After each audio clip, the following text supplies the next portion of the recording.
Welcome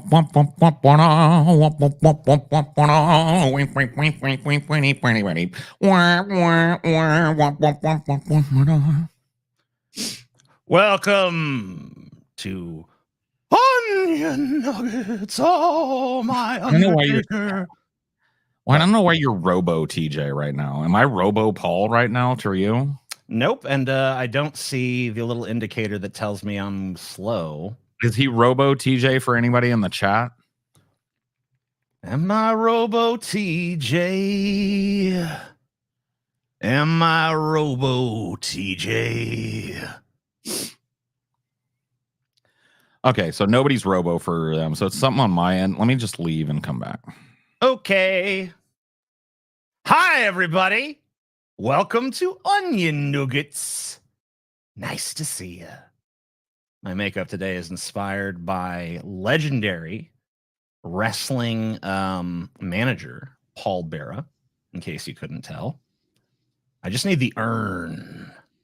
That was a cool era of The Undertaker when he had the urn that was the source of his power. Paul is having trouble hearing me roboticized.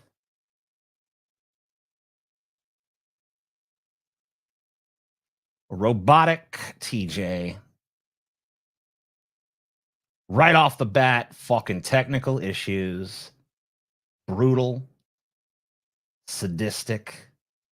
Cruel. Malevolent. Actually, I'm going to go ahead and take this opportunity to rearrange some shit. You know, maybe. Let's see. Am I still robot? Nope, I think I fixed it. I had to reset my little wireless connection and everything, and now it seems like everything's fine. Yay. I need to get a fucking wired connection. That's usually good. I have a wired connection. I've got really fast Wi-Fi, but for some reason it doesn't like me sometimes. Nothing as reliable as that old Ethernet cable. True that. Is Scotty dead? Well, we were going to tell you the fiction that Scotty is sick, but we all know the Kaiser has been stricken with a strange disease that no physician can diagnose. We all know that he's immune to sickness. The only cure is money. Showers and showers of $100 bills are the only thing that can save your Kaiser. True. And there's a number of reasons, I think, for you to splash out. We will go into it a little later, but we've got a little, little announcement, don't we? We got a little thing we're going to show. Yeah, we do have a little thing. But we're going to wait until a few more people flood on. We got to wait until we get the fucking full Rex in effect here. But I usually wait till there's at least 600 people in here before I start fucking doing promo shit. By the way, TJ, you're looking very prulicious today. Prulicious, eh? Yeah. Wow. Thank you. Mm-hmm. I've always wanted to look prulicious. It's kind of my ambition in life, to be honest. I bet you rub dongs with your daddy. Probably, yeah. I mean, I remember doing that a couple times. Thank you very much. It was messed up, but whatever. Whatever. What happens in childhood haunts you for the rest of your life. That's all. It's true. Childhood trauma, call it vitamin T. I remember that. Yeah, you do. That's a deep cut right there. That is. Did you see Daniel Larson was arrested by the feds, Paul? Who the fuck is Daniel Larson? He's a lolcow. One that I chose not to cover because I didn't find him all that interesting. Poor old Daniel Larson. Not good enough for our lolcow gauntlet. Where is Scotty? All right, Scotty is sick, and only your money can cure him. Yep. The Kaiser has been stricken with a strange disease. The only thing he seems to respond to at all is $100 bills. Hope Scotty's mumps heal. Well, I mean, if $5 is all you can splash out, then I'm afraid he's doomed. He's going to die. Well, dude, here at the beginning, while people are filing in, I have a live Am I the Asshole story. Yes. Do you think we should do that? No, I was just saying yes, you are. Oh, I am. No, go ahead. Yeah. I'd love to hear it. So I want to know, am I the asshole? All right. Paul is going to do a live Am I the Asshole? So I'm going to give you the whole background, right? So I had a car that I leased. My lease was up. It was time to take the car in and either buy the car or turn it back into the dealership. I didn't want to buy it. Wanted a new car. Yeah. So I took my car in yesterday. Me and Amelia packed up and went to the dealership, and we had an appointment to talk to a salesperson and everything, and they were going to hook us up with our new car. So we get there, and now look, I don't mean to flex, but it's pertinent to the story. All right. Yeah. I'm going to spend a decent amount of money in this place. Right. Right. I'm about to walk in the door of a business that wants somebody like me that's looking to purchase a car, and I'm going to put a significant chunk of money down. And somebody's going to make a nice fat commission off of this, and the business, of course, is going to thrive because of my own and not only that, taking my car back to the very dealership that I purchased it from in immaculate condition. Right, I turned in my car with less than half the miles that I paid for on it, in beautiful condition. Right, perfect. They can immediately just give it a good once over, wax it maybe, and throw it on the lot and sell it or release it. It's great, right? So I'm walking in there thinking like, I want to be taken care of to a certain extent. I don't want somebody like licking my ass, but I want somebody that's engaged, that's going to answer my questions, and is going to talk turkey with me, right? I'm about to spend a lot of money. I feel like I want somebody that's a business person. You're about to splash out a little bit on this car. Right.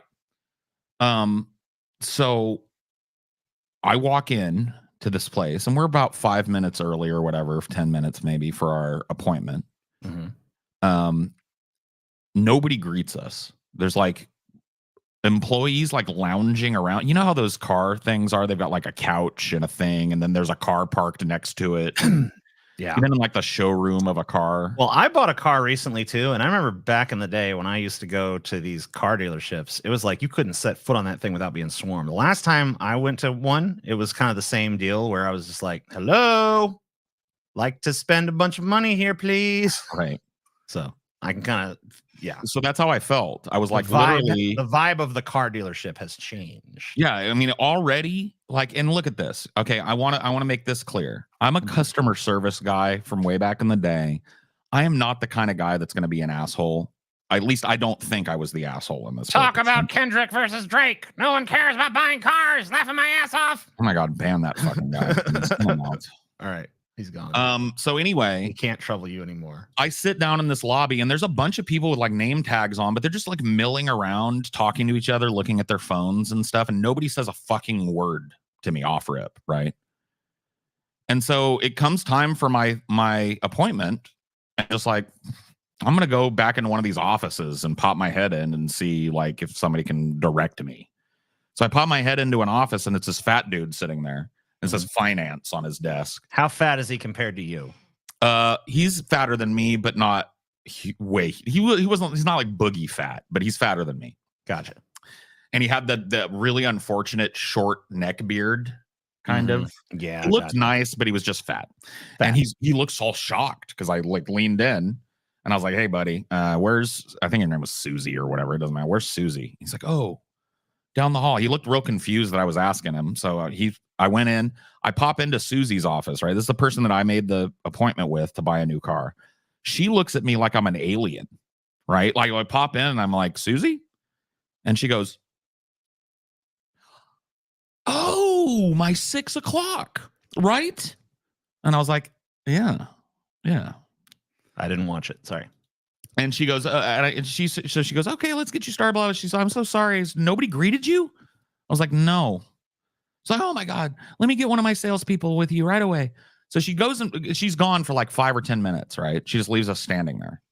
She comes back out of what I assume is like the break room, leading this dude. And I got to tell you, this guy, if you picture in your head a listless guy, right? Yeah. A dude that doesn't want to be at work today, has a fucking shitty attitude about it, and certainly doesn't really care if he makes any money today or not. You know what I mean? He doesn't care, right? I can just tell right off rip. I can read people, right?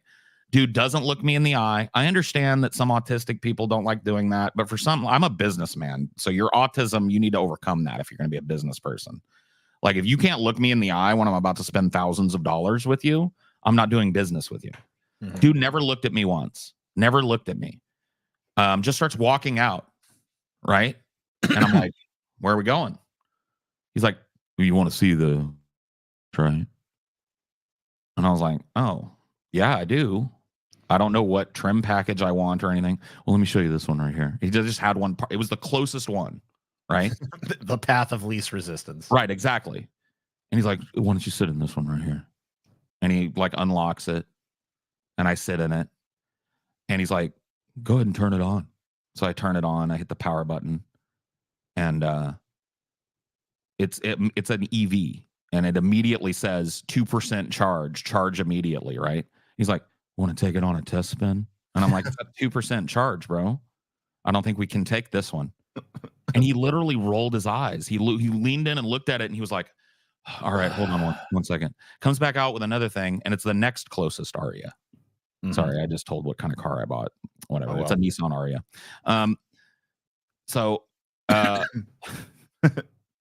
This dude is just listening. Now, you've been through the fucking sales process before. So usually they're like, here's what this car's got, man. Look at this. Because like the car had a sunroof. I didn't even know until like later. Like he didn't sell me on anything. He was just like, what do you think about that? And I'm like, I don't know what I think about it, dude. I don't know. Like it looks nice, you know? Like I'm really like less concerned about the trim package and color and stuff and more concerned about the like business end. Like I want to get a good deal. I'm here to get a good deal. I'm a good customer of this place. Good deal. And so this guy is like, all right. And then I was like, well, and we also wanted to look, and he just stops in his tracks and doesn't look at me, right? It's like we also wanted to look at a Kicks because we're not sure about the EV thing, and the Aria is a little more expensive, and we have a Kicks now, and we'd really like to look at the new Kicks. He fucking rolls his eyes and he goes, oh, all right, man. Give me a sec. Just saunters back in. The dude, like, he's got no pep in his step. He's about to make some money with me, right? Doesn't give a fuck. Just doesn't care. Saunters back in. He's gone for like 5 minutes. Comes wandering back out as slow as can be with the key. Takes me to the closest Kicks. Goes, you want to sit in it? At this point, I was starting to get fed up. I was like, yeah, I'll just unlock it. And I sat in it for a minute. And I closed the door and I was like, what? Amelia, I was like, fuck is this guy's problem? Is he on Xanax or something? Like, he's acting like he's inconvenienced by making a couple grand off of me today. I don't get what the fucking deal is. And so anyway, he's like, how do you like that? And I was like, I mean, it's the same car I've got, but newer. So it's nice, Let's talk. Can we talk numbers and Turkey? Can we talk about my lease and stuff? Yeah, let's go inside. So he leads us back inside to one of these, little glass cubicles they've got in the showroom. Mm-hmm. And I sit down at it, and he starts going like this, dude. He starts typing something on his fucking computer. He's like, oh, I accidentally hit I think he pressed the yeah, I pressed the wrong button. He's just like, and he's just like, computers, He looks at me like, computers, I'm like, yeah. Yeah, computers. And he's like, I don't know why it's not letting me log in. And he futzes with it and isn't telling us anything about what's wrong or anything for like 5 or 10 minutes, right? And we're just sitting there, right? Mm-hmm. And then he goes, give me a second. And he's gone for another 10 minutes, right? Mm-hmm. He comes back with a bunch of shit for me to fill out by hand. And he's got it highlighted. You haven't even... Right. You haven't even agreed to buy this. Not only that, but I'm at the dealership that it already has all my information because I'm turning in my current lease at the place I got it. Right. So they got all. I was like, "You guys don't have me in the computer." Well, my computer's not working, and I looked around at all the empty cubicles with computers, and I was like, "Can we go to another one?" He's like, "No, I can't. I don't have the password to get into those." And he goes, "You just fill this out, and I'm going to go do the inspection on your car." And he went out there, and I'm just sitting there. Amelia started to fill hers out, and I said, stop. This ends. I'm done. So I walked out to this dude, right? He's in my car. You know how you can tell when somebody walks up on you, right? Yeah. Even if you're not like looking directly, you can see their shadow behind you. You can feel like you just get the sense of their presence upon you. So he's sitting in the driver's side of my car with the door open with one leg hanging out, looking at his pad, his iPad thing, right? Uh-huh. And I walk over to the driver's side of the car. I'm right behind him, and I stand there because I don't want to be rude, waiting for him to look over his shoulder to see who the fuck just walked up real close to him. Doesn't even register that I'm there. So I stand there for like 10, 15 seconds, doesn't look at me. Like he doesn't have peripheral vision or some shit, right? And finally I go, "Excuse me, sir." Doesn't look at me. Goes, "Yeah, what?" And I was like, "I'm confused." He said, "What are you confused about?" I said, "Why are you acting like it's an imposition to be helping me spend thousands of dollars in this business here today? Is there something I did wrong?" And he was like, "You know what, sir? You know what? I'm not going to do this. You can go somewhere else if you'd like." I was like, "Really?" And he just hands me my keys. He just hands me the key, slams the door to my car, and walks back in. Yeah. Mumbling under his breath. "Fucking piece of fat shit. Fucking tell me how to do my And so I'm standing there and I'm like, and here's the thing. A lot of people are going like, "Man, you must have been pissed." I was jumping for joy inside because I was like, I just got a screaming deal in here today. Fucking rip shit up with the manager. And I'm going to walk out of here with a fucking steal today because this moron is having a bad day and can't put a fake smile on and acknowledge me as a human. So I walked in the front door. As he's walking in, he looks over his shoulder at the manager dude that's standing there and he goes, "Good luck with this fucking guy." Right? He walks off. Yeah. And I just held my hand out to the manager. And he goes, "I'm sorry for that. What's going on?" And I said, "Well, I showed up for," and I just told him the story I just told you. Right. Right. You laid it all out. I showed up. Nobody greeted me. I felt like nobody knew I had an appointment. You handed me off to the most listless motherfucker ever that didn't want to make money today. Right there on your wall, it says it's Nissan's promise to respect your time. I've been here for 45 minutes and I don't know what the fuck I'm doing. So can you treat me like a fucking human being? And he was like, "Oh, I'm so sorry, sir. I'm going to talk to him." I was like, "I don't want you to talk to him right now. I want you to talk to me." I was like, "I don't want to get him in trouble. I don't know what his job is. I'm a customer service guy going way back, but I want to be treated like a human being because I'm about to spend a few $1,000s up in here today. So can I be treated like that?" "Yes, sir. Yes, sir." Led me to a thing, got me a fucking actual salesperson. And at the end of the day, I got exactly the fucking deal I wanted. He brought me something higher. He was like, "This is the best I can do, man." I was like, "Well, that's the best you can do for somebody like me that's been inconvenienced here for fucking 3 hours. Then I guess I'm going to walk." "Okay, all right. Well, what do you need?" And I told him a number, and I said, "If you can get me that, I'll shake your hand right now." And we walk out of here happy. Mm-hmm.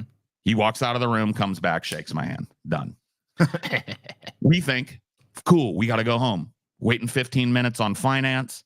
All of a sudden, our dude that helped us comes walking in. And he goes, "Guys, I don't know if you can smell it. There's a fucking fire." And I was like, "What?" He goes, "Yeah, dude." He's like, and this dude that's helping me, he's a younger guy, so he's cussing and everything. He's like, "There's a fucking fire, bro." I was like, "Really?" He goes, "Yeah, dude, there's a building that we're renovating. We don't use it right now. There's smoke coming out the top. Come look." I went and got, sure enough, I hear the sirens. They sent 5 engines and we're hosing this place. And he's like, "Dude, they took the internet down, so you're on hold." And I was like, look, dude, I'm not gonna blame you for that. You know, other people might have been like, "You better be knocking some numbers down." I'm not that kind of guy. I got a good deal. So, but I was waiting there, and finally I just said, like, "Dude, look, can we go home and then we'll come back tomorrow when all this is wrapped up?" And he's like, "Yeah." And he's gone for a long time, and he comes back. "The problem is we already took your car back from you. And we were in the process of transferring the new car to you, but the internet's down. And so they had to lend me my car." And so I took it back this morning and I drove out with the car. But okay, so am I the asshole in that situation? I would say that you were a tactical asshole. You weren't the asshole in like a grand scheme of things, but I think you exercised a little bit of asshole energy to fucking do the negotiation. Paul, I didn't realize you were that angry. Really? You guys think that? Because I wasn't screaming at the dude. Yeah, that story doesn't strike me as being particularly. Anyway, I put up a poll. Off. People can vote if they want to say you're an asshole or not. Oh, you put up a poll? Yeah. Is Paul the asshole? Yes. Because I'm telling you, I got a great deal and everybody shook hands at the end of it. I'm sure they talked shit about me when I left. I don't care. I left with a deal. So I think you were an asshole in the best possible way. Someone asked for $9.99. They were like, "Hey, I've been part of the merch tier since you guys started it. I only got my poster. Any updates on that?" So you need to write us on Patreon because you should have gotten a mug a few months ago. As far as we know, the mugs went out to everybody that was getting one. Yes, so you need to ask where your mug is so we can check on that. Scotty is the one that usually looks over that shit, so he will take a look at that as soon as he can. If you did not get a mug, you will. Yes, so you need to let us know your information and stuff because you should have got your mug like a couple months ago. Yeah, those have been out. Yeah, and actually, since you bring up the merch tier in the first place, we are doing that again. We have this is so because of the way the merch tier is structured, because of like the peculiarities of Patreon and stuff, we have a merch tier that is only open every 3 months, and it's open during the months where we ship stuff out. So if you're a merch tier person, assuming you've gotten your mug by now, which most of you have, I guess, hopefully everyone but that guy. And if you haven't, if you're part of the merch tier and you haven't got a mug, definitely need to write Patreon. But we are opening that up again this month. And last time we did it, we did not have a special intro gift, but this month we do. So this month, if you join our merch tier, you will be receiving a free copy of the Blu-ray. And I'm just going to go ahead and put this up on the screen here. That's right. That's right. You're going to get a free Blu-ray copy. So you see here, here's the merch tier. It's $35 a month. We send out new items every 3 months. Now you have to be a member for at least 3 months before you get your first item, unless you join this month and get our special introductory item, which is a free copy of the DVD. Yep. Which I will now show you guys a little trailer for that DVD. Oh, this trailer kicks ass. Yes, it does. All right, here's that. Let me just open that up. Takes a second here.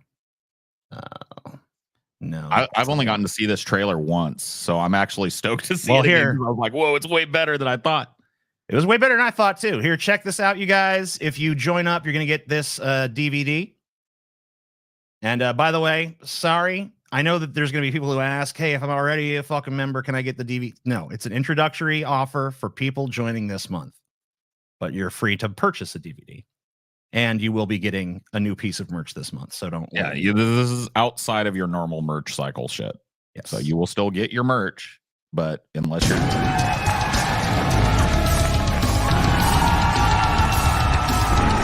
Las Vegas amazing hotels, right? We finally get up to a room. Let me go look out the window. What's out there? Oh, it's the view of an air conditioning on the rooftop.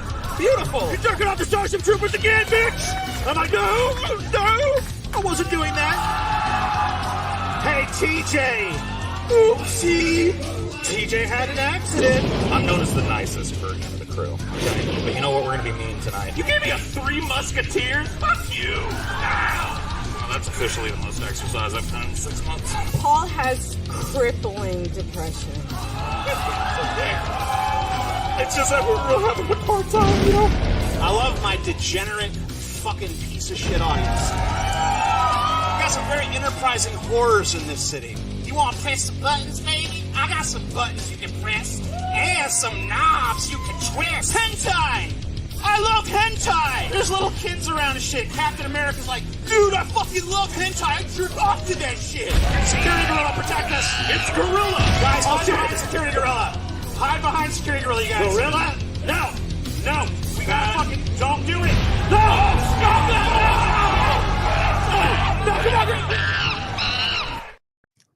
No! Oh yeah, baby. that trailer is dope. Dude, it just reminds me of how dope that meetup was, dude. I know. It's like, whoa. That was pretty epic. Crazy, dude. It was crazy. I wish I felt better. Because I was like at the bottom of my health at that meetup. And yeah. I felt like shit. If I could have felt better, dude, some crazy shit would have went down that night. I'm down here right now. Oh, amen. Amen. Paul started that fire with his mind like fire starter. Also, fuck that piece of shit guy.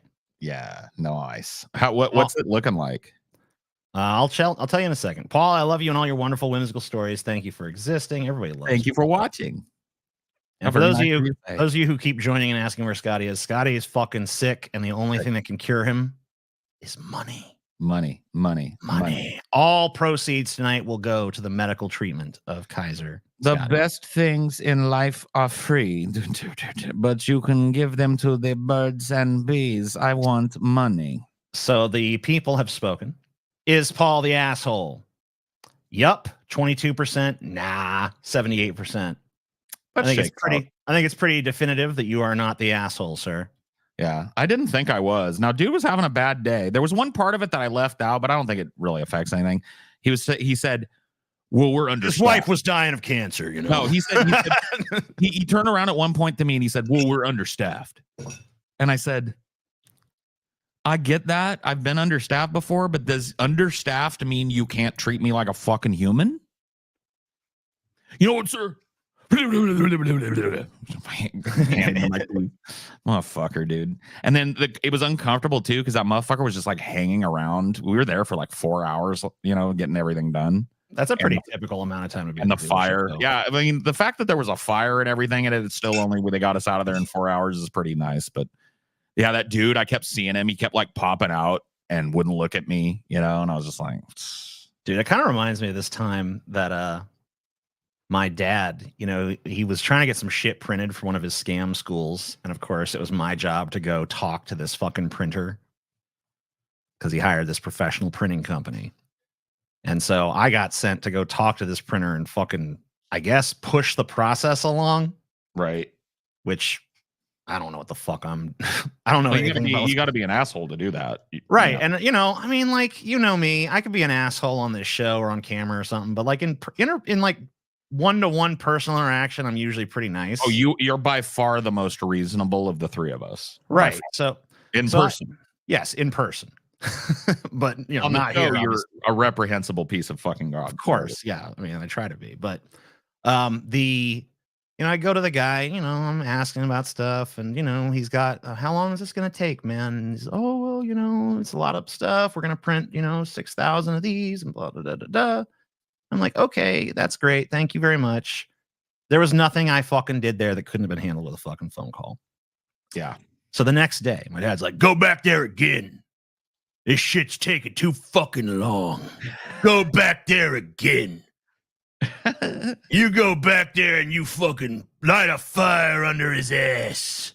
I'm like, okay, Dad. So I'm like, all right. So I call over there. I'm like, hey, can I come and have another meeting with this guy? And the dude's like, no, that's not necessary. You don't need to come back here again. I'm like, Dad, they said I don't need to come back and that they got it, under control. Fuck that shit. Just go there. Yeah.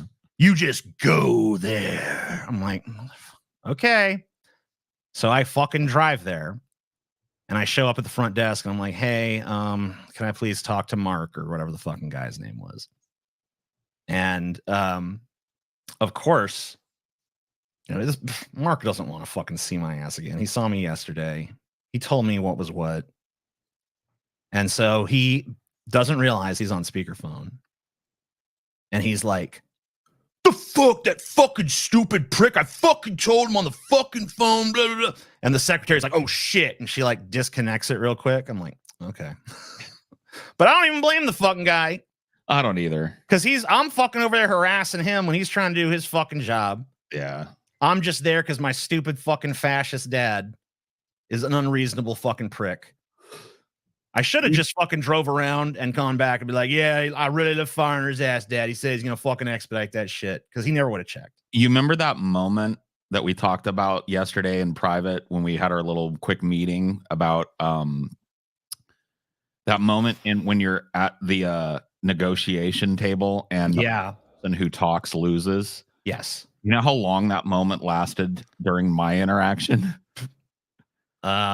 It was 1.5 seconds. If it was because you already had them kind of over a barrel because of how that other dude treated you. So. Crazy. I told him my number, and he looked at me for 1.5 seconds and said, "Let me go run some stuff." And I was like, "I won." Is there any business that isn't understaffed right now? You're not understaffed. Your boss and his Dude, boss and the CEO. every business is understaffed at key moments. Even back in the day, back when I was a retail guy, back when I was working at Starbucks, dude, there are days where you're fucking short staffed. That is not an excuse for you to be an asshole. Just because you're short, you can be stressed out and curt and quick. I used to have to do that with people, but I was never like, you know what, fuck you, you can go get your coffee somewhere else. We're short staffed. You know, they never got that out of me. I would have, if somebody on my watch did that, they got pulled into the back, and if they couldn't calm down, they got sent the fuck home. Anyway, that's a no, because that just drives people away from your business, and that's what they hired me to protect as a manager. So fuck that. Anyway, that dude Mark comes out and he's talking to me and shit, and you know, I'm just like, hey man, you know, really got to expedite this process, blah blah blah blah blah, and you know, whatever. He's like, yeah, I told you yesterday. Da, da, da, da. Anyway, so then I go back to, you know, to the house, or actually it was an office at that time. I go back to the office. I'm like, yeah, I went over there and fucking blah. He cursed me out, but he didn't know I was doing this shit. And this guy's like, what? Yeah. He disrespect you. You fucking just let that fucking slide. Da, da, da. I'm like, I mean, I kind of see where he's coming from, because what am I even fucking doing there? And he's like, bullshit. We need to get a discount because you were disrespected. It's like, oh, okay. I see what this is really about. I love it.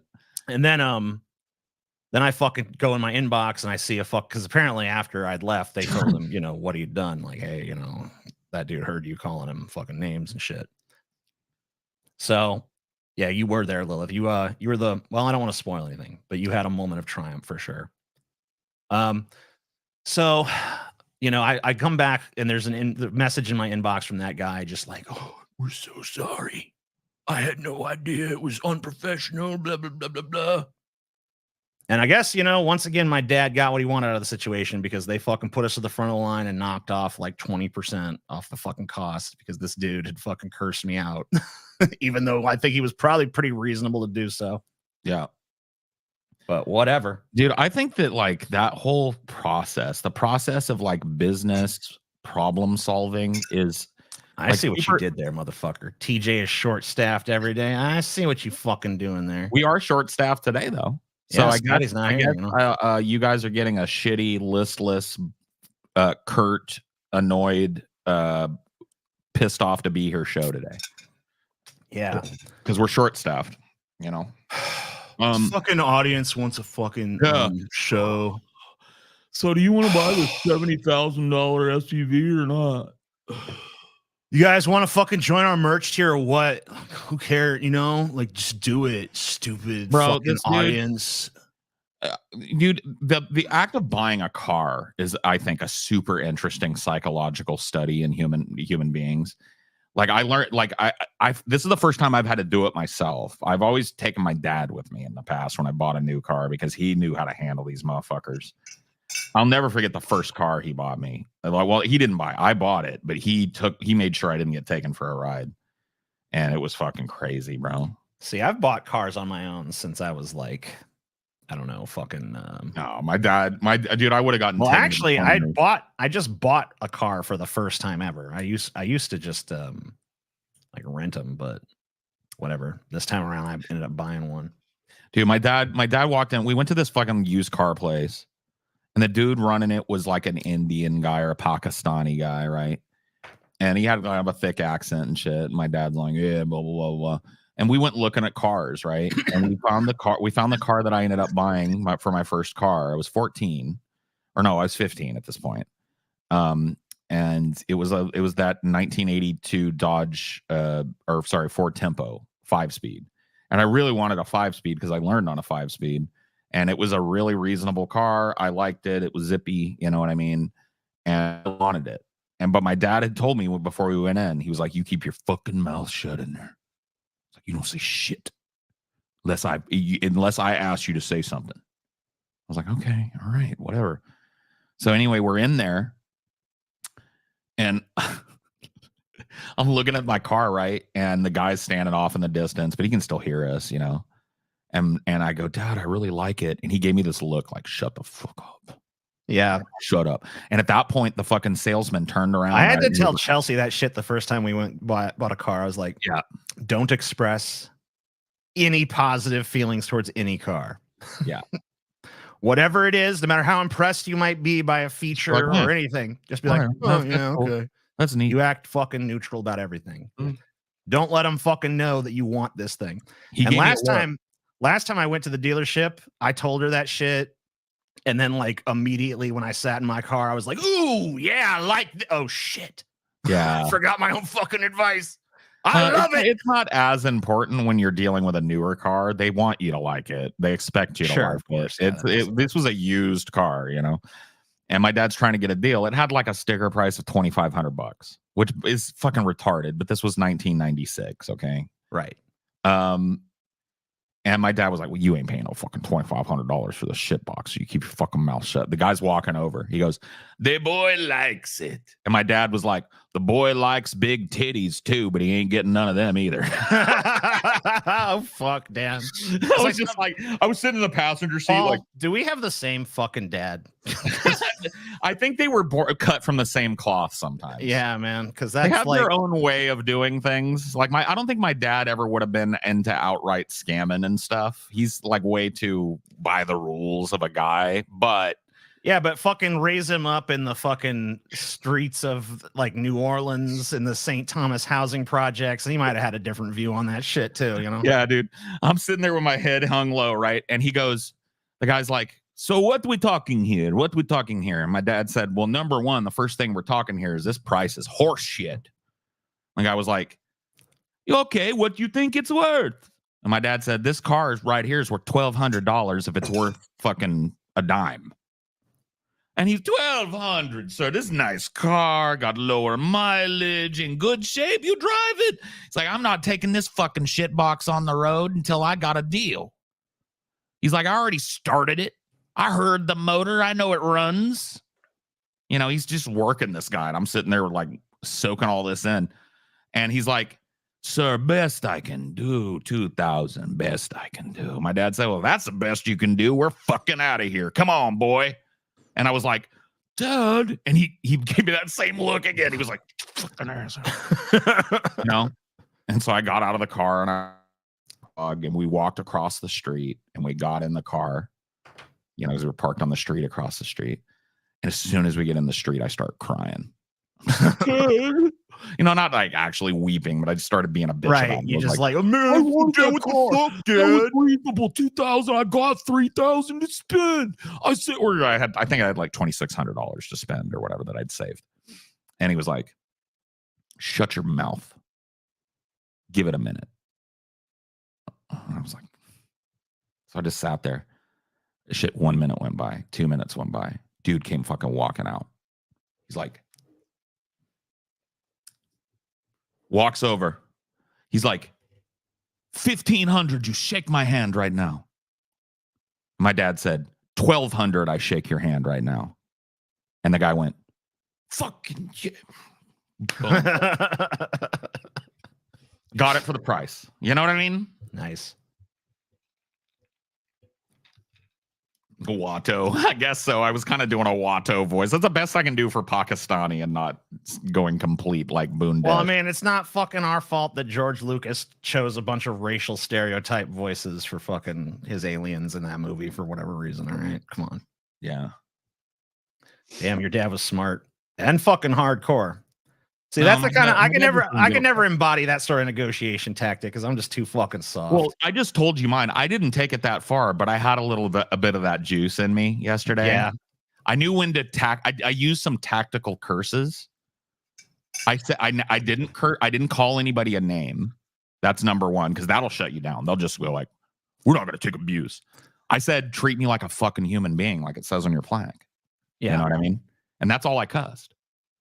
You know, so I was tactical with it, but I let a little bit of that chutzpah out. I need to learn this shit ASAP. My generation ain't got no money to be spent on this. Yeah, I mean, like if you got no money, you definitely need to learn some negotiation tactics. You need to walk in there. See, here's the thing, bro. You need to walk in the best you can, looking like you've got money. Because if you go in there looking like a poor college kid wearing your Pikachu backpack and your fucking Gucci slide, smell weakness. They're gonna be like, dude, I got you over a fucking barrel, bitch. But you walk in there wearing a watch or like dressed in a nice new fucking business attire or something, you're gonna get a whole different treatment because you can be as aloof as you want at that point. Price is not really. We'll talk price later. What's this? You look at what you like, and then you go in there with your price in mind, right? You may not get. See, I didn't get exactly what I set out to get, right? But I got way below what my reserve was. So that's what you do. You need to look different. I walked in there yesterday. I mean, I'm not saying I can look, but I was dressed nice. I was in my nice clothes. I had a nice watch on. I walked like I had money, and I talked like I had money, and I was treated differently because of it, especially after that first dude. And you have to do that. You dress up a little. Don't walk in there in your fucking, your Nike sweatpants and your dirty fucking sweaters that reeks of weed from the night before and your fucking flip-flops with socks. Don't do it. Unless you want to get treated like a rube. Now, what you need is a really long trench coat and a friend to carry you on their shoulders. Oh, yeah. That does help. I mean, I hate to tell you, but being a man does help. Amelia calls it the man voice. When she's getting the runaround on something that she's trying to call, she'll come get me and she'll say, I need you to man voice. And I'm like, I know exactly what she means. And I'll just usually go like, what do I need to do to get this process going? In that tone. And it's taken care of all of a sudden. So if you don't have that, you might want to find a dude that's willing to go in and work. I mean, I don't mean to be sexist about it, but unless you're a really, really oppressively business-like icy lady, I'd probably just get a big burly dude that knows the game to go in there and do it for you, because you're going to get took if you're meek. For the youngins, another tactic is acting super indecisive. It'll take more time. Oh, yeah. You want, because they look, dude, they look at you like a time / investment, right? So they want you out of there quick. They didn't want me there for 4 hours. They wanted me there for 2 so they could bang out 2 more of those before they closed, right? Ultimately. Now, shit fucking didn't work that way on their end for various reasons and shit. But, you can fucking push that out. You can run that the fuck out, man. You can just be like, I don't know, man. And if you got somebody there with you, you can say, we really looked at the Mazda the other day. I really liked that, and it seems like it's a better deal. Let them overhear you, though. You know what I mean? Even if you didn't look at the Mazda, even if you're there knowing exactly what you want and you're fucking hoping against hope to leave with it, they don't know that, right? You don't ever let that on. You are looking at every kind of fucking car on the market. Me and Amelia listed off a bunch of other cars we could go look at in front of our guy last night. It's just part of the game. If you don't know how to play it, you shouldn't be going and buying a car or leasing a car, because you will get. Oh, dude, if I would have walked in there and just took what they gave me, I'd be paying like $650 a month for my car. I'm not paying anywhere near $650 a month for my car. Okay. I got some Velmas for you, Paul. What do you think? Ooh, yeah. So this Velma has got a certain quirkiness. There is a girl. You know the movie The Faculty? Yes.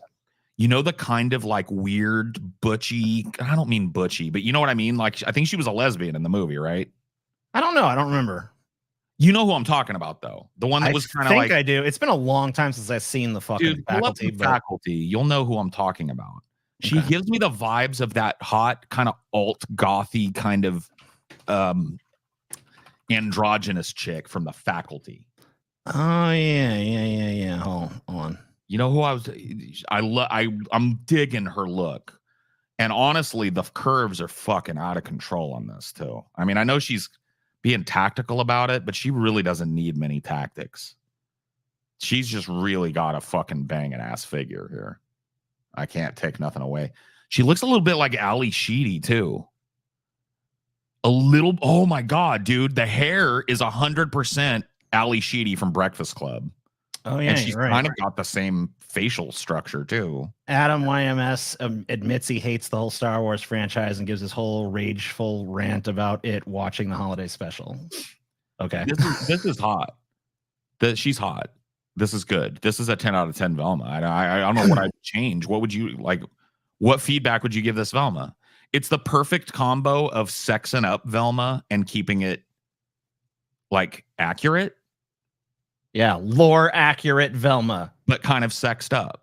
None of this woke bullshit Velma's got. The skirt is shorter. The sweater meat is way more prominent, but it's still got that loose neck. It still has the roll up sleeves. She's still got the ankle socks or the calf socks going on. It's beautiful. Like, it's great. 10 out of 10 Velma. 10 out of 10. This is a survivalist Velma here. Oh, I think it's like a little bit mixed with Lara Croft, maybe. Is this a... I don't mean to be insultive. Is this a femboy Velma, maybe? It could be. Or like an NB Velma? Like a... I see sort of... I mean, there's definitely some androgyny going on. I mean, look, I see some titty meat, but, you know, that can be manipulated for sure. HRT. Yeah.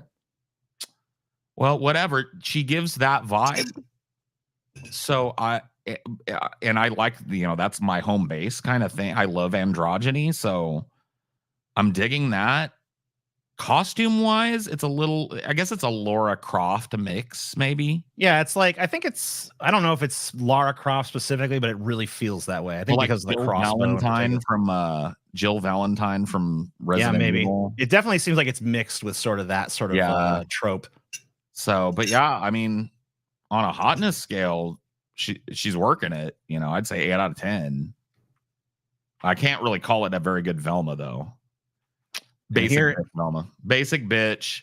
This is fucking photoshopped too. You can just look at the fucking edge on her thigh there. That's retarded. She's been photoshopped. This is a basic bitch that went out and got the party costume or whatever. Fuck this bitch. Fuck zero out of 10. Basic. It's dime a dozen at Walmart kind of fucking Velmas right here, dude. This is like the anti Velma. Get her out of my face, bro. Get her out of my damn sight. Pissing me off, bro. Get her out of there. She's pissing me off. This is just such a fucking... All right. And she did it in public too. Go back. Sure. She did it in public too. So I bet people had to walk around and get out of her shot while she was in the mall or wherever she decided to do this fucking bullshit. Boo. Boo. How dare you? How fucking dare you? We'll put your favorite one back on while I go over these goals. She is cute. And I mean that in the best way. She's cute. She's adorable. She's very cute. Tonight's goals. For 150, we got animal news. Because after you're done reading the depressing news about humans, maybe some occasionally uplifting stories about animals. I think most of them actually are pretty uplifting, or at least fun. I think there might be a couple in there that are a little dark, has been uplifting for me today.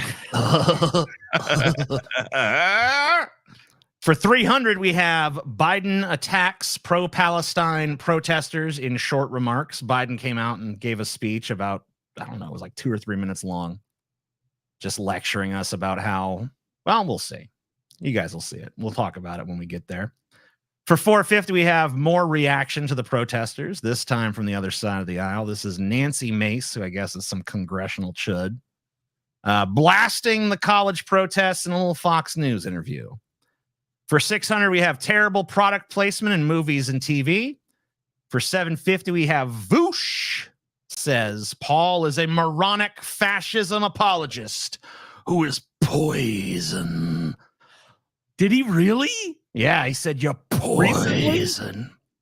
I don't know if he said it recently, but it came out on as a clip on that Thermia channel recently. I'm a fascist apologist. Yeah, you're a fascism apologist. You're a moron. You're a fascism apologist, and you're poison. Okay, I will cop to number one. I am a moron. Sure. We're all morons. Fascist apologist, though? When have I ever done that? Oh, well, you know, you'll see. You'll see, Paul. And then I'm a what? What was the third one? Poison. Which makes you sound... Do you find me to be poisonous?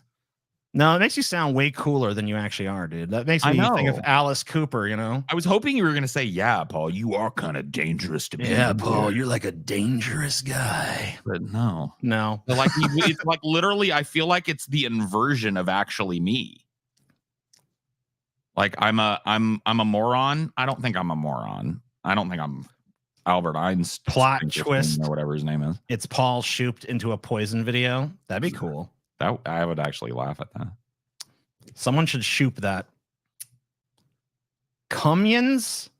Cumyons? Cumyons? I don't want it. I don't like it.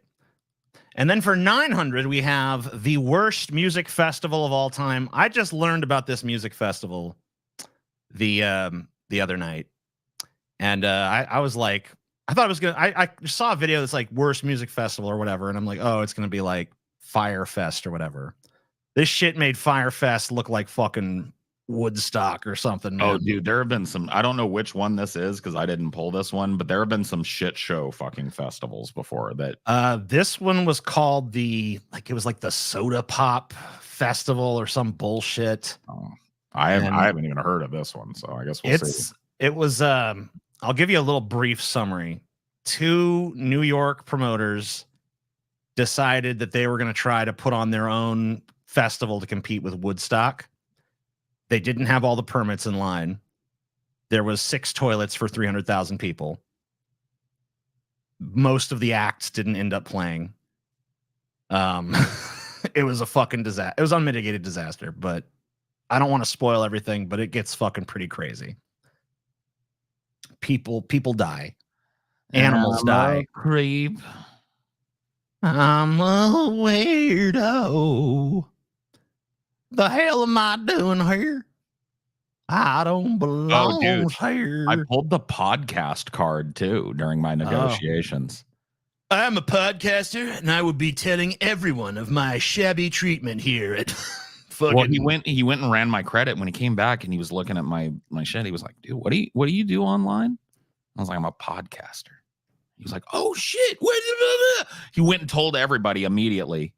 And this was all before I'd signed anything and we were still in price negotiations. So I was like, man, sometimes life gives you lemons and sometimes it just gives you a frosty glass of lemonade. You know what I mean? Don't you know who I am, sir? I didn't even have to say it. I am Paul's ego, notorious fascist apologist. I have been described by one of the preeminent political voices of our age as poison.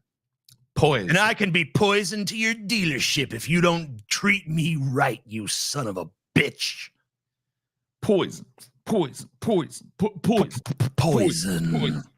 Never trust a big butt and a smile. That girl is poison. It's a song that woke up the hip hop love in me. That song had never happened. I'd probably be like, oh, way down yonder at Chattahoochee. Probably be some country music fucking Jordache jeans wearing, fucking Stetson hat wearing cowboy fuck. That'd be fun. That song tainted me forever, man. Old Prickle Bush. That song was poison. Yeah, it stole my fucking future as a Chad cowboy from me and made me into this fat. You probably be fucking like roping fucking doggies and slaying fucking country pussy. Oh my god, I'd be traveling from city to city on the rodeo circuit, just slaying pussy and collecting gold buckles. Yep, that would be my life. But unfortunately, hip hop led you astray. Yeah, Belle Biv DeVoe came along and had the audacity to play that song at a skating rink with children in it. Stay tuned after this show. We're going to do our after show slobby fucking seconds. We're doing our gauntlet a little early this month. We're going to be doing it on the 23rd. And that is going to be the Trumplet, as you guys voted on. If you're someone out there who's like, fucking Trump, oh my God, no, please. Just remember, you guys voted on it overwhelmingly. Like 4/5 of you were like, yes, do Trump. So I'm assuming most of you are happy with that. We're going to be doing 6 hours of the Don, tracking his life from start to, well, I don't want to say finish because he's not done yet, but who knows? Maybe he'll die before the 23rd and we can we can do the finish too. For sure. I'm going to go take a leak before we get started. All right, yeah, go ahead, man. Go leak. I'm going to go leak my dick out. Leak. Dude, I'm actually kind of ready for the news because it's been a long time since I've actually looked at any news. And yeah, I've been people thinking maybe we should do the news, not every show, but like every other show or something like that. well, over in Salt Rackus, people are fucking like telling me like, Paul, what do you think about this? And I'm like, what happened? So I tried to stay fresh. So I'm kind of looking forward to it. I'll be back. Paul's like, don't tell me no news. I don't want to know that fucking shit. Also remind you guys, if you join our Patreon, you get access to all of the previous gauntlets. We've done so fucking many at this point, including last month. We did the Lol Cow Gauntlet, which most of you guys seem to agree was one of our best yet. I did see some criticism over on the fucking place where you see such things, the fucking subreddit, where the show is boring. And there was a dude over there spreading the lie that Paul had left for like 30 minutes of the gauntlet and just fucked off. And that totally did not even fucking happen. But anyway, yeah. So the morons over at the subreddit, I guess, didn't like it. But everyone who's not a twat seemed to love it. So that's cool. I think people said Scotty had one of his best ever rants on the subject of Chris Chan and the tormentors thereof. So check that out, and we'll be doing a Trump one for you this month. So that's going to happen. And I also remind you guys to go subscribe to the Onion Nuggetz channel. It's where clips from this very show that you're watching right now end up being actually monetized after heavy fucking censorship. Because apparently our show is a little too tawdry, a little too lewd, a little too lascivious for YouTube. So it needs to be heavily, I don't want to say heavily censored, but it needs a little bit of censorship before you could put a fucking, Nissan Pathfinder ad in front of it. Best Scotty rant and hardest gauntlet to watch. Just seeing the unhinged trolls and their antics in messing with people. Amen. Amen, motherfucker. Lol Cow 2. Yeah, I think that's probably going to happen, to be honest with you. We're going to wait a little few months or something. We're not going to just go right into another one of those. But yeah, we'll definitely be bringing that concept back because we didn't even get to all the stuff we wanted to. Where's Scotty? Scotty is sick. And I don't know why you don't believe me, but Scotty is ill. I know it seems like Scotty's invincible, like he can't possibly get sick, but he did. And he's not here. But hopefully with your donations, we can resurrect him. We can restore him to health. We can restore him to, I was going to say sanity, but I don't know that Scotty's ever been particularly sane. But yeah, we can restore him to his good old-fashioned, not sick self. Lol Cow 2, Electric Boogaloo. Reddit stays mad. Yeah, I know. I've been there. I know how it is. Scotty greened out. I had to skip past some of the Chris Chan part, but luckily I caught Scotty's rant. Yeah, that was fucking uncomfortable for sure. That was like the most miserable part of doing that show for sure. I was like, oh my God. I mean, I'd heard the fucking name around the way, but I didn't know how fucked up shit got in that story. I mean, I obviously heard the stuff about like him supposedly fucking his mom or whatever, but I didn't know how many other dark, weird twists there were to that fucking tale. And we barely scratched the surface, but I learned about as much as I care to know. Sanity and happiness are an impossible combination. Yes, that might be true. That may be right. Scotty is sick of your bullshit. Thank you, 6-piece chicken McNugget meal. You're right. Roof. Salvador has an opinion. Roof. Roof. Hold on. Gotta hit this.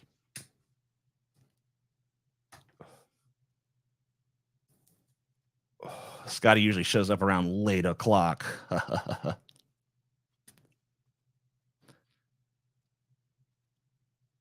Trampire Hunter J. TJ Hunt's trap vampires. Is that what a tampire is to you? A trap vampire? Wouldn't that be a trampire and not a tampire? I don't know what a tampire is. Sounds more like a tampon than a trap. Maybe it's a vampire that survives exclusively by sucking on tampons. I mean, that does make sense, right? The unfortunate thing is that was not even close to scratching the surface of the Chris Chan story. I said that. I know it wasn't. But it was still fucking. It was about as deep into the fucking thing as I wanted to fucking delve. That girl is dangerous. I can't get her out of my mind. Ooh, she is so serious. Think I might lose her in time. Oh no. Bump, bump, bump, bump, bump, bump. It's driving me out of my mind. That's why it's hard for me to find. Can't get it out of my head. Miss her, kiss her, love her. That girl is poison. Poison. Yeah, poison. A Dark Side Phil gauntlet would make you guys 10K the first night. I mean, based on, we covered that dude at the end of the gauntlet, and I could tell you right now, I don't think I could get through fucking 6 hours of that fucking boring fuck, but maybe I could. I don't know. Never trust a big butt and a smile. That you know what? That's advice right there, is it not? Never trust a big butt and a smile, right? I guess it's advice. I wouldn't follow it, but that's advice. Well, that's the thing. It's like, okay, let me ask you a question. Sure. Have you ever been booty bamboozled? Bamboodled? Yeah. I can't. Have you ever been mystified by the booty and the nice face? Found out you were talking with a sociopath? I mean, even if I was, that would just be like, oh, she's a sociopath too, huh? Hot. Okay. I forgot. Wow. The green flags keep on flying, man. I don't know.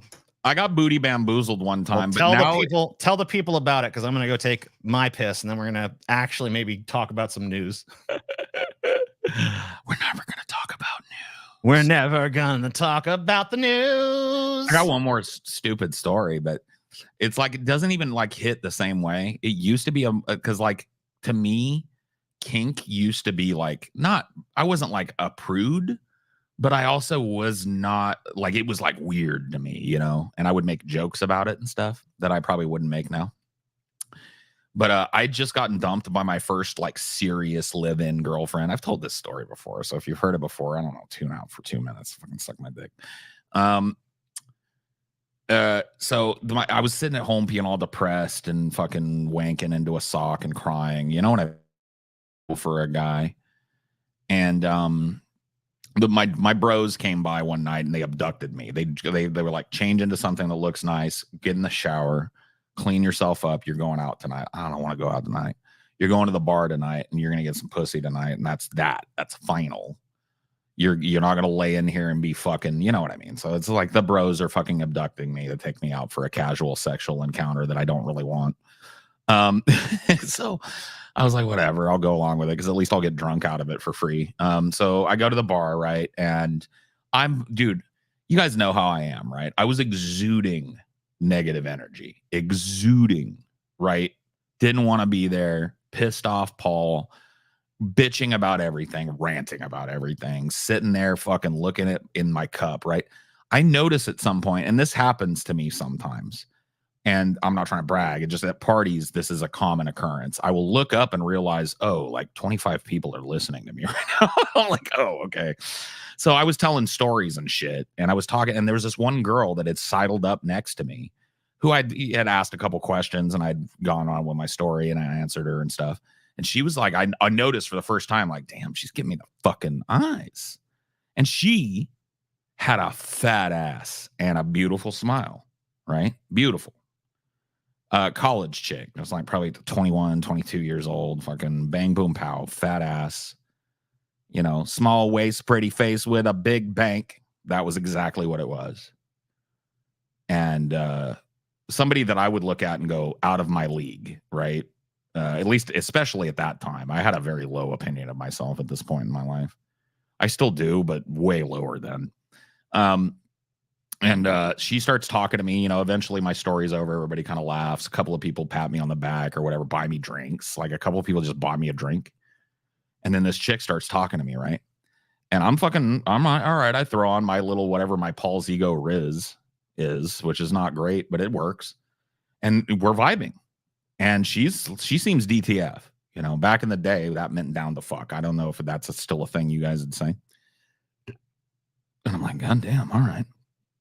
I pulled this. You kids still use the DTF to signify someone who's down to fuck? I don't know. Do they? Do you know? No. I don't. Accept this tithe, my lords. Have you read Game of Thrones, TJ? Reading it now, and it's one of the best things I've read in terms of writing, off writing. Yeah, I know. I've Paul Inception. So anyway, the long story short, it gets they're closing the bar. It's like last call at the bar. You don't have to go home, but you can't stay here kind of situation. And, this girl is like, you're coming back to my place. And I was like, I'm coming back to your place. Cool. And she goes, let me tell you how it's going to go. And I was like, oh, all right. Okay. Yeah. Tell me how it's going to go, baby.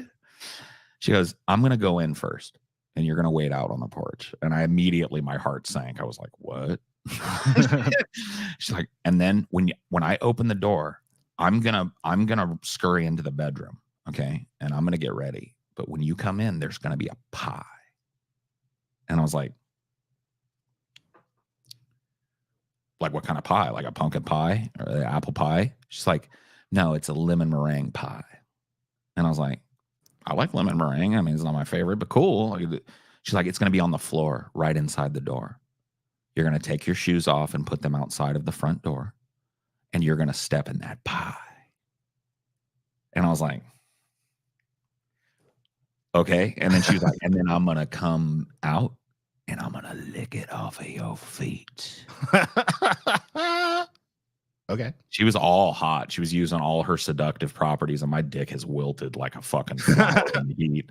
I'm like, damn, she barked up the wrong tree. Oh my God. Yeah, I know. Seriously. She took me for an actual kinky guy, and I'm really kind of not. Yeah. And she was like, I was like, well, that's not happening, but it was nice knowing you. I'm going to go. And that's how that ended. Damn. I'd have took her up on that shit. So what kind of fetish is that? You would know. Foot fetish? With a pie, though? The pie was very specific. It's a food fetish mixed with foot fetish. So would she have tried to feed me some of my foot pie? Or would she have? So she probably would have just. She probably just licked it off your toes and shit, and then fucking sucked your cock or something. Really? So that she wouldn't have had like a fucking roll of prosciutto that she wrapped around my fucking cock like a sausage and fucking. I mean, maybe put fucking hot sauce down the tip of it or something. I mean, it didn't sound like she was sadistic or anything, but you know. Oh, well, okay. Maybe she's not sadistic with it, but do you think really it would have been just step in the pie? She comes out, licks my feet clean, and then she blows me and we fuck. She might have put a little. I mean, I don't know if you'd have fucked, but she'd have put some. You don't even think I would have gotten fucked? No, you probably would have got your dick sucked, but I don't know. I mean, there's no way to know. You didn't fucking. It's the path not taken. You know. Do you think there's a chance that I just got my feet licked and then she's like, "Get out of here"? Because that's all she needed. No, I don't think so. She would have. You don't think she would have left me? Because she would have been. She'd have been hot. I mean, you know, if she's that into it and shit, maybe you would have gotten fucked actually, because you know she might have wanted something. So it might have just been oral followed by oral, or it could have been, you know, maybe she wants to ride. I didn't get that far with it because I wasn't gonna step in. But yeah, I mean, there's no way to know because you weren't willing to step. I wasn't trying to step in a pie. I mean, look, if Amelia a pie and was like, "Baby, step in this. I want to lick your feet," I would make sure she was being honest. And I'd step in that fucking pie. Right. But I just met this bitch.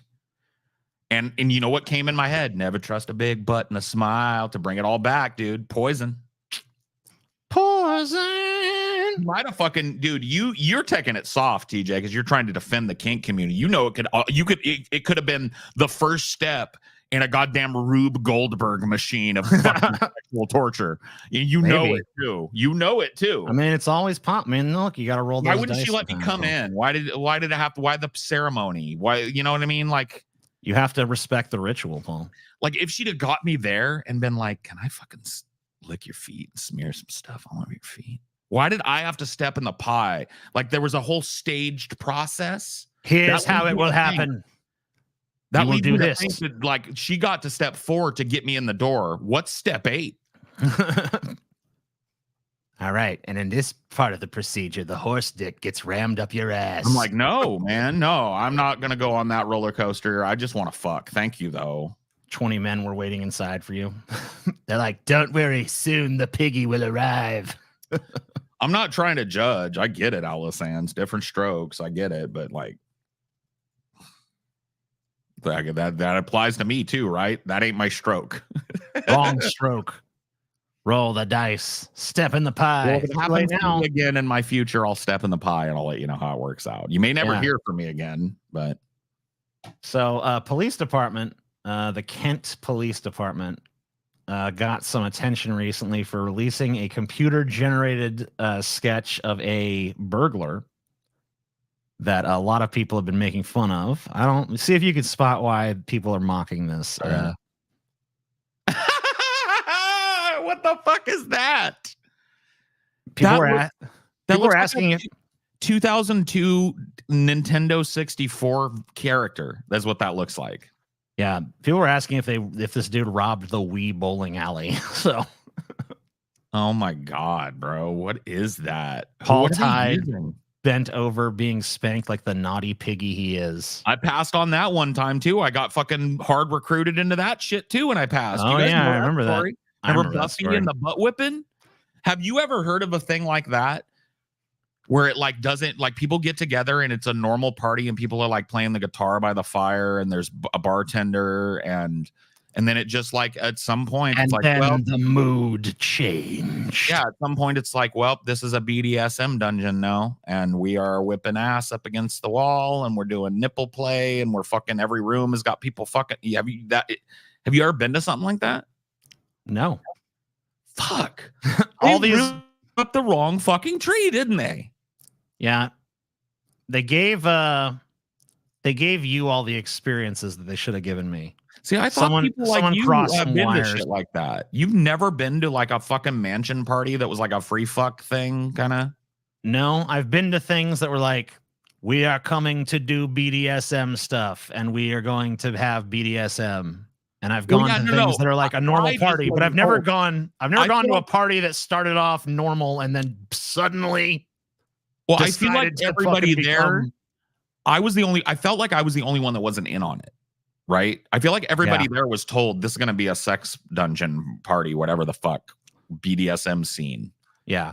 And they were just like, let's not get right into it. Let's get loose. Let's get drunk. Let's socialize. Everybody fucking, chill, get to know each other for a minute. And then when the clock strikes midnight, right, the whips and chains come out. That's exactly what happened. Oh, man. What a fucking missed opportunity for you and a strange, traumatic opportunity for me. The universe just decided, all right, do we give this one to Paul and make it an amusing story? Or do we give this one to TJ and make it a fucked up story of that fucking crazy night? And they decided it's better as an amusing story for you. So, what are you going to do? Give it to the prude. So here's the new Boston Dynamite. They decided to put hair on the fucking dog. And now it looks like a fucking crazy ass Jim Henson Muppet. Straight up, somebody go back and find it. On this show, when we were covering one of these dogs, I said, wait until they put fur on it to make it look cute. Because that was what that fucking, you guys remember they were doing that experiment of the NYPD and these dogs were like starting to respond with the police. And people in New York were like unanimously like, this is fucking creepy. Get it off the streets. I was like, wait until they figure out to make one of these motherfuckers cute. And they're doing it. They're fucking doing it, bro. Look. Don't take my word for it. Did you ever watch the video of iDubbbz? No. Where he rips the piss out of shitty Kickstarter projects. Ian's a pretty interesting character, to be honest. I don't know nothing about it. Sorry. I've heard of iDubbbz, but he's like fucking watching paint dry to me. So I don't know anything about him other than he's a boring social commentator guy. See? Told you. I don't think we need to get down on the ground immediately. Roof, cease and desist, criminal. Roof. Does TJ's shoes come off his ass to step in a phone? Well, obviously you're not going to step in with your fucking shoes on.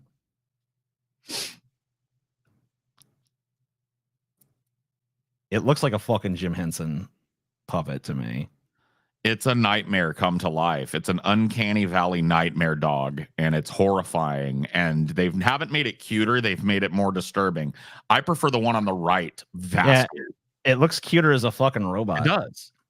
It's sassier as a robot. It's just a weird furry now. Yeah, they need to look at this, dude. As we're all sitting here going like, AI isn't real. Fucking robots are already transcending the furry barrier. Mm-hmm.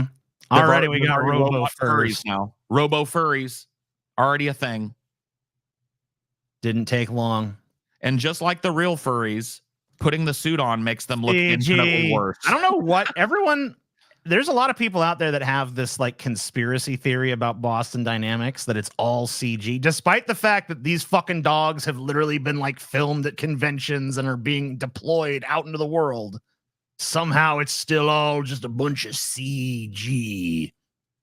I wonder what they're going to say when they see one in real life. Oh shit, here comes one of those CG dogs. Dude, can I ask a question about furries? Maybe you would know. I've been doing my Discord thing, and there's a few furries in there, right? Sure. And there's no like I joke about like banning furries and whatever. I kind of like I find their like subculture interesting and stuff. Sure. But can I ask you a question? Like, why are there so many hot ones? Hot furries. What do you mean? Why? Well, why shouldn't there be? Because my picture of furries has always been on the inside of them is like a fat, sloppy, sweaty gremlin of a person who is like sad about their personal appearance, right? Mm-hmm. And they put on a fursuit to feel cute and attractive and sexy, right?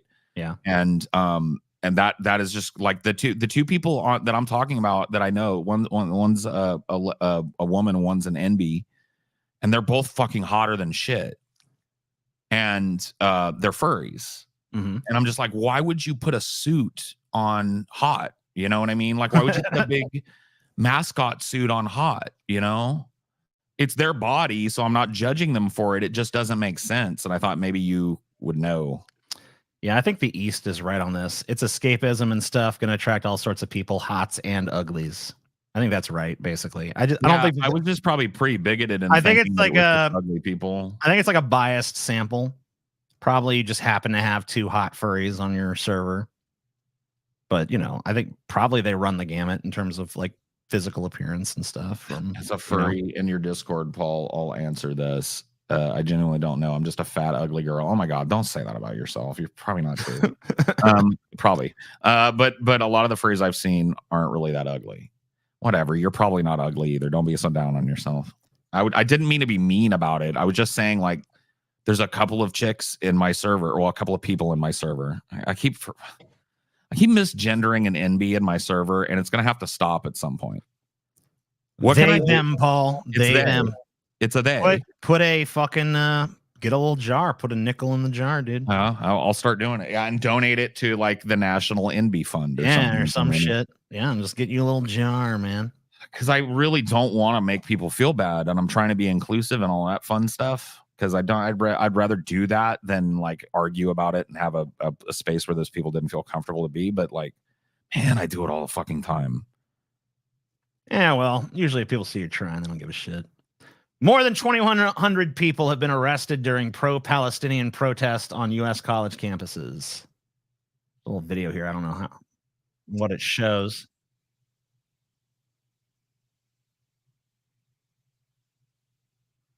Get this shit out of here.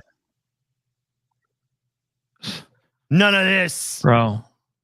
No one can sing I had a whole ass fucking thing the other day looking at some of this footage, and I on my disc, somebody was scrolling through the news of the day, and they were just showing some of this protest footage and the cops being pigs and shit. Dude, we need this more than anything in the world to expand. You can just keep playing it if you want. I don't have any audio on this, so I don't know if you didn't share. Oh, I don't know. Maybe I didn't share the audio from. Sorry, but whatever. It's actually fine. Yeah. Because whatever. It's mostly about seeing the footage anyway. So this mass protest shit is the core of my ideology. because it is the only way that I've seen in recent and relevant American history that the people have stood up and asked for something and gotten it exactly what they wanted. They ended the Vietnam War. They saw to the signing of the fucking civil rights bill, including an amendment to the fucking Constitution. Okay. Mhm. So we are really honestly at a tipping point in history, and I don't think people realize it because these people that are just so what these people are doing is called a sit-in. Have you ever heard that term, TJ? Yes. It was used during the civil rights protest as a non-violent way of breaking the rules. Right. You go into a building that you feel is part and parcel to some sort of oppressive action, and you sit. It's kind of what the people are doing that you see linking arms and blocking motorways and shit. The Stop Oil Now. That's called a sit-in. You're committing a crime, but you're not violently doing anything. You're simply sitting in, leaning there and chanting or humming to one another or talking about, you're not being violent in any way. And you see that the pigs are all wearing fucking body armor and they've got truncheons and they're manhandling these people as if they just caught them trying to run out of a store with a bunch of golf clubs or something, right? Yeah. They're treating them like they're transgressive thieves or even I've worse. heard the word terrorist thrown around pretty Yeah, liberally even as of worse. late. Well, I don't know if we have the video, but there was a video that I saw that got my blood boiling. And it was somebody was recording a woman being led away by a group of these pigs from one of these protests. Mhm. And the pig is whispering in her ear. There's 3 of them marching her as she's handcuffed behind her back. And this is a small woman that's not resisting. And she's being escorted by 3 armored up stormtroopers, right? Oh, that's ominous. And the one that's on the left, of her doesn't know he's being recorded, and he's whispering, kind of like hissing in her ear, and he goes, "What were you saying about Nazis, bitch? What do you got to say about Nazis now, bitch?" And I'm just like, Anniversary of Kent State is tomorrow. Well, let's hope that we don't see a repeat tomorrow or any other day in the near future, but it does seem like it could build to that point. Police have arrested more than 2,100 people during pro-Palestinian protests at college campuses across the United States in recent weeks, sometimes using riot gear, tactical vehicles, and flashbang devices to clear tent encampments and occupied buildings. One officer accidentally discharged his gun outside Columbia University Administration building while clearing out protesters camped inside. I'm sure that was a fucking just an honest mistake. yeah, just an oversight. No one was injured by the officer's mistake late Tuesday inside Hamilton Hall on the campus of the Columbia campus. The NYPD said Thursday he was trying to use the flashlight attached to his gun at the time. Well, it's good to know these guys. If this was a mistake, it's good to know these guys can't tell the difference between the trigger and the on button on the flashlight. By the way, I want to point out to everybody the difference in what these college kids having a sit-in and the response to that. And then look at what the pigs do the next time one of these fucking masked up Nazi fascist organizations wants to fly the Nazi flag in public. The cops are there to protect them. Well, Paul, some of those that work forces, right? There were other officers. Dude, I think that song is wrong. I think that I'm starting to feel like all of them that work forces are the same that burn crosses. Well, maybe we can tell Rage to change the song around a little bit to reflect modern times. More than 100 people are taken into custody. Hold on. I want to say one more fucking thing because I want to get it over with. And I don't mean to be ominous about this. I don't know how many more of these videos of this shit that you pulled, but I don't really have a whole lot of video now. Oh my God, bro. Some of it is just, I'm really kind of honestly glad that you don't, because it would just be a mire to get through. It is, but have you seen some of the shit going on these campuses? Yes. Women being just like, there was a woman that was being openly molested by the police. She was being held with her arms behind her back, and one of the male cops was just doing this to her. Right? They're just breaking up. They're firing fucking rubber bullets and pepper balls at these people. They're using fucking shit that they would use to break up a riot. And these are college students protesting on their campuses for the most part. Right? Yes. So they're going to kill somebody. Oh, yeah.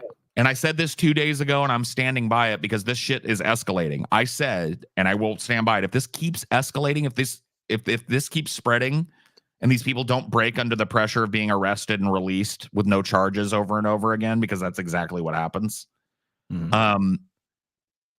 they will kill somebody. There's going to be another Kent State. Anniversary of Kent State is tomorrow, if I'm not mistaken. Yep, that's right. And maybe we'll be seeing a rerun. Hopefully not, but oh my God, I hope. Well, you know what? Part of me hopes not, and part of me hopes so. Because if there's a Kent State, I think this fucking tea kettle might explode. And I think it might turn tea kettle to pop. I'm just saying, I think it might turn from campus protest to people fucking coming out of their houses into the streets and joining mass fucking movements of people. Because this is unreal what they're doing to these peaceful fucking protesters on these campuses. Unreal. You mean these anti-Semitic terrorists, Paul? Is that what you're talking about? Dude, even if they were anti-Semites, then why don't you waffle stomp the goddamn fascist front when they come into town? I love when there's like a bunch of Nazis. It's like, oh, they're not anti-Semitic or anything. But they're there to keep other people from stomping them. And then when it's peaceful people saying stop a war, stop a genocide that's ongoing, they come in with the truncheons and the pepper gas.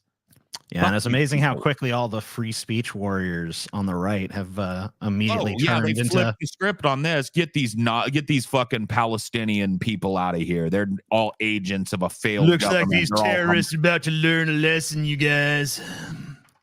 Because I guess freedom of speech lost its luster. Notice they never did this to any of the goddamn wandering, shambling hordes of Trump MAGA fucking half-wits. Drooled all over every goddamn public space in America for fucking years ongoing. I can't think of one time that the cops came in with the truncheons and broke one of those up. Keep your eye on this shit, folks. Do you know there's a reason why when leftism starts happening, there's a ton of people that oppose it in the command structure, in the power structure of your society? Do you know why that is? And this is a right wing, magically a bipartisan issue all of a sudden. When right wing, jingoistic, nationalistic, fascistic shit hits the streets, the stormtroopers are there like they're guarding the fucking shuttle carrying the emperor. Okay? Dun, dun, dun, dun, dun, dun, dun, dun, dun. And if it's a fucking leftist sitting in on a college campus, a college child, a kid, right? Linking arms with their fucking buddies on a college campus and saying, hey, we oppose the American government sending more bombs to aid and abet more genocide. Free Palestine now. They send them in like it's that they're taking over indoor. They got the AT-ATs and shit. It's fucking crazy. And if you don't know why that is, why kid gloves with the people that actually need to be treated that way, and fucking shit treatment for the people who actually need to be listened to, it's because they oppose you in every fucking aspect. The cops are not your friends. The cops are not there to serve you. They are no longer a protect and serve organization. Do you know that that's just something they paint on their fucking car? Service is not part of any police contract. Neither is protecting people, by the way. They're Neither there is to enforce protecting laws. people. Right. The Supreme Court has actually ruled that police have no obligation to protect anybody. They're not there to protect or serve. Ain't They're your there friends, to folks. And laws. What they are doing right now is they are attempting to break the backs of what they see as a dangerously burgeoning protest movement that has already escaped the campuses and has the fucking momentum to get big.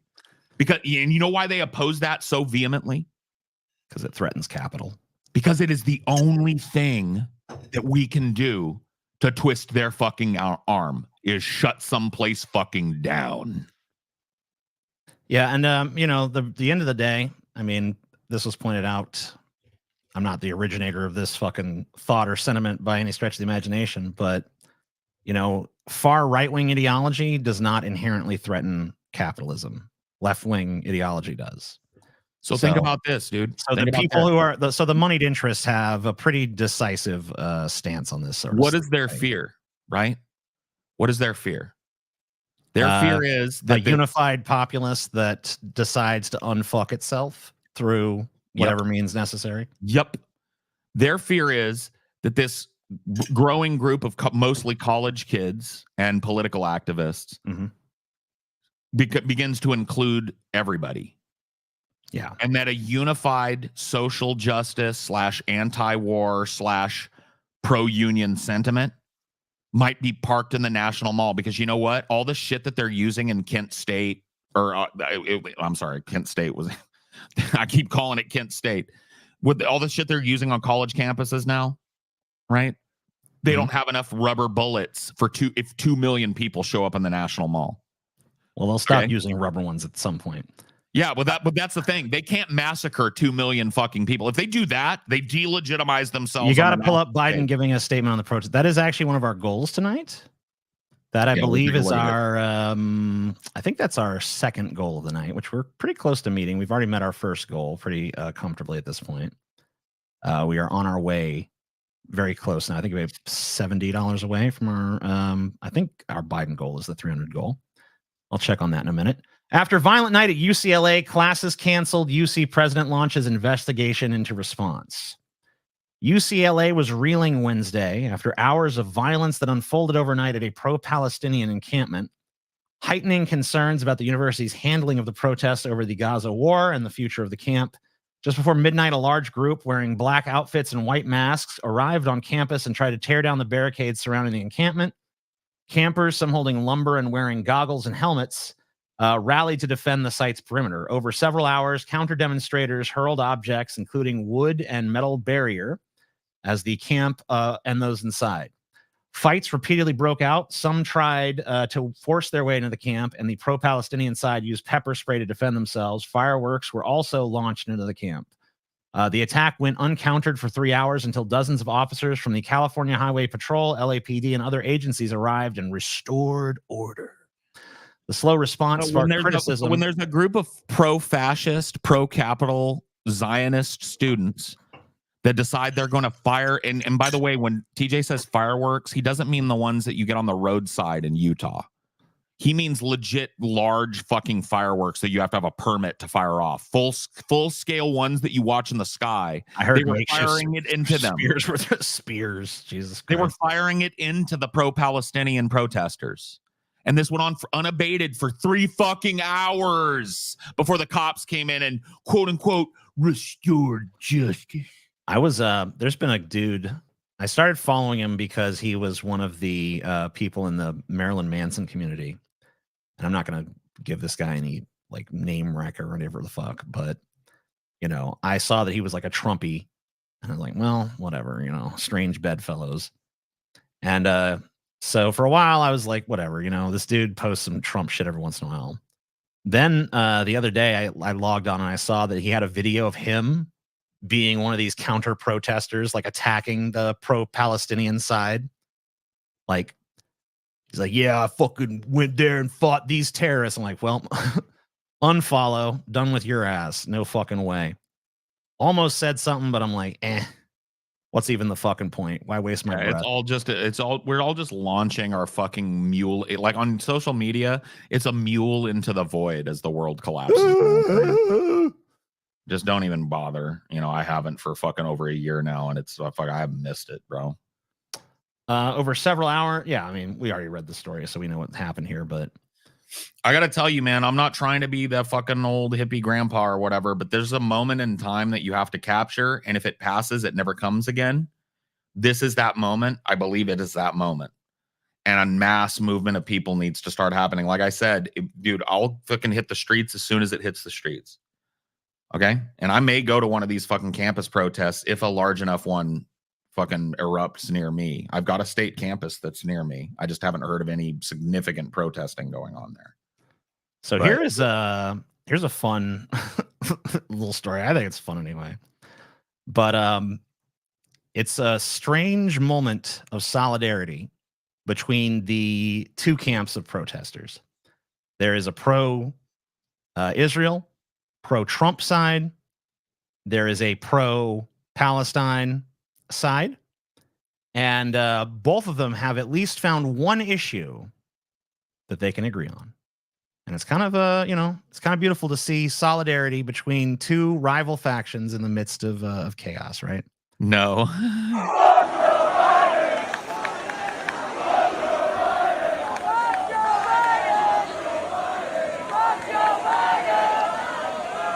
There you go.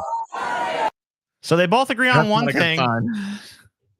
They both agree on one thing. Fuck Joe Biden. Fuck Joe Biden.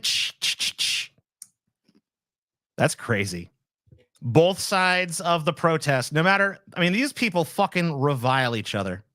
Dude, TJ, One can you thing that brought imagine? them together is their fucking mutual and shared hatred of Joe Biden. I want you to close your eyes, right? And imagine that you, instead of saying what you thought this electoral cycle, you decided it was best for the country to get Joe Biden elected, and that you'd spent the last 7 months, 8 months, pretty much like simping for Joe Biden every chance you got. And really, ultimately, not even simping so much as making the argument that we got to bite the bullet and Gotta bite it. I just decide, whatever, lesser of two evils, right? You've been doing that, and we're at present time. How do you feel right now?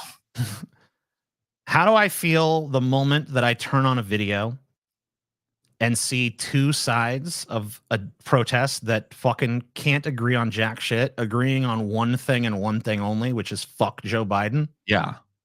I would view that as absolutely dire.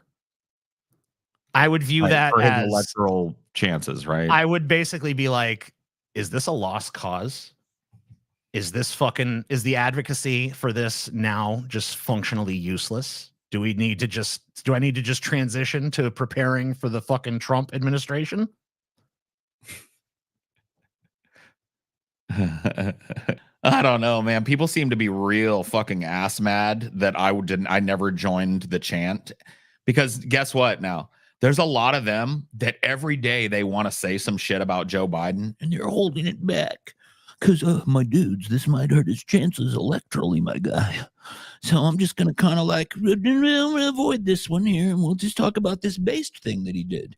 Like talking about moving marijuana meaninglessly from one schedule to another, There's like sweaty upper lips and really furrowed and concerned brows across the fucking bread tube sphere right now. And I got to say, it puts a big grin on my fucking face. Because guess what, motherfuckers? I never swore fealty to this motherfucker nor promised him my vote. So I can say what the fuck I want about him. He's an old warmongering, genocide-loving, Zionist fucking capitalist vampire. And nobody should cast their fucking vote for that fuck. He is not a leftist. He is a fascist. He is a piece of shit. He wrote the crime bill that put a generation of black men in prison and women, put a whole generation of black people in prison on purpose. He called them super predators on the floor. Okay. He opposed equal busing for rural areas so that he could obscure Mexican and black kids from getting into their schools. The guy's a fucking vampire. He's the enemy. No leftist of any seriousness should be supporting Joe Biden. And if they're trying to hold a gun to your head that says vote blue no matter who, it's a fucking cheat. It's a cheat. In your heart of hearts, it's a bad argument. It's reductive. It's a false dichotomy. They say, well, it's just one or the other, because it's a self-fulfilling prophecy, because they don't have the balls nor the wherewithal. And a lot of them don't have the monetary interest to support a real fucking revolutionary movement. And so they're simping for the fucking DNC, and every word out of their mouth is calculated through the fucking, how do I get vampire Grandpa Joe reelected? Because you know what? A lot of them need it for their ego, and a lot of them need it for their bank account, baby. They need it for their bank account. They want that status, and they want that quo. They want it all, baby. They don't care anything about anything else. And those motherfuckers have been exposed in the last fucking couple of months, bro. They're still out there doing it too. Have you heard about this bill, Paul? This HR 6090? I have not. This passed the House overwhelmingly. I think only 93 voted against it. This is the Anti-Semitism Awareness Act of 2003. Okay. So there's a fascist takeover of our government happening right now. The bill provides statutory authority for the requirement that the Department of Education's Office for Civil Rights take into consideration the International Holocaust Remembrance Alliance working definition of anti-Semitism when reviewing or investigating complaints of discrimination based on race, color, or national origin in programs or activities that receive federal financial assistance. According to the IHRA's working definition, anti-Semitism is a certain perception of Jews which may be expressed as a hatred towards Jews. This bill is nothing more than using the veneer of cracking down on anti-Semitism to crack down on protest of Israel's genocide. Left-wing revolutionary protest is what it's meant to crack down on. Because if you think this thing begins and ends with Palestine, you're wrong. They're afraid that this becomes a fucking revolt against the goddamn arm bar that they've had the working and lower classes in this country for the last 30 years. And they know it's brewing. That's why every goddamn left-wing protest gets treated like it's a terrorist act. They're actually passing a fucking federal level law recommending that civil rights organizations take into account the fucking whether something's anti-Semitic or not. Give me a fucking break. Did you know that the Australian Federal Police was formed because a protester threw an egg at the Prime Minister? Dope. Anyway, here's Michael Moore's take on all this bullshit. You know, I don't have a tremendous, I guess I have some respect for Michael Moore because I've liked some of his films and stuff. I don't think he's been particularly I don't think his most recent years have been his best, but I will say this. He is I was just going to say he's pretty good at calling these elections. He knew that Trump was a serious danger long before anyone else took him seriously. And he's been pretty fucking spot on calling these things for a while, I think. So let's hear his take when he says that he doesn't think that Biden has a great chance of being reelected. Let me say about fucking sure, go ahead. About Michael Moore. I don't agree with the dude on quite a few issues, honestly, if I were to go down the list. There are just some things I do agree with him very, very broadly on most things. Sure. But the dude, whatever you want to say about him, there's no strings on him. He's a self-made movie maker, and the money he's got is his money. It's not like he needs somebody else's. The DNC doesn't have its finger in his pie. And if it does, it's a very light finger in comparison to most other fucking big commentators and movie makers and shit. Which is probably why you've seen his star fall over recent years. Exactly. Because he doesn't toe the fucking line at the DNC, which is crazy, by the way. It's vote for Joe. He's awful, but Trump would be marginally more awful. Now, I don't know where he stands on that stuff, but I know that he's saying that he doesn't think Biden has a good chance here. So let's see what exactly he's putting forth. I mean, capturing the nuance here and the complex nature of this is one thing. But you brought up a poll about Israel's leadership, but you're wearing a Michigan against that because I'm an Alabama fan, as you know. Wow, that's so important right now. Thank you. But you know, his media training is really good too. You can tell he's a guy that's done like a million of these interviews. He's always so happy and gregarious, and it helps. Honestly, it makes him a good advocate because people like that more than they like somebody that's stiff and salty. There's a CNN poll that showed today 81% of voters. Why is he strangling himself though? He's like. I don't know. Under the age of 35, disapprove of how President Biden has been handling this war. I mean, we're seeing it on campuses. There is a question of what we're going to see in November. I wonder what you think he should be doing differently to change those numbers. Thank you for asking that question, Caitlin. This is why I was so. He sounds ill. I mean, he does. He's probably doing pressers. One of the signs that civilization is collapsing is far-right ideology seeping into all institutions. Well, yeah, that's usually. Does he have a movie coming out or something? I don't know. I'm not sure. Because that voice just sounded like he's hoarse. When I got the call asking if I'd like to come on tonight, I really was coming on. I know we're speaking to millions of people, but I'd like to speak to one particular. I mean, it's CNN, so it's probably more like, you know. Yeah, you're probably right. A couple 100,000 or whatever. Yeah, he might be sick. And that is President Biden. I wanted to say this on your show. This could be just his transition into his old man voice, too. I've gotten gravelier with time, and maybe this is just his old man voice is a little kind of you know, I'm Michael Moore, the maker of such great films as my you know, fucking whatever. It used to be like my hometown of Yeah. Flint, Michigan, but it's going to transition into my hometown of Flint, Michigan. It's 7 a.m. in Flint, Michigan. The milkman is delivering his milk. Mom is popping the toast into the toaster and watching Good Morning America. Dad is having a shave. The kids are changing into their pajamas. And halfway across the world, President Clinton is dropping 1 million tons of bombs on the civilian population of a country for no discernible reason. His chance of not being reelected, I think at this point is so great because of those numbers, because he's losing the youth vote. He's lost the Arab American vote in Michigan. So even Michelle Goldberg in a column in the New York Times last month said that you lose Michigan. Dude, I got to try and get on Michael Moore's podcast, dude. What am I doing with my time, dude?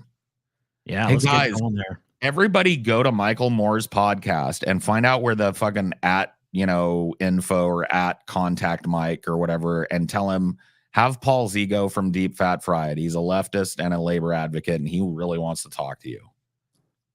His chance. So his exact wording is a little clumsy. He said his chance at not being reelected is so great, which just means he doesn't think he's going to win.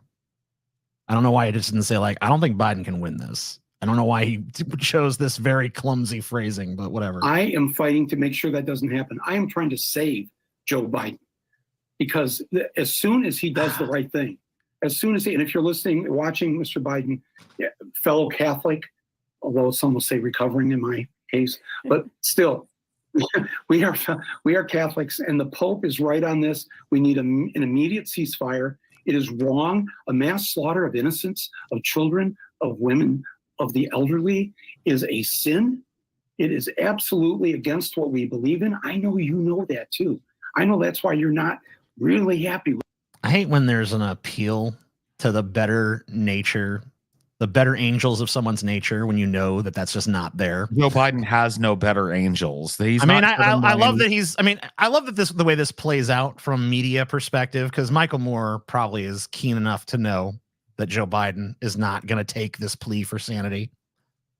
So the fact that it's just going to go on and on. No, dude, the time for this was years ago. Yeah. And I didn't hear any of these fucking lefties pushing Biden or shitting on Biden back then. It was all roses and fucking, oh yeah, based. This is based. Oh, this is based. Oh, look at these. He went to a protest. That's based.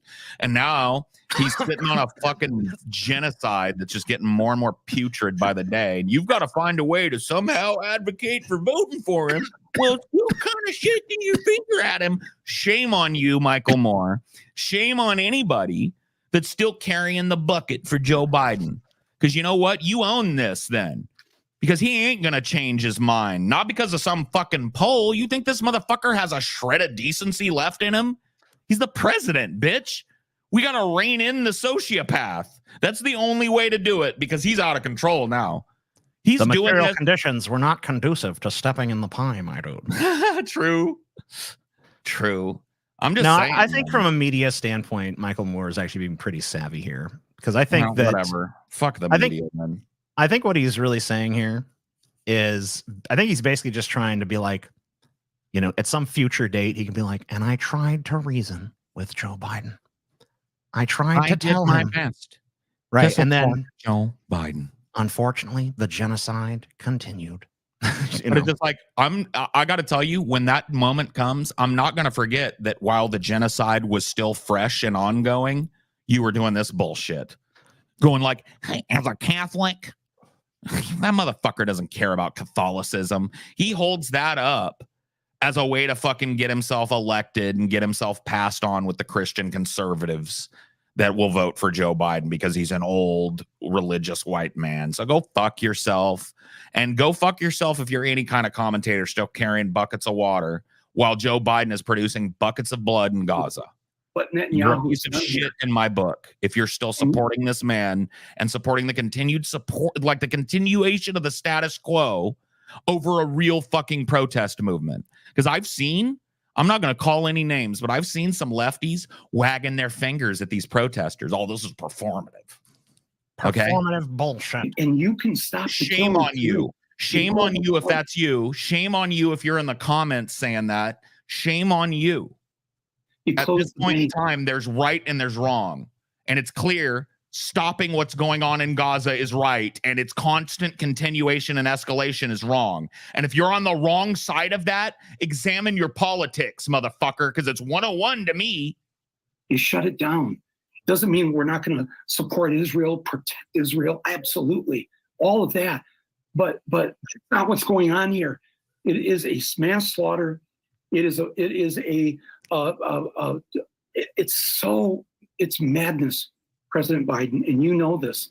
And I speak to you as a fellow seminarian to the Catholic priesthood. That's me. That this is wrong. This is not what we believe. I am part of your in-group, Joe Biden, please.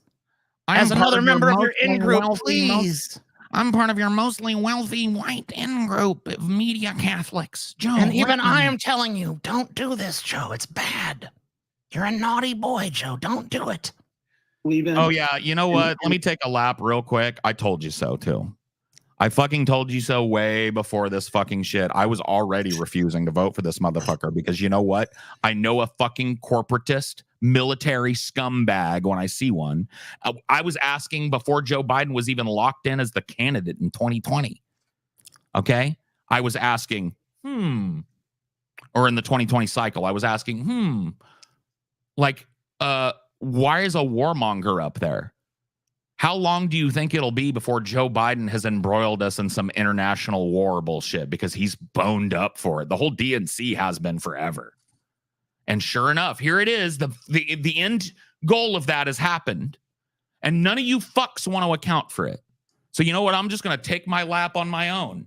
I told you, support a warmonger. You get a warmonger. Scratch a lie, find a thief, all of that. Okay? The problem is to even be considered a presidential candidate, you have to take AIPAC money. Bernie never took any, and we saw what happened to him. And I think, after World War II, we are all in the shadow of the Holocaust. We are all sons and daughters of that era.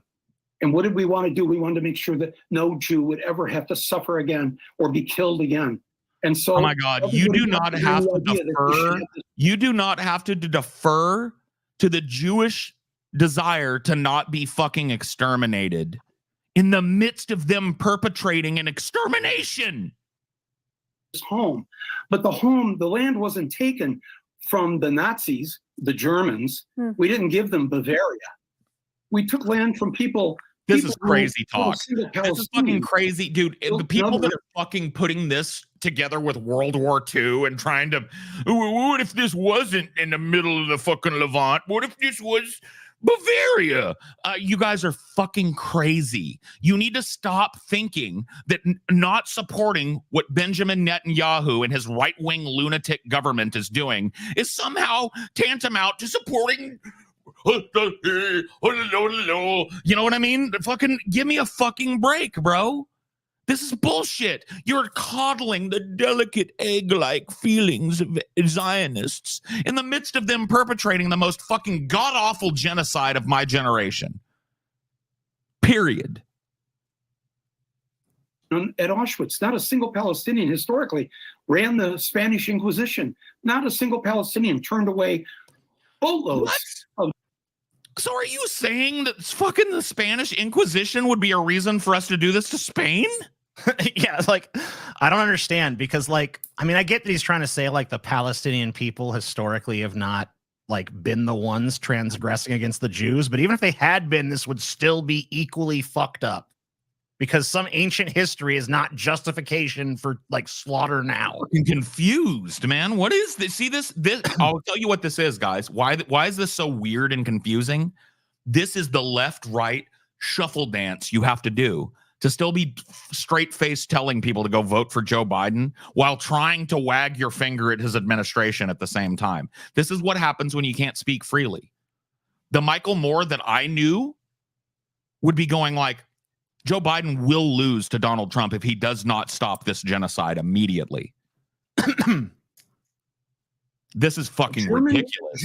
Bavaria? Are you fucking kidding me, you weirdo? Bavaria? the dock in Boston, New York, Miami, prohibited, trying to escape before they were all exterminated. We don't. Oh my God! Wait a minute. Is this part of not being anti-Semitic in this country now? Do you have to pronounce the sins against the Jewish people prior to speaking about anything they do? Begin now. The Jews suffered many pogroms over the history, where it was about excluding them from the economic system of the times, and people were killed in mass, and all of that culminated in the Jews being exterminated in Nazi Germany. And what did the United States do? Did they protect the Jews immediately and allow the refugees in? No. They closed their borders to the Jews and said, stay in, get genocided. And then the Jews were genocided, and over 6 million people were burned. Benjamin Netanyahu needs to stop slaughtering babies in the street. Yeah. Did I do it right? Did I do it right? Yeah, you did it. Give me a break. You nailed it. You nailed it, Paul. Fucking break with this bullshit. United States. And I'm just saying, you're right to be, as you say, you care and you love the Jewish people, obviously, yes, but not this. This is mass extermination. When you carpet bomb a civilian population, and by those who are watching this, that's actually. Wait a minute. Pause it. That actually is what he did. I called the tactic before the tactic came out. Well, no, I mean, it was pretty obvious that's what he was doing. Pronounced the litany of woes of the Jewish people of history. Yeah. And then immediately was like, but you got to stop genociding, though. That's because, once again, I think this dude is just very media savvy and realizes that he's going to be labeled an anti-Semite if he doesn't fucking do that. And he just knows that he's not going to be able to go on CNN and shit like that if he's labeling it. So this is about the strongest I think he can possibly be anti this genocide and still be on CNN and not be labeled some sort of anti-Semitic fringe voice or whatever the fuck. Oof. And so he's playing it safe and just doing, Yeah, this is safe, and I'll remember this. Because when you try and do your triumphant, I was right all the time. I'm not going to fucking buy it. I had a deep feeling of trepidation in my heart when Joe Biden took office. I was right from the very beginning, but I didn't always say the right thing. And he'll try and cop to it by showing, you should vote for Joe Biden. But it's just of him on CNN, Fox, and every other goddamn thing, being a media whore and whoring out for Biden. Well, but ladies and gentlemen, I was just wrong. Just to play devil's advocate. I mean, there could be people out there that are more on the center of these issues, and maybe this could pull them a little bit more. What is in the right center direction. of this issue? Basically what you're hearing articulated here, but it could go a different way. It could be like, the center is fucking just like, imagine sit back and accept a genocide for as long. Imagine you're a person who is in a position where you are very concerned about all this fucking shit that happened to the Jewish people, and because of that fucking guilt about that, you're kind of excusing what's going on, but you're maybe uncomfortable with it. Maybe for that person, Michael Moore articulating this point of view is something that can bring them a step closer to being like, yeah, you know what? Despite everything the Jews have been through, this is too fucked up to support. I can't fucking be on that side. So, I mean, and I'm just playing devil's advocate. I pretty much do agree with you, but I could see that maybe it would be helpful to a person in that position, because not everyone is going to be able to go from zero to based in fucking 2.5 seconds. I don't even want to be associated with the fucking term based. I'm going to be honest with you. I'm not trying to be based. I'm pointing at the past and going, this is what happened the last time things got out of control economically and socially for people. Sure. When the world was when the government was prosecuting an ongoing war that was more atrocious by the day and started to look more like an extermination than a war of liberation, they took to the streets and they linked arms with people protesting the treatment of black people and their exclusion from fucking public spaces and their separate but equal Jim Crow fucking bullshit. And they linked arms with those people and they changed the fucking course of the next 20 years of history. And we've got the ability to do that right now. But I'm telling you, this is the fulcrum, guys. They're attacking every aspect of this, every aspect of your ability to fucking ever go in public and protest is being attacked so viciously and so obviously right now that if we don't all come together now within the next few months while this ongoing genocide just ripens and gets worse, okay, under the summer sun, imagine what that's going to be like. Huh? The center is just right-wingers who are too pussy to say it. I think that the center consists of like 4 different groups, to be honest with you. I think one is what you describe. Another is lefties who are too pussy to say it. Another is people who just don't, who are maybe eccentric in some way and who think outside of like the political paradigms that we're presented with, that just don't feel comfortable identifying with either camp. So they call themselves center, but what they probably really are is something that's a little bit more idiosyncratic than that. And then there are people who legitimately just find themselves like, I'm just caught in the middle. And mostly those people are fucking idiots, by the way. Whatever, man. But that's what I think of the center. Just in I case can't imagine being in a position where I'm trying to I'm so glad that I learned long ago not to hitch my fucking wagon as a leftist to the DNC ever. Because you know what? It is so much easier for me to just openly mock and criticize the DNC and Biden for their open cruelty. I mean, look at all the other shit that's happened. You remember when the fucking online left was just doing backflips for that Fetterman fat fucking hoodie fuck? Yes. Oh, we're based. Look at him. He wore a hoodie. You know, what's crazy is I remember I was watching a commentator, and I'm trying to remember the commentator's name. He's pretty popular. I can't remember who the fuck is, but it doesn't really matter what his name is. But I remember he was a big Fetterman supporter, and he was talking about Fetterman, and he was saying, Fetterman's pretty based on a lot of, I mean, he is kind of an Israel simp, but other than that, pretty based on a lot of stuff.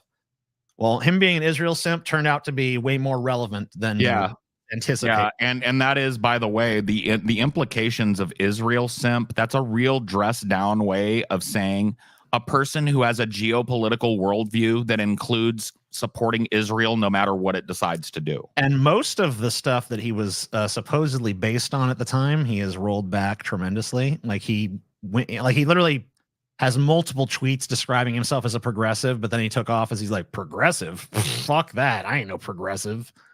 And then, rolled back his position on immigration, went way right on that, as did, I think, the whole Democrat Party, though, to be honest with you. And went way right on a bunch of fucking issues, honestly. That's what happens. That's what happens when a leftist, when you pour your fucking money and time behind a leftist and you're sending them into the grindhouse that is the DNC. And I've been saying this over and over. It happened to AOC too. Least effective member of Congress. And I still see people simping, dude. I'll just come out and say it, dude. I was looking at Vosh's subreddit the other day, and there was a thing like, who other than Joe Biden would you like to see for president? And the highest upvoted thing at the time I looked at it was AOC. And I was like, are you fucking kidding me? You saw that whimpering, simpering, capitulating, fucking backstabbing performance when she funded, by the way, when she provided material funding for the slaughter going on right now. And Pelosi told her, you are going to vote for this, you little bitch, or I'm going to ruin you. And AOC went, okay, I vote. How many times do I have to be right about this shit before you start fucking? I'm not even, don't even listen to me. I'm not the only one saying this shit. I'm not saying I'm like some kind of oracle. There's a bunch of fucking people that have been saying this shit from day one. We're just some of them. Okay? Joe Biden is not to be trusted. The DNC is not your friend. They are not an avenue for soft leftism or soft socialism or anything that you say. They are servants of capital, and they cackle in the back rooms with Republicans after the performative bullshit on the floor when the C-SPAN cameras are on, okay? That's just known. These motherfuckers all want the same thing. You know what it is? Status quo. If anything, they want to tighten the noose a little. How much more can we juice these motherfuckers? How many more millions a month can we scalp off of these motherfuckers' benefits and ability to pay their fucking bills, huh? Can we raise the price of this a little more? Can we reduce the price of this, but double the price of that? Give me a break, guys. You want to keep fucking calling yourself a leftist while you're signing up to vote for people like Fetterman and AOC and, God forbid, Joe fucking Biden and Hillary Clinton and shit? You need to really do some examinations, man. What about what you're doing is on the left? What about it is on the left? What about supporting a guy that just keeps dumping more bombs and ammunition on a genocide and just fucking fecklessly walks away when people ask him if he's going to change his mind because of protests. No. What's it going to take? How long are you going to wait?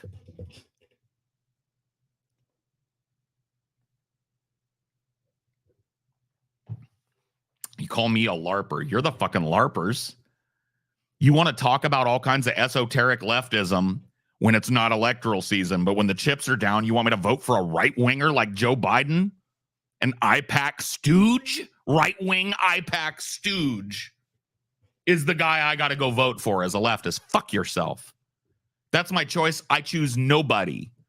And you know what? Nobody would have won the last goddamn fucking election. Isn't that great?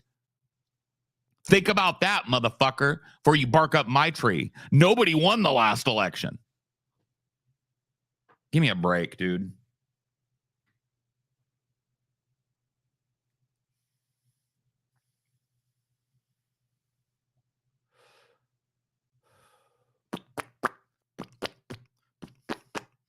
I haven't seen any of these motherfuckers, too. The usual suspects are all fucking quiet. All those motherfuckers that were chirping at me 6 months ago about what a fucking, you're a fascist apologist, you don't support Joe Biden. Who's the fascist apologist now, bitch? Who's telling their fucking audience to go vote for Joe Biden? Because it ain't me. Who's the fucking fascist apologist between me and you, though? Where are all these motherfuckers? All these bitches that were in the chat riding my dick like it was the fucking the newest ride at Magic Mountain. Just fucking chirping crickets in the background now. Where you at, motherfuckers? Where you at? Where'd you go? Oh, that's right. That was never any of you, was it? You always agreed with Paul, didn't you? Isn't that weird how that works out?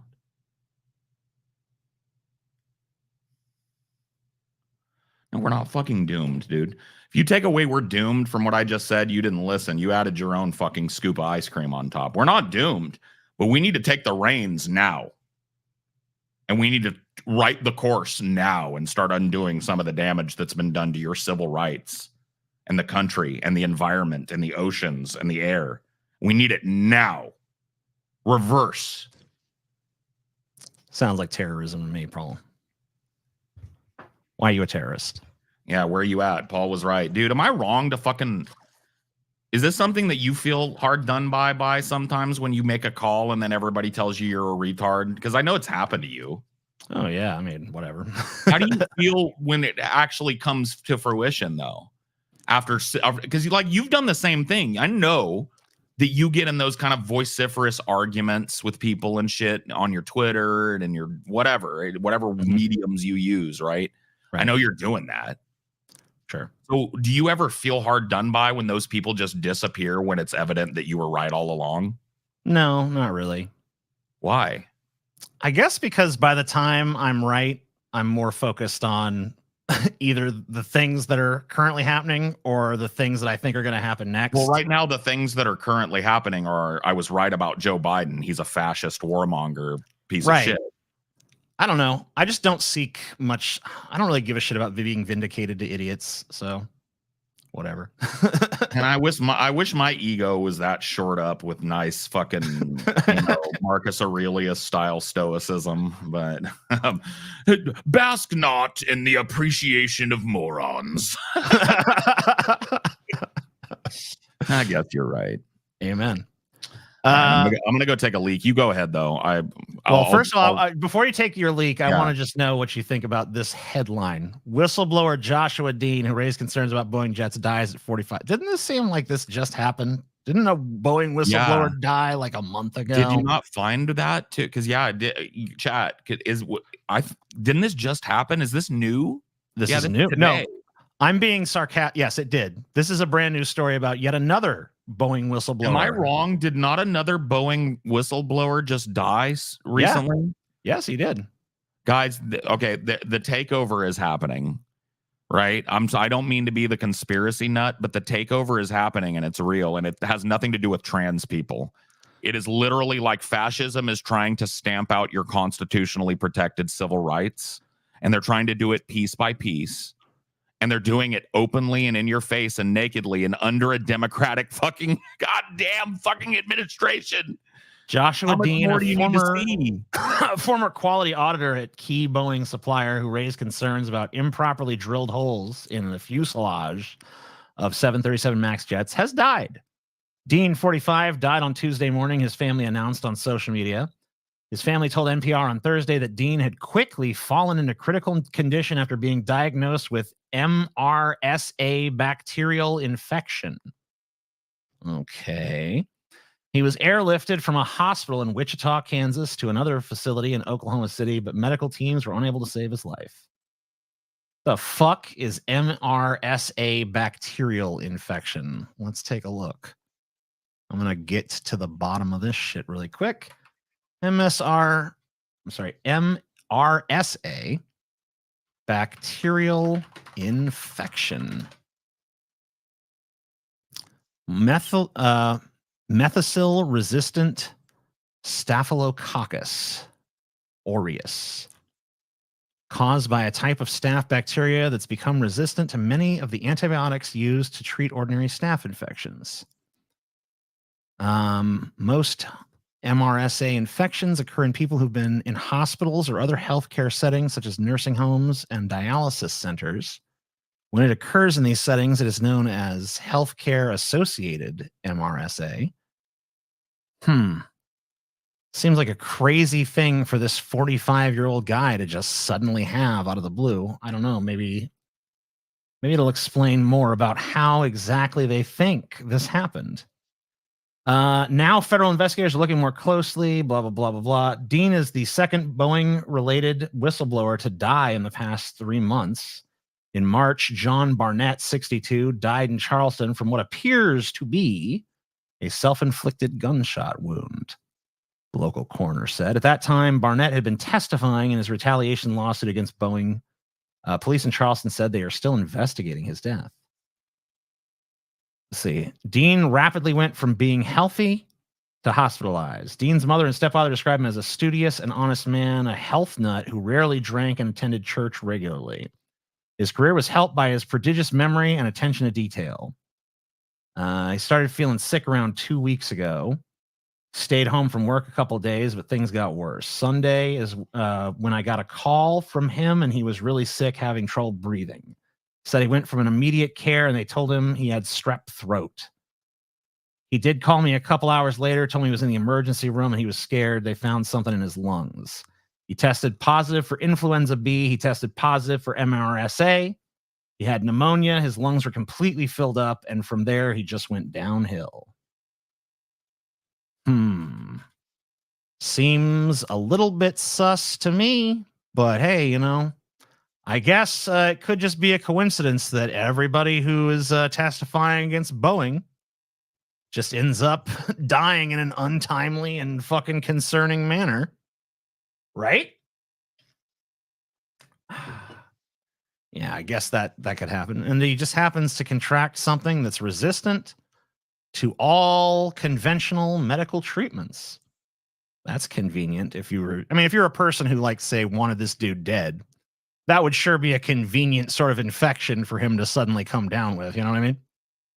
Very odd. Most people don't get MRSA outside of hospitals or assisted living facilities. Yeah, that is kind of weird. Maybe he was in a hospital. I went through the article looking to see if he contracted it in one of those locations. I didn't see anything about that. I didn't read to the very end. Maybe there's something about, oh yeah, he was in. Okay, it said it was his first time ever going to the hospital when he got this infection.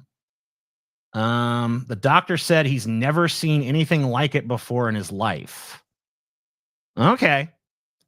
So this guy not only got a form of bacteria resistant to penicillin, but apparently a case so severe that the doctor who treated him is just like, I've never seen anything like this before.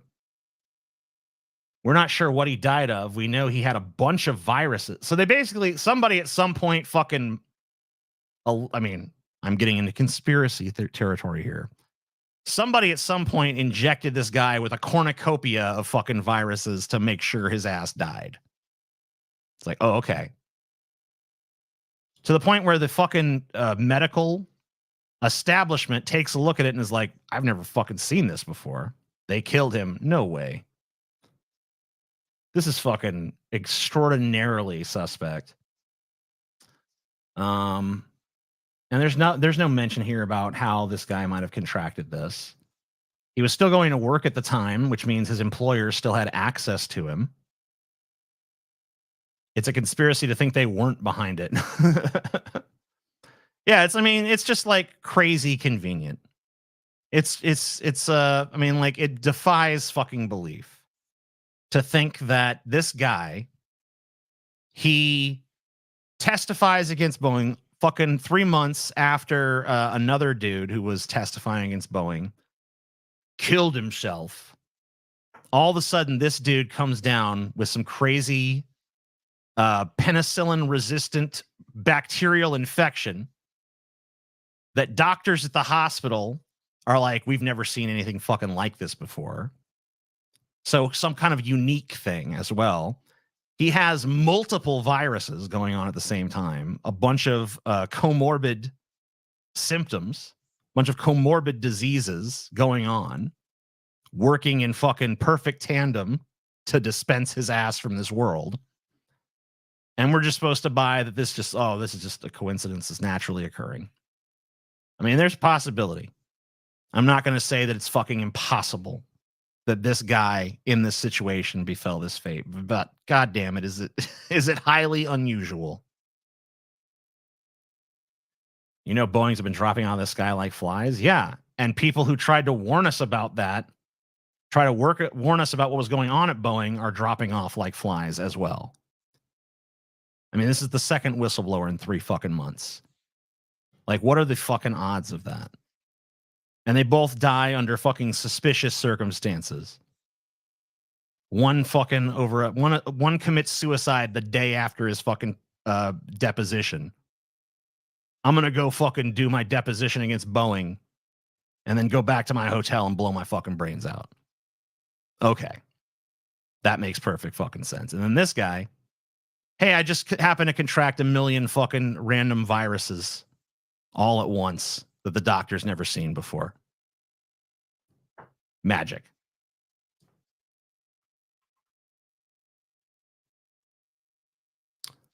Poultry enterprise in California to pay $4.8 million after employing children to work with sharp knives. The owners and operators of a network of California poultry processors and distributors were ordered to pay $4.8 million in back wages and damages, and to give up $1 million in profits after a Department of Labor investigation found the owners illegally employed children as young as 14 to work dangerous jobs. The wage settlement is one of the largest ever reached for U.S. poultry workers, which is fucking sad because that's not that big of a fucking judgment. I mean, you know that this is a tiny little speck of the profits that they made doing these practices. This is why these corporations take regulation about as seriously as a fucking pimple, because this doesn't fucking cut into their bottom line in any substantive fucking way. You've just instructed this industry that if it hires a bunch of 14-year-olds to slaughter chickens, the only fucking and probably saves tens of millions of dollars in the process. Oh. I mean, that they give birth to a bouncing baby boy. Are you fucking there? lay a giant turd, Paul. Oh, sorry, my bad. I had you muted. Oh, because I don't listen to you. No, I mute my board when I walk away because of Discord because I'm paranoid. Welcome to news from 1906. Yeah, this fucking shit. This is not punishment. They can just roll this right into like their calculations. It's like, yeah, cost of doing business, you know. After you hire a bunch of 14-year-olds to slaughter chickens in dangerous conditions, then you just fucking pay the little fine and you're done. I'm gonna level with you, TJ. Mm-hmm. About something. Do it. I also smoked a cigarette. Okay. And while I started to smoke the cigarette, I was watching that Vosh video on Thermia to just see what goes on in it. Mm-hmm.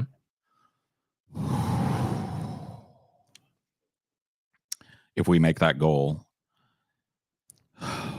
there's gonna be fucking fireworks. I can just tell you right now. He is such a fucking douchebag. Oh my god.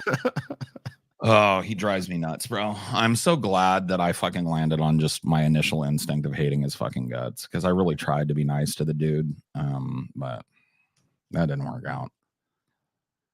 Oh man, it's gonna be fucking bad, bro. It's Just to gonna be update bad. you on that. So that is our 750 goal tonight. So that's not our top goal. So where are we at? I don't have the numbers in front. Currently, we have made our first 2 goals. We are at 350 about. So we have made our first 2 goals, and we're about $100 from our 3rd goal.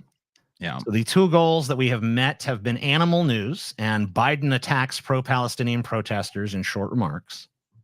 Yeah. The next goal is Nancy Mace, who is a congressional fucking whatever, blasts the college protests. Going to hear some Fox News opinions on that kind of stuff. Yeah. And then for 600, we have terrible product placement in movies and TV. For 750, we have the potentially atomic triggering of Paul with a Vosh video where he I watched the first half of it and I was going nuclear in my mind. I was just like, this motherfucking guy. Vosh says Paul is a moronic. Fascism. I would also like to point out that the clip that he fucking chose to respond to is pre-October 7th. Isn't that fucking nice? He chose to respond to a clip from our show that's pre-October 7th so that that doesn't need to get addressed. Oh. I don't know when exactly. I don't know exactly when he made the response there. It could also be from before then and only being put up now. Well, whatever the case may be, it's a fucking old clip, dude. It's a clip from like fucking 3 months ago. Mm-hmm. And the things have only worsened since then. And I'm wondering how he remains so smug and dismissive in this fucking video. But I guess we'll take a look at it. I'm going to try and hold back because I can't fucking hang, dude. I want to fucking just... Don't do it. You shouldn't have done that, Paul. You should have waited. He is the antithesis of everything that I believe within the left side of things. You know what I mean? And I feel like that's important to address. A lot of people would point out, you probably agree with Vosh on a lot of things. Well, I would question that because it's like Vosh will say something like, oh, leftists support leftist things. They might support it when they're running, but when do they do it? You know, like never. Save it, Paul. Oh, my God. Put it in the jar. You shouldn't have done what you done, but it's too late. But that's fine. Save it. You gotta save it. Fucking hot to trot, though. Put it in the jar. Put it in the jar. Okay. It's in the jar. Sorry, Paul. You shouldn't have done that. You shouldn't have done what you did. I have a bottomless fucking rage jar, so it's in there. Steve Zaw the Grim. Yes, that's right. Go subscribe to Scotty. Make that goal. And go join TJ's Discord server at discord.gg/TJ Hive and join mine at discord.gg/Paul. And we will talk with each other. Some more towards the fireworks fund. Didn't you do a movie night recently? Yeah, I watched Cemetery Man, aka De La Morte de l'Amor. And I also watched Life Force. And that was a fun little movie night. Yeah, cool. I had actually never seen Life Force before. So I haven't done a movie night yet on mine, but I want to. I just don't know what I want to watch with everybody because I want to have everybody silently watches the movie if they want to. And then at the end, we open up the discussion, and we talk about. See, mine is not like that at all. Mine is rowdy and people are constantly talking over the movie and stuff. Maybe I should do that then. Maybe that's does it work? Like, do you actually get to see the movie? Yeah, I mean, it kind of affected things, I think, a little bit on the second feature, which was way more talky. Well, Cemetery Man. Drinking and smoking and shit. Was the dude in there? Yes. And he pretty much never shuts up, which is fine. I love the dude, though. I love him, too. Maybe I'll just let him talk and everybody else has to shut up. He's just like, man, this movie don't make no damn sense. Dude, why are they doing that? Dude is a legend, bro. I've talked to the dude for hours and I've picked his brain on shit, and he's my kind of people, bro. He's a legend on this. It helps that TJ watches shit that doesn't merit your full attention. I disagree with you in the case of Cemetery Man. I think that movie actually can benefit from your full attention, but I agree with in the case of Life Force, that movie does not demand full attention at all. Yeah.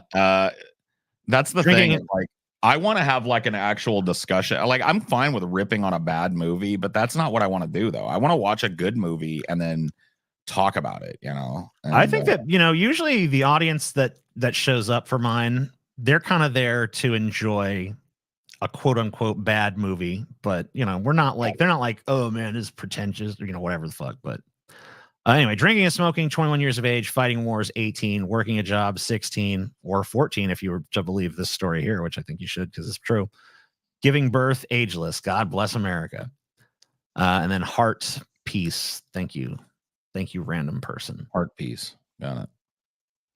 Whatever that is. Fair enough. I wasn't there for either. They just seem kind of schlocky. They both are schlocky. Cemetery Man, though, is also like half. It's like half schlock film and half art film, which is There's a different hybrid levels. that doesn't always happen. But well, schlock can be good. Like schlock doesn't necessarily mean bad. Schlock just means low budget, really, you know, and kind of like low brow too, usually. Yeah. But that doesn't mean bad movie. So. All right. I don't know. I want to do a movie night. I think I'm going to try and do it a little different than yours because, you know, but I want to attend to your next one, though. And I want to get rowdy and fucking maybe I'll get drunk or something. Hell yeah. It only takes me 2 glasses of wine now and I'm 3 sheets, you know, so. I'm curious what's y'all's stance on product placement just on principle. I don't really give too much of a fuck, but I think sometimes it definitely, if it comes to the point of being distracting, then yeah, it's a problem. I watched a Netflix movie called Leave the World Behind last night. I finished it up with Amelia, and it's got Ethan Hawke, it's got Julia Roberts, it's got Kevin Bacon, it's got the dude, I can't remember his name because it's a very African name and I would fucking butcher it, but he was the dude that played the lead character in the new season of, or no, the season 3 of True Detective, the black guy. Yeah, I don't know. Everybody that, well, anyway, everybody in it is great, and the movie's like it's like a very Hitchcockian tension film. Cool, which I love a good tension movie. You know what I mean? It's like some people hate those like movies that like always feel like they're about to arrive at some huge thing, but it kind of never comes. You know, or when it does, it might not come in the way you think. That's like Hitchcock all around, and I love that. So it's one of those, but it had like some pretty egregious product placement in it. You can tell that like Netflix they were able to pay those actors because they put some products in the fucking movie. You know what I mean? I hate when they try to make it subtle, but the table obviously has a bunch of one type of drink and then all the labels are facing the camera. Yeah, they get pretty fucking unsubtle with that shit sometimes. Well, it's always that, but if they didn't get, because it's like in this one, it was weird. They were doing, I can't remember what soda it was because it's unremarkable to me. I always try and forget it. I think it's like Coke, maybe Coca-Cola. And they had that whole scene where it was like, we got to have a Coke together or some shit. And then she went to go get a glass of wine.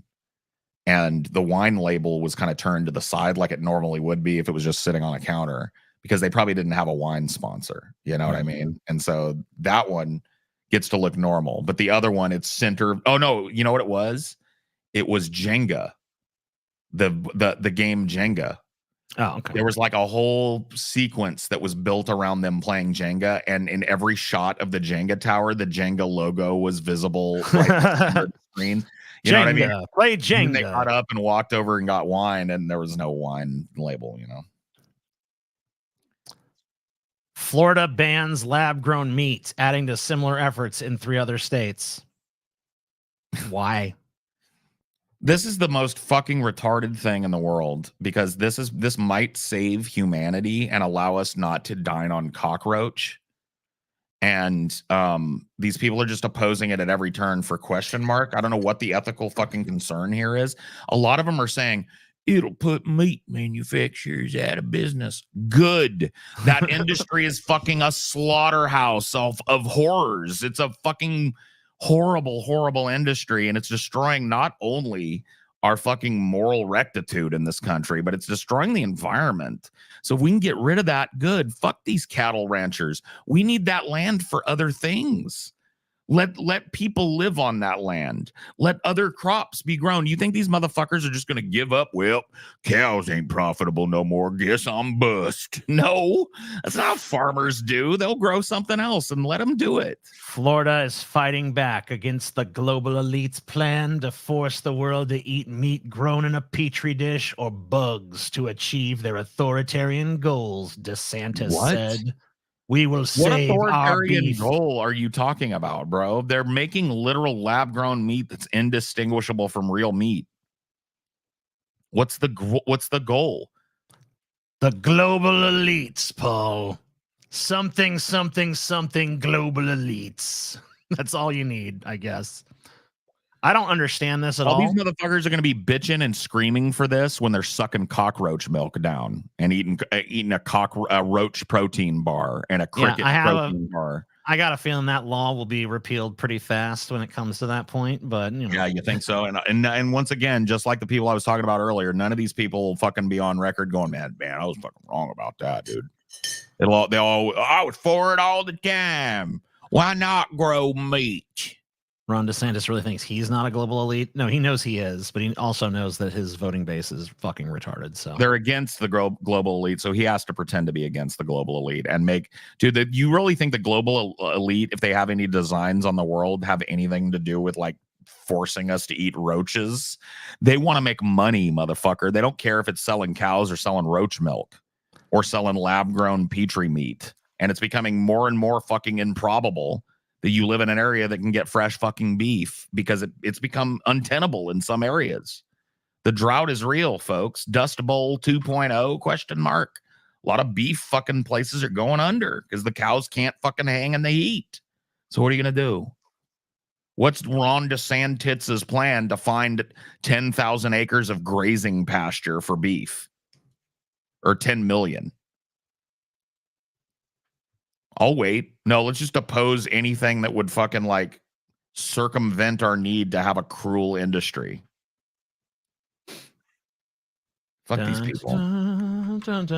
By the way, not related, but I have not eaten meat and close to like the only meat that I've had in the last like 4 months now was on Patty's Day. I had that corned beef and cabbage. I had a portion of that. But I have not eaten meat for any one single meal. And I must be going on 5 months now. It feels like 4 or 5 months. So, and I go to the doctor on Monday to weigh myself. No shit. The official weigh-in of Paul's ego. I have a feeling I haven't lost as much as I feel like I've lost. But you may be surprised. Let's see. Starbucks is running out of Americans to drink its expensive coffee. More like Americans are running out of money to drink its expensive coffee. Pork latte, anyone? I don't know why. What does that mean? To Americans who are still, like pork, like spending. Is that what we're saying? Excited for pumpkin spice season. The beverage Starbucks tested in China really sounds over the top. Oh no, I guess that's actually something they're doing. Oh, they're putting pork in a latte? No thanks. But desperate times call for desperate measures, and the company needs any edge it can to get in a market where it basically introduced coffee culture a quarter century ago. The reason its core customers in America can no longer be counted on to keep buying, so it has to dominate China. Unfortunately, it looks like that's a tall order. Starbucks has been a juggernaut, expanding from 165 stores when it went public in 92 to a company worth nearly 150 billion at its peak. But it's that was another one of the fucking product placements in that movie I was talking about. Was a Starbucks. That some big giant event happens and they're all kind of like silently riding in the car after they witnessed it, right? And they're driving home and drinking Starbucks. There's this big long pause, and then all of a sudden Julia Roberts' face lights up and says, "There's a Starbucks." And then there's a hard cut to them setting a Starbucks down at their rental house, and we love Starbucks. And Starbucks is. I'm glad to hear that they're suffering, because you know why Starbucks is suffering? They made the devil's bargain. They really did. And I hate to be a Starbucks evangelist, but dude, back when I got hired for Starbucks, the mentality of that company was fucking like, if they would have stuck with it, they probably wouldn't have reached such meteoric height, but they probably would be steadily growing still and not seeing, because they chose, instead of being kind of an upscale coffee kind of chill place to hang, they were going to be a fast food place. And guess what? There's 100 million fucking different fast food places. You chose to leave a market where there was really no branded option. And now I wouldn't sit in a fucking Starbucks if you paid me. Have you ever been in one? It's like a zoo in there. Fuck that. So many people just fucking coming through the drive-through, the baristas, or there's 9 of them in there. It's fucking crazy. Yeah, it doesn't feel like a fucking coffee shop anymore, really. But back in the day, they were like, they used to call it the third place. So you got work, home, and Starbucks. And that was a place you could come and chill. A tall order? unwind, Don't you mean a venti order? unwind, read a book, listen to cool music that's soft and unobtrusive on the fucking thing, kick your feet up maybe after work, socialize quietly, and have really nice, good artisan coffee. And we would actually used to back in the day going to Starbucks, you get your fucking coffee. If you're drinking it there, you get it in a fucking ceramic thing. Like we would do your latte in a fucking ceramic mug with a dish and give it to you with a little spoon to fucking stir in your shit. You know, and that you can't even get that at Starbucks now. They'll look at you like you're fucking crazy if you ask. Can you put that in a mug or something for me? Be like, what? Do you own a mug? Starbucks is my favorite milkshake place. Yeah, well, that's what they chose. They chose Our milkshakes are filled with caffeine. I talked about this one time, but I want you to think about like this in light of them struggling as a company now. They had this thing that we are willing to cannibalize up to 80% of our business to ourselves because we want a mass appeal. So they decided they were going to open up a store on every fucking corner in every place in America. And even if it meant that a store failed or a whole region of stores failed because it was just oversaturated, they would rather do that. And every one of them, by the way, had to be a drive-through. They made a rule a while back that like they will not build a new Starbucks that is not drive-through capable. So there's no sit-down Starbucks anymore. It's all McDonald's. It's McBucks now. And now they're suffering. And what do people want right now? A little serenity, a little quiet, a place you can go and kick back and talk to people that have a brain in their head and sip some good coffee and get away from it all for a minute. And Starbucks just ditched that idea and went for the cash in, and they cashed in hard. But now the company's on hard times. Yeah, I mean, the thing is, like, I don't know. Where I live, there's plenty of fucking coffee spots that have way more of that authentic coffee house vibe. And I think a lot of those places have started to kick Starbucks ass because like people who like the core fucking foundation of what made Starbucks, customers have all started to be like, this sucks now. Let's move on. So now all that's left is like it's because give me my latte, some beer. Because everything there has become mid. And so people are, instead of it being like, damn, Starbucks is hella good, people are like, I could go wait for 20 minutes in that fucking wraparound line at the Starbucks. They've become the Olive Garden of coffee places. So. Yeah. I could go wait in that wraparound fucking line at Starbucks for a mid-tier milkshake. Or I could go to that nice little coffee shop I went to last week when the Starbucks was closed and fucking get a nice milkshake and probably wait in a 5-minute line. You know, hey, they fucking gave me a fucking glass like a human being. That's crazy. Wow. You mean I'm not being ushered out the door so that another cow can come and order their slop to be poured down their throat? Wow, this is nice. Well, there's cool music playing. Wow, there's fucking charging ports and a vibe that is like not hectic and frantic and doing backflips and shit. Wow. Maybe I'll come back here and Starbucks has done fuck the pooch, man. Let me tell you what are you going to do now with 1 million fucking drive-throughs? How are you going to make that chill again? There's nothing chill about a building with a drive-through attached to it. I ask you a question, Paul. Yeah. Has the DeSantis comeback already begun? No. Has the DeSantis comeback, Paul, already begun? No. No, it is not. Let me tell you what this article should be called. DeSantis kisses the ring of Trump. Yeah. Because what this article is actually about is how DeSantis is trying to get back in Trump's good graces by fundraising for him. Oh, so he's doing the fucking after fucking Trump has spent months calling him Puddin' Fingers Ron and insinuating that he's gay and he's wearing high heels. He's going to do the fucking Ted Cruz thing and suck Trump's dick. Yep. Wow, that worked out great for Ted Cruz. Yep. Yeah, good idea, Ron DeSantis and your team. Wow. People love it when you just absorb a bunch of abuse from somebody and then ultimately end up blowing them. Yeah, that really makes you look good in people's eyes. Look at the fundraising lightning rod that is Ted Cruz. Give me a fucking break, bro. This guy's he's imploding in front of us, and I think that's hilarious.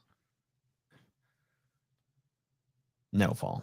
You're wrong about that. But a lot of things are, dude. I'm just saying, man, I got a feeling when I was down at the beach, and it might have been because I dropped a fucking pretty heavy dose of mushrooms when I was down there with Amelia. Which, by the way, that might have something to do with it. You know?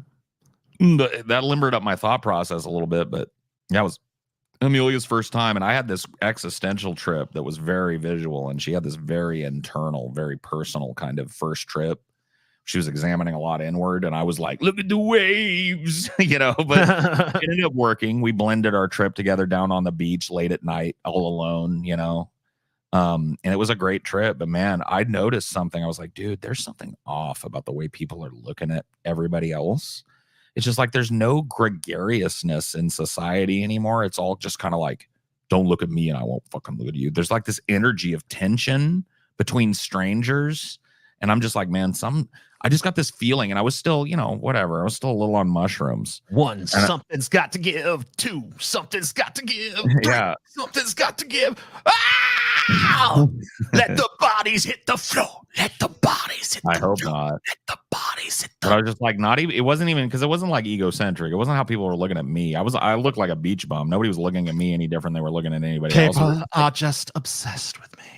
No, it was very much just how people were looking at each other and me and Amelia, and how we were dealt with by that dude like blowing his fuse yesterday. I was like, man, like, you know me, I'm an empath. So I was like, what is going on in that fucking guy's life that he doesn't want to put like probably like $800 in his pocket commission? Where, you know, like, Scooty? Where, I've had bad Scooty? days, dude. I've never had that bad of a day where I'm going to tell $800 to fuck off and walk. Like, get out of here, $800. I don't need $800 worth of commission and a returning customer. Get the fuck out of here. You bitch. get the fuck lost. $800 in my pocket. You go fuck yourself. But you know, I just feel like the social ties are starting to. They've been doing it for a while. I do DoorDash delivery for a living, and I see exactly what Paul is saying every day. Those social ties and that kind of paranoia is starting to build, and like that kind of any kind of like normalcy between strangers is kind of reacted to with surprise now. It's like, you know, I'm a guy that I've lived my whole life, and I don't go up to every stranger, but I'm not above saying something to somebody that's just standing around, you know. I am an empath. That is the most Zoomer thing Paul has ever said. I think it's a hippie thing, honestly. But whatever. It is a hippie thing, but whatever. It might be a Zoomer thing too, but it's a hippie thing. Yeah, the Zoomers might have copped the aesthetic, but empath is a hippie word. I mean, it's not even a hippie word. It's a psychological description of certain types of people. So you might want to look into it. But yeah, I'm a Zoomer, I guess. Whatever. You should be more empathetic to that person. You should be less empathetic. That's what empath means.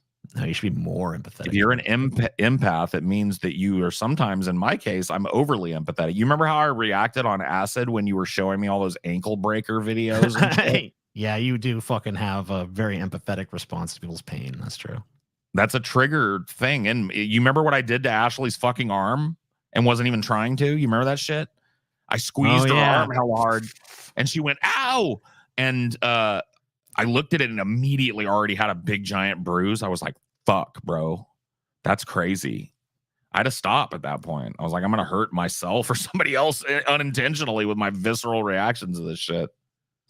So, folks, we're about $15 away from our third goal. Zoomers have been saying that. Zoomers have been saying that because, all right, I don't want to, you know what? I'm not going to shit on the Zoomers. They get shit on enough. Generational warfare, Paul. Come on. I know. It bores me too. And it's so, I don't know, it's so Bill Maher at this point. Because that's his every segment. What is the deal? That's the thing, is like, I don't have a problem with the ideas being put forth, but like some of the behavior and media takes and stuff is what I kind of, so how do you like, you know? You just gotta fucking coddle him, Paul. Just gonna be like, yeah, you know, that's one way. That's one way to look at it. There are some dudes, like there are dudes that'll say, have you ever heard somebody that say like, the kids are all right, man? With you, like, I've heard that song too, but guess what, bro? Okay, the kids might be all right, but they're not doing as well as we were when we were kids. So how do I like? I don't consider that generational warfare. I'm trying to warn them. I'm trying to show them like, look, I had it better. Yeah. Why don't you have at least the baseline I had? Yeah, they're making things worse and worse for us guys. Every generation seems to get fucked a little harder. Doesn't seem like a good thing. Well, poor alphas are they're gonna be fucked from the crib, man. Keep the show going. Give these scammers your throbbing hard money. Right. Remember, only you can save Kaiser Scotty from the strange ailment of monalicia. Okay, and money is the only thing that cures it. $100 chunk. Every $100 we get tonight, Scotty gets a little more well. He's like, oh, My lungs have opened up a bit. Oh, they must have gotten another $100. Oh, thank God and bless them.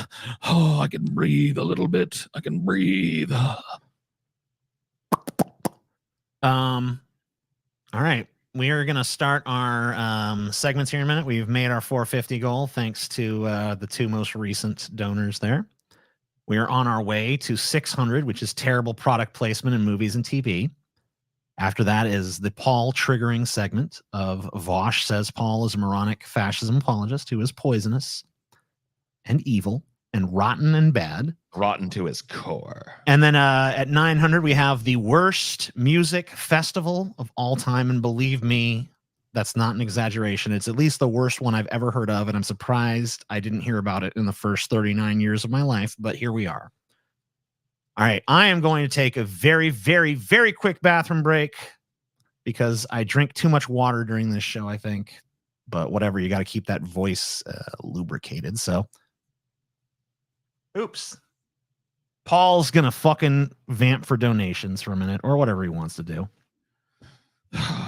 Guys, I don't mean to bring the mood down, but as you're having a good time watching Deep Fat Fried, there are 3 neckbeards who are going without. They need your money. They stink. They smoke weed constantly. They are flippant and judgmental. And they will wither and die if you don't give them your money. For just $7 and some pocket change, you can join our Patreon. And you get access to a limitless amount of content, an entire universe of goodies. And you help to support these 3 starving neckbeards. They need pizza rolls. They need Totinos. They need bean burritos from Taco Bell. They need endless sodas and endless weed, and they need it now. And only your generosity can provide. So please, dig deep, won't you? Consider making a donation or joining the Pessimist Productions Patreon. Save a neckbeard's life, and they may save yours. Rules and restrictions apply. Not valid in Nevada, Colorado. No, I'm kidding. It's valid. Hot Pockets. When you want a meal without a big deal, what are you gonna pick? Hot Pocket.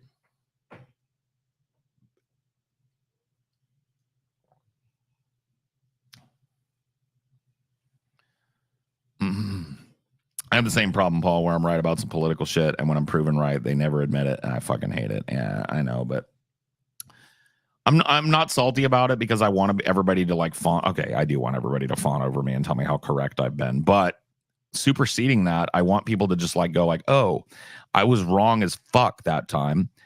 I'm gonna learn from it and be right as fuck next time, and I want them to be open about it and tell people why they changed and move on from that, and then move to the next thing. And it seems like the logical thing to do, but people just dig their fucking heels in. They double down, they triple down, they quadruple down, they quintuple down. You know what I mean? The genocide just gets more and more fucking untenable and egregious and fucking unwatchable. Honestly, some of the footage, I just can't even do it. As an empath, I have a hard time watching people carrying the body parts of their children around. Okay.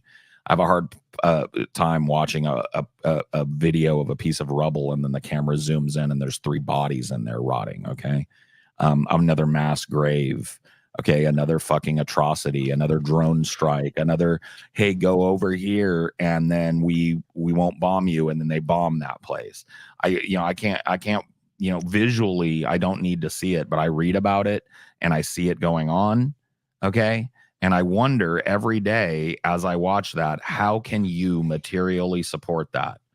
How can you possibly look at that and think that's your only viable political option? And if that's the case, shouldn't you be doing everything within your power? I am so sick and freaking tired of being told I am deranged for disagreeing with an objectively popular and influential political figure. It's the exact same as the chuds who accuse you of having Trump derangement syndrome. Yeah, well, whatever. I mean, he like I don't really like. Believe it or not, I don't watch. Thank all you for the of Vosh's $50, by stuff. the way. I'm not combing through Vosh's stuff. I wasn't aware there was even a video made about me. I've been on fucking vacation for weeks, but it's just like, you know, the dude is very much doing exactly what I'm talking about, digging his heels in, kind of doubling, tripling, quadrupling down on this Biden stuff, and it's really devolving into but Trump would territory, which he knows. He's a smart enough guy to know that that's just a bullshit argument for anything. But he's continuing to do it while sitting on his high horse and smugly acting like it's some kind of intellectual position he's taking when it's really His high what? It's like the most his high zebra. His high zebra. Yeah, that's what I thought you said. Yeah. I wish I would have been able to dig into that with him. Like, does he like zebra cock or is it just like stallion cock? You know? Yeah. I mean, what about zebra dick? Come on. Where's I'm the pretty love? sure zebras have got a pretty big wang. Would he needs become now a zebra and fuck big a woman? Zebra dick. It's the only kind that is nice and long and thick. Speaking of zebra cock, what the fuck is wrong with you? I don't know. Speaking of zebra cock, alpaca sex is weirder than you think. I think it is pretty weird. I don't know anything about alpaca sex, to be honest with you. I think there's a lot of noises like I imagine it being a very vocal affair, but maybe I'm wrong. Yeah. I don't know. What do alpacas sound like? Is it that? Kind of that, yeah, but like less sexy, you know. Yeah. Just in case you'd like to know, alpaca sex is weird, biologically speaking. In a recent paper, scientists have presented evidence that male alpacas impregnate their partners by thrusting their penises all the way up inside the female's uterus. God damn. What I'm hearing here is that alpaca dick game is on point. Oh my god, dude! They don't leave no room for error. They fucking shoot their load right. They don't fucking bother with that swimming down the tunnel bullshit. They just come right on the egg. Can I tell you, as a guy that has been able to kind of flippantly ejaculate in women most of his life due to his infertility, that is what goes through your head when you're fucking busting a nut, dude. You drive it home and you're like, damn, I'm all the way up in this bitch's womb depositing the seed of life. The seed of life. And the alpaca actually gets to do that? These motherfuckers. We got a raw deal being born human, is what I'm hearing. The epic burp from Revenge of the Nerds was actually a male camel achieving climax. Okay. I've heard that before. Yeah, the fucking giant burp that he rips to beat what's his name? Ogre. It was a camel coming. Insemination for mammals typically happens deep in the vagina with the male's sperm. We know how it fucking goes. Swims up the fucking cervix and bullshit, right? So the penis of some mammals, such as dogs and horses, can get very close to the cervix. But even those animals can't get that deep. But alpaca breeders have noticed that male alpacas thrust very far into their female partners during mating. God damn. They don't leave no room for error. That's it. An alpaca gets the fucking job done first fucking time. Bam, pregnant. Bam, pregnant. Bam, pregnant. Alpacas don't fuck around. Well, they do fuck around, actually. They just do it better than most. No, you know what, dude? You know what I'm going to jerk off to tonight? Alpacas. An alpaca being ridden by a goblin short stack, dude. Fuck yeah. As a war mount. You know what I mean? People fucking, everyone's obsessed with the horse dick, but everyone's been sleeping on this fucking alpaca. These alpacas fucking get it done, bro. They get it done. These alpacas are all alpacing. That's all I could say. That's all I know. Next. A wild orangutan used a medicinal plant to treat a wound, scientists say. Damn. Is video relevant? This is the first time that we observed a wild great ape using a plant, a potent medical plant, in order to treat his wounds. He was observed feeding on this plant for 13 minutes And then he continued chewing but stopped swallowing and put the plant sap from his mouth precisely onto the wound. And he repeated this behavior for 7 minutes. So over and over, he put plant sap onto the wound. And then later, he also took the more solid plant matter from his mouth and put it on top of his wound, fully covering the wound. Orangutan males, when they are in puberty or after puberty, they disperse. Fucking one Yeah. smart goddamn monkey right now, boy. Monkey medicine? Planet of the damn apes. We gotta fucking nip this shit in the bud right now. Can't be having Monkey this. medicine, though? Dr. Zaius up in this bitch trying to fucking repress humankind with a damn big old monkey brain. I don't like it none. Yeah, that wound does look pretty fucking nasty. Alpacas climax like they're men in a hentai. Dope. Jesus. Jesus fucking Christ. Emotional support alligator taken and released in swamp. Give this man back his fucking alligator. No, it's probably a good idea. You took it away, actually. Don't give him back his alligator. It's probably not a good thing. Oh no, it was fucking taken by pranksters. So this was not even like some official capacity thing. This dude's fucking pet alligator was just stolen from him by fucking quote unquote. That's not a prankster. That's not not a a prank. prankster. That's a thief. That's a fucking thief, bro. Pranksters? Pranksters like, oh man, I made you fucking think you were I mean, oh shit, I changed the expectations of reality before your very eyes and you were confused for a minute. Like, what? That's a fucking prank. Look, Dude, I loosened up the salt shaker and you poured a bunch of salt on your food. That's a fucking piece of shit prank, but it's a prank. Stealing a motherfucker's alligator and taking it to the fucking swamp and being like, hey, your best friend's gone, you old fucking piece of shit. It's not a fucking prank. That's some emotionally sadistic fucking thievery. I mean, that's a pretty mean prank if you're going to call that a prank. That's like about as mean as you could possibly get, right? Other than like, I killed your mom, bro. Prank. What the fuck? Yeah, dude, I thought this was because, like, for his own good, like, some agency was like, you're going to have to say goodbye. He's just getting too big and you're going to have to release him back into the wild. And he was given time to, like, you know, adjust to that reality. I didn't know it was just some fucking rotten fucking cunts that are just like, let's take something that's important to you and deprive you of it forever because it's funny to us. Okay. Jesus. Well, you know, maybe they should also be released into the swamp. That's all I'm saying. Uh-oh. It's monkeys. Hello, little monkey. Oh, me sorry, TJ. What's up? Oh, this is the worst part of monkey job. Really? What's up? You test result, them come back. My test result? You blood test result. I don't even remember getting a blood test. You blood test result come back. Okay. You got the monkey cancer. It's in your monkey bones and it's in your monkey stomach.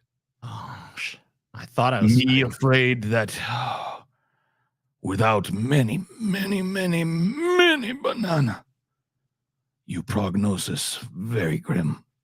Shit. 2 days, maybe 3. I mean, how many bananas we talking here? Many banana. How many is many? All you banana. All my banana? Every banana. You This take is- all banana out of banana in. You take all banana out of banana Disney. You take all banana out of banana coin. You send to me, maybe we save you life. Maybe? Maybe. It's only a maybe, even if I do give you all my banana? I mean, if you find Many, many banana. Chances go up considerably. But I would not ask you. You would have to convert all you property to banana. Sell all your property and give me all banana, and I cannot ask this. But yes, me could save you. Get a second opinion, TJ. I mean, Dr. Banana Monkey is one of the foremost physicians. I can get you second opinion, TJ.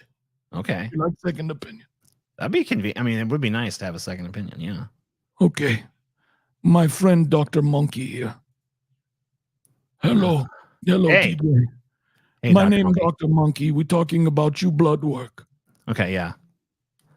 You So got the- Dr. you got- Banana Monkey seems to think that the prognosis is pretty grim, but obviously you're a different physician. You might have a differing diagnostic analysis. Hold the phone. Let me look Okay. through here. Look through your test results.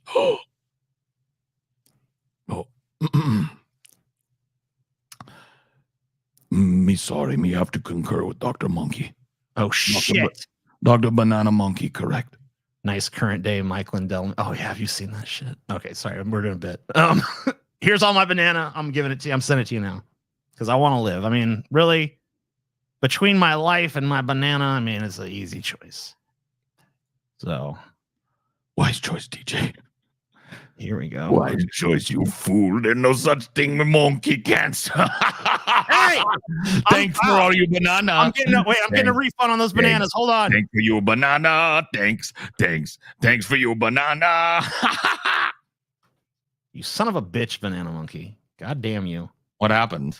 I couldn't hear or see. I thought Fucking Banana Monkey scam me again. Out of what? My banana. All you banana? All my banana. TJ, how many times does this fucking happen? Dude, I want to show you something, okay? What is it? I want to show you this fucking That was picture. the Mike Lindell. Is he looking weird? He's looking rough, bro. Hold on, I gotta show you this shit. Hold on, I want to open this image in a new tab so I can really fucking enhance here. All right. I am going to zoom out. Okay.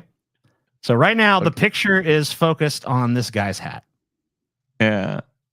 Okay. But I see Flotsam and Jetsam up there, or whatever their name was. Jessup and Joseph or whatever. Yeah. I don't know what the fuck they're doing there, but whatever. They're hidden in there. Here you go. Oops. Hold on.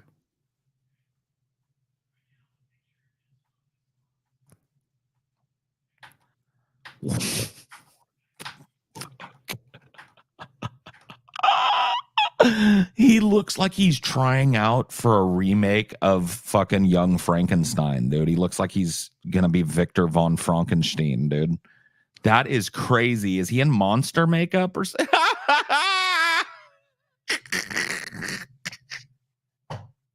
TJ, I got to tell you, dude, you've got to take it down to this stash, dude, at some point.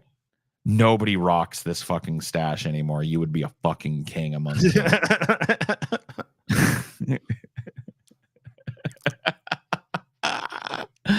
This is crazy, dude. What is happening to him? Paul Bearer is trending due to my pillow guy Mike Lindell's ghastly appearance. All you banana are belong to us. Oh my god, dude. What the fuck is wrong with this man? I don't know.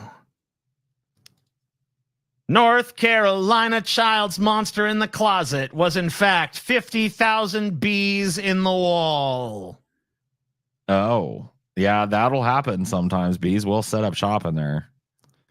Family discovers terrifying gigantic bee colony in wall of home with blood like honey oozing down wall and $20,000 in damage.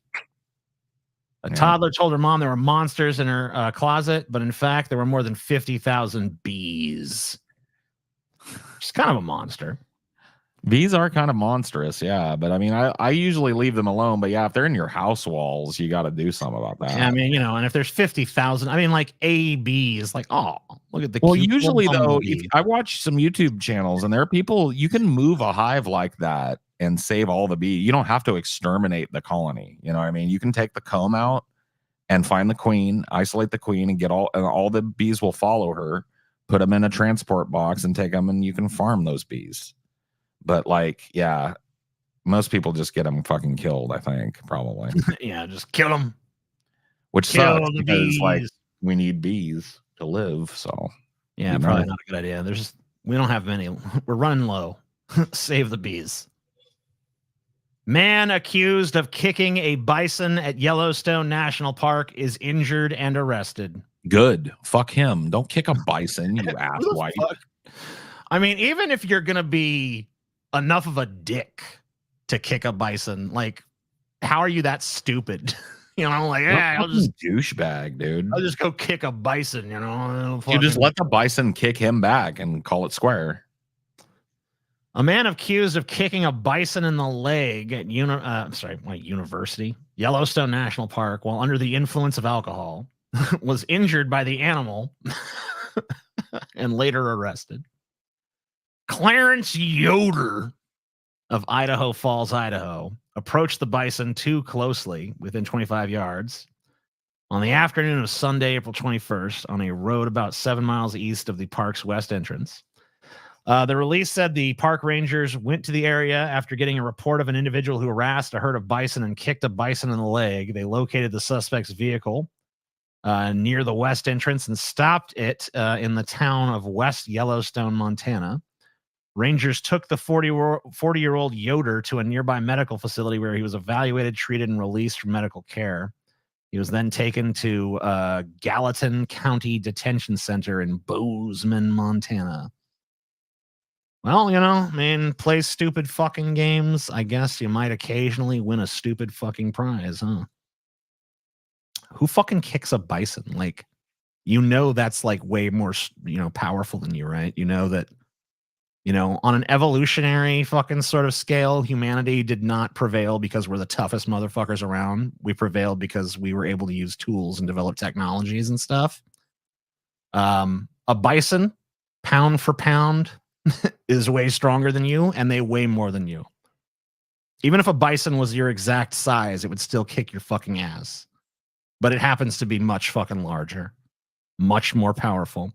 And you're lucky your ass isn't just fucking dead. Because that bison could have easily killed you. It probably only spared you because it didn't even consider you a real fucking threat, you drunk bitch. Paul, I checked out Cast a Deadly Spell last night. I was pretty stoned. It was fucking sick. Thanks for the recommendation. As someone from Montana, this guy had it coming. Yeah, no shit. I don't know if Paul heard your praise or whatever, but apparently Paul gave you. I don't know what is Cast a Deadly Spell. What is that? I'll look it up. Is it a game? Is it a movie? Cast a Deadly Spell. Apparently, it's a fucking movie. It's a TV movie from 1991. Weird fun. Isn't Bozeman, Montana, where Zephram Cochrane is going to launch his warp ship from and where humanity meets the Vulcans? Yes. I believe you're right. That is where first contact will be initiated in the year 20, whatever the fuck.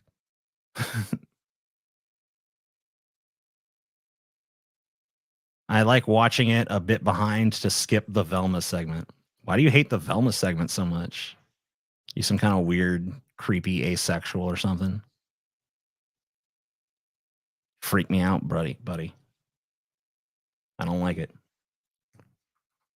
Let's see. Orphaned bear cub seen in viral video being pulled from tree, thriving after rescue. So that's good. An orphaned bear cub is doing well 2 weeks after she was pulled from a tree by a group of people apparently looking to take pictures with her. She was taken in by the Appalachian Wildlife Refuge on April 16th. The same day, viral video captured the group pulling 2 bear cubs from a tree in Asheville, North Carolina. One of the cubs was gone by the time someone from the North Carolina Wildlife Resource Commission arrived. The other, the cub who's now with the refuge, was lethargic, limping, and had a low body temperature, it said. Following a time to adjust to being in our care, she was introduced to another orphan cub that arrived previously. Both cubs are thriving and doing well in care. So there you go. The little bear's going to be fucking fine. Let's see, is that our last animal story? Or do we have one more? Nope, we're on to Biden next. We definitely want to wait for Paul to show up for that one. Sorry, I had to get my veggie pizza. I had to eat my veggie pizza. Well, That's what I must do. We moved this show earlier, and it seems to have worked pretty well, but it also just like, it's also when I get hungry, right? Like around now, you know. Encroaches upon Paul's num time. Velma Gauntlet now, just, yeah, 'cause some guy when you were gone was like, I watched the show on a delay just so I could skip that Velma bullshit. What? I don't know.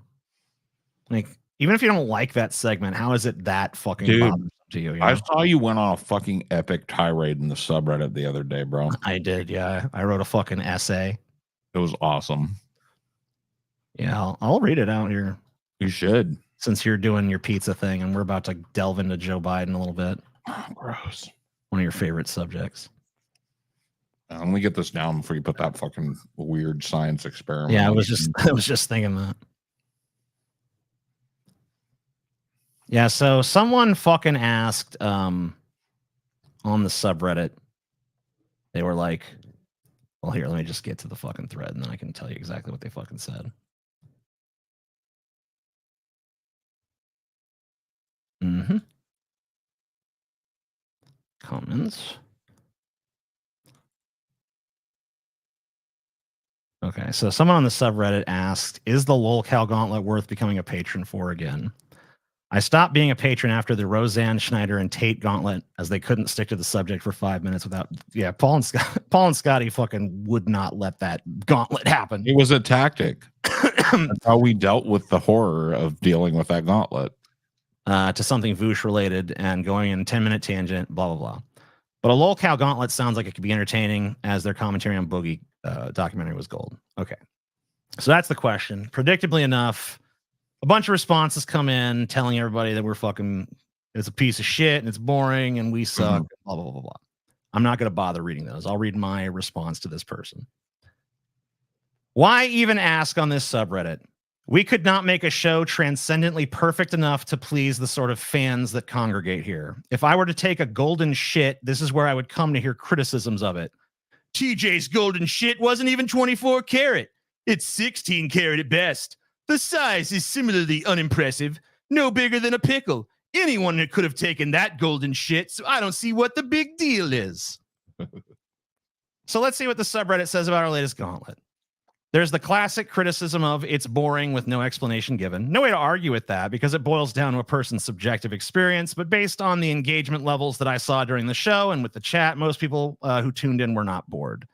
The top rated comments on the Patreon in regards to the gauntlet are currently, Scotty fucking killed it with this gauntlet. Hearing him tear the psychopaths bullying Christine was incredibly cathartic. This gauntlet was excellent start to finish.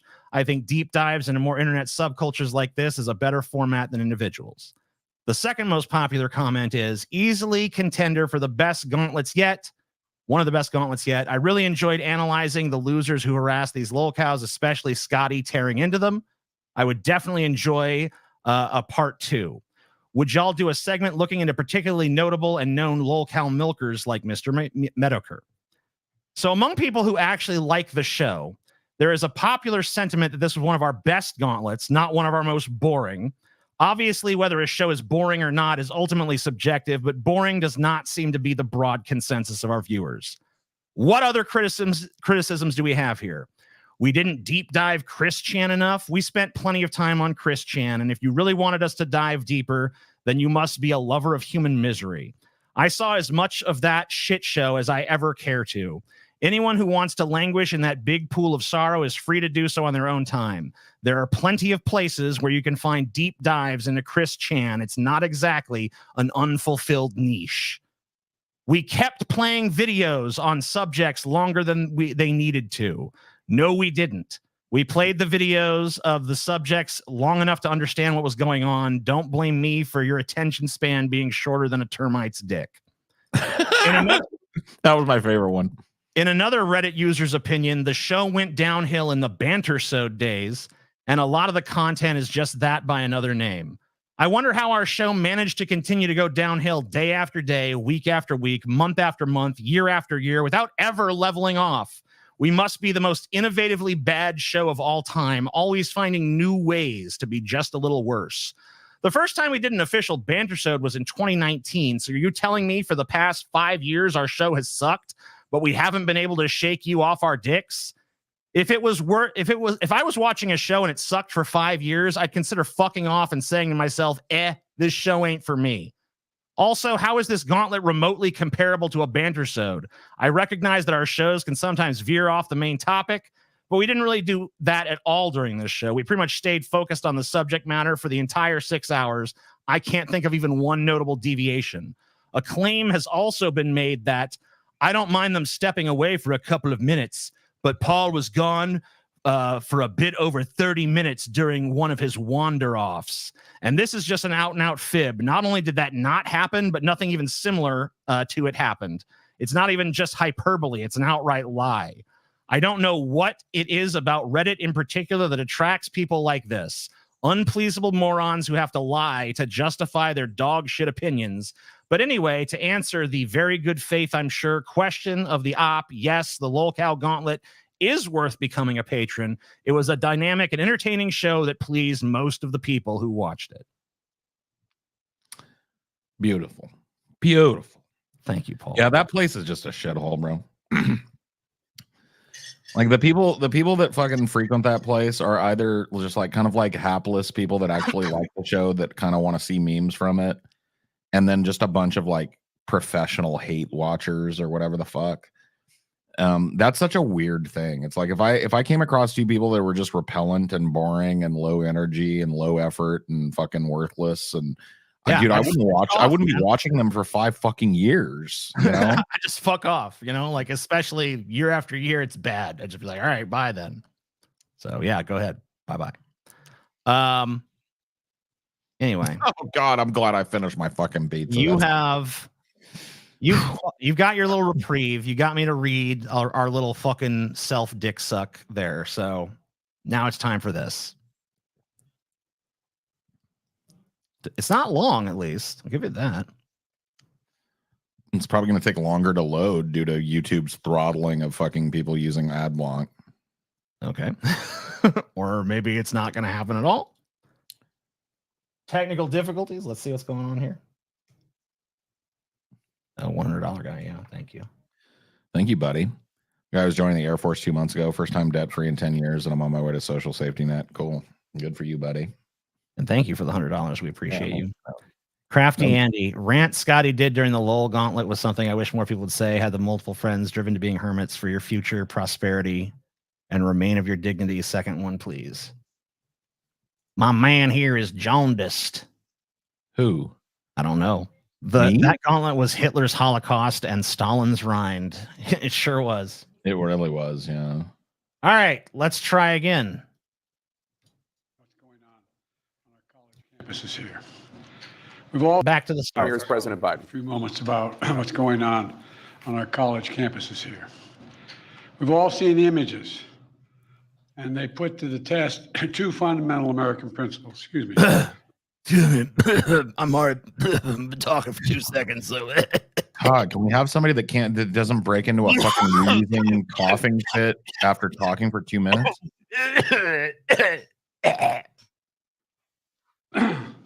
The first, Biden's smoking some green or something, man. He's coughing all the damn time.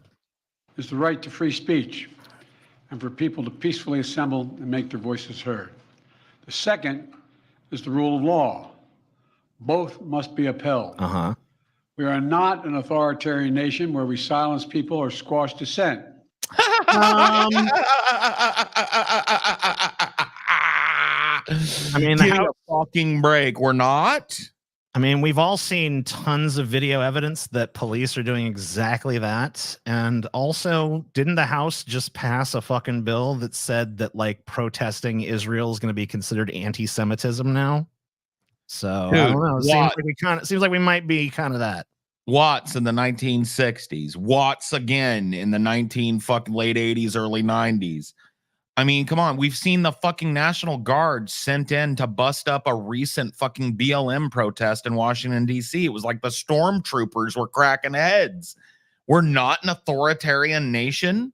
Then why are you fucking sitting on your fucking withered old careworn hands while people like brutalize these people on these college campuses? Just college kids exercising what you called their right to freedom of expression. The American people are heard. In fact, peaceful protest is in the best tradition of how Americans respond to consequential issues. But neither are we a lawless country. We are a civil society, and order must prevail.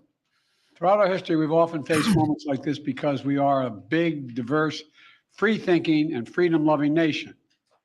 In moments like this, there are always those who rush in to score political points. But this isn't a moment for politics. It's a moment for clarity. No, yes, it is. It is a moment for politics and clarity. Clarity in politics is what we need right now, sir. This is a moment for politics. This is a moment for you to take the stand against the Nazis that are gassing and pepperballing and beating these fucking college kids who are just doing peaceful, nonviolent sit-ins. They're also allowing these pro-Zionist fucking agitators to throw shit at these people for fucking hours, including fireworks, the type that go off on fucking 4th of July, not fucking little over-the-counter fireworks. Okay? So this is not a joke.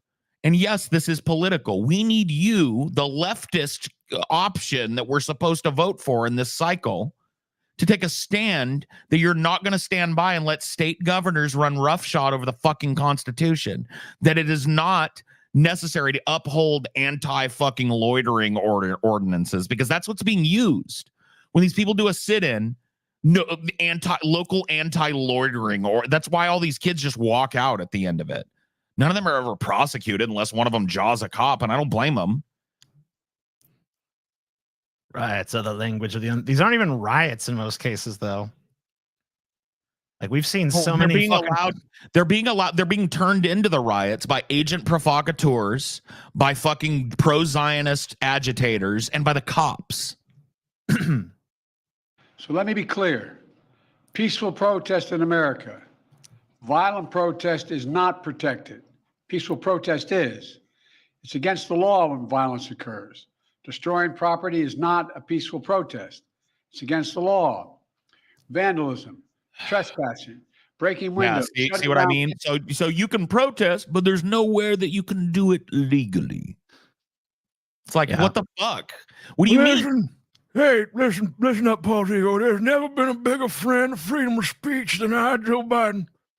But protests that are actually effective, protests that actually inconvenience the power structure are not allowed. And well, no, it's not even inconveniencing them yet. They're just afraid it might blossom out of these universities and into the streets and become a mass movement. Windows were broken, Paul. Oh no, not windows. Think of the poor windows. And there were a lot of college kids trespassing on the lawn after curfew and stuff too. You know? They're not supposed to be there right now, are they? Nope. Their protest is supposed to happen during certain hours and in certain pre-designated areas. Let me tell you a little secret, Paul. Civil disobedience is still disobedience. Yeah, I know. Bow down and kiss the fucking ring, you worm. Well, Mr. President. I'm your only choice, God damn it. Guess what? You know what Trump would be doing right now? Killing them. He'd be killing them all, every one of them. It's not going to be long before you're killing them, sir. Well, he'd be doing it now. Yeah, true. He'd already been killing them. I waited in the near future, like I'm going to do. I gave him a sporting fucking chance, Jack. Not like that Trump. He's a hothead. He'd kill him right off the fucking from the word go. You got all these stormtroopers that are trained for urban combat and not de-escalation showing up at these things and fucking firing pepper spray at people, and then they call it a riot. You know what I mean? Because when the people start throwing things back, they call it a riot. It's like, is there not one party here clearly inciting a riot and one party just sitting peacefully? Because that's the way I've seen it. Campuses, forcing the cancellation of classes and graduations. Oh no, your fucking son that you paid $700,000 for his free ride at UCLA couldn't get to his statistics class on Tuesday because people are tired of your genocide. Oh, somebody was inconvenienced because of genocide. Oh, shut up. I tell you what, this genocide is mighty inconvenient. I'm voting for Jill Stein. She got arrested one of these. That's my president. Threatening people, intimidating people, instilling fear in people is not peaceful protest. It's I against thought the law. we were talking about the cops for a second. I forgot it was you. Yeah, they are doing that. Oh, you're talking about the protesters. No, that's the cops. Dissent is essential to democracy, but dissent must. That's great. But never right to the level of violence. Whatever they got him on, they got him fucking jabber on, bro. His cadence is just so strained. Lead to disorder or to denying the rights of others so students can finish the semester in their college education. These fucking closed captions suck. Oh, you mean the semester in college education that most of them are going to be in crushing debt for the rest of their fucking lives about because you refuse to just fucking end the usury that is fucking gaffling people up into multi-year payback debt for a fucking ever shoddier fucking product in a university education? Go fuck yourself, Joe. It's basically a matter of fairness. It's a matter of what's basically a matter of fairness is not sending a group of fucking armed guerrillas to attack a group of peaceful protesters who are sitting in and asking for change in their government. Where are they supposed to go, Joe? Are they supposed to protest in the privacy of their own homes? That's what you guys want. You guys want them to do what most of the people in this room do. Bitch about it on Twitter. Bitch about it on the internet.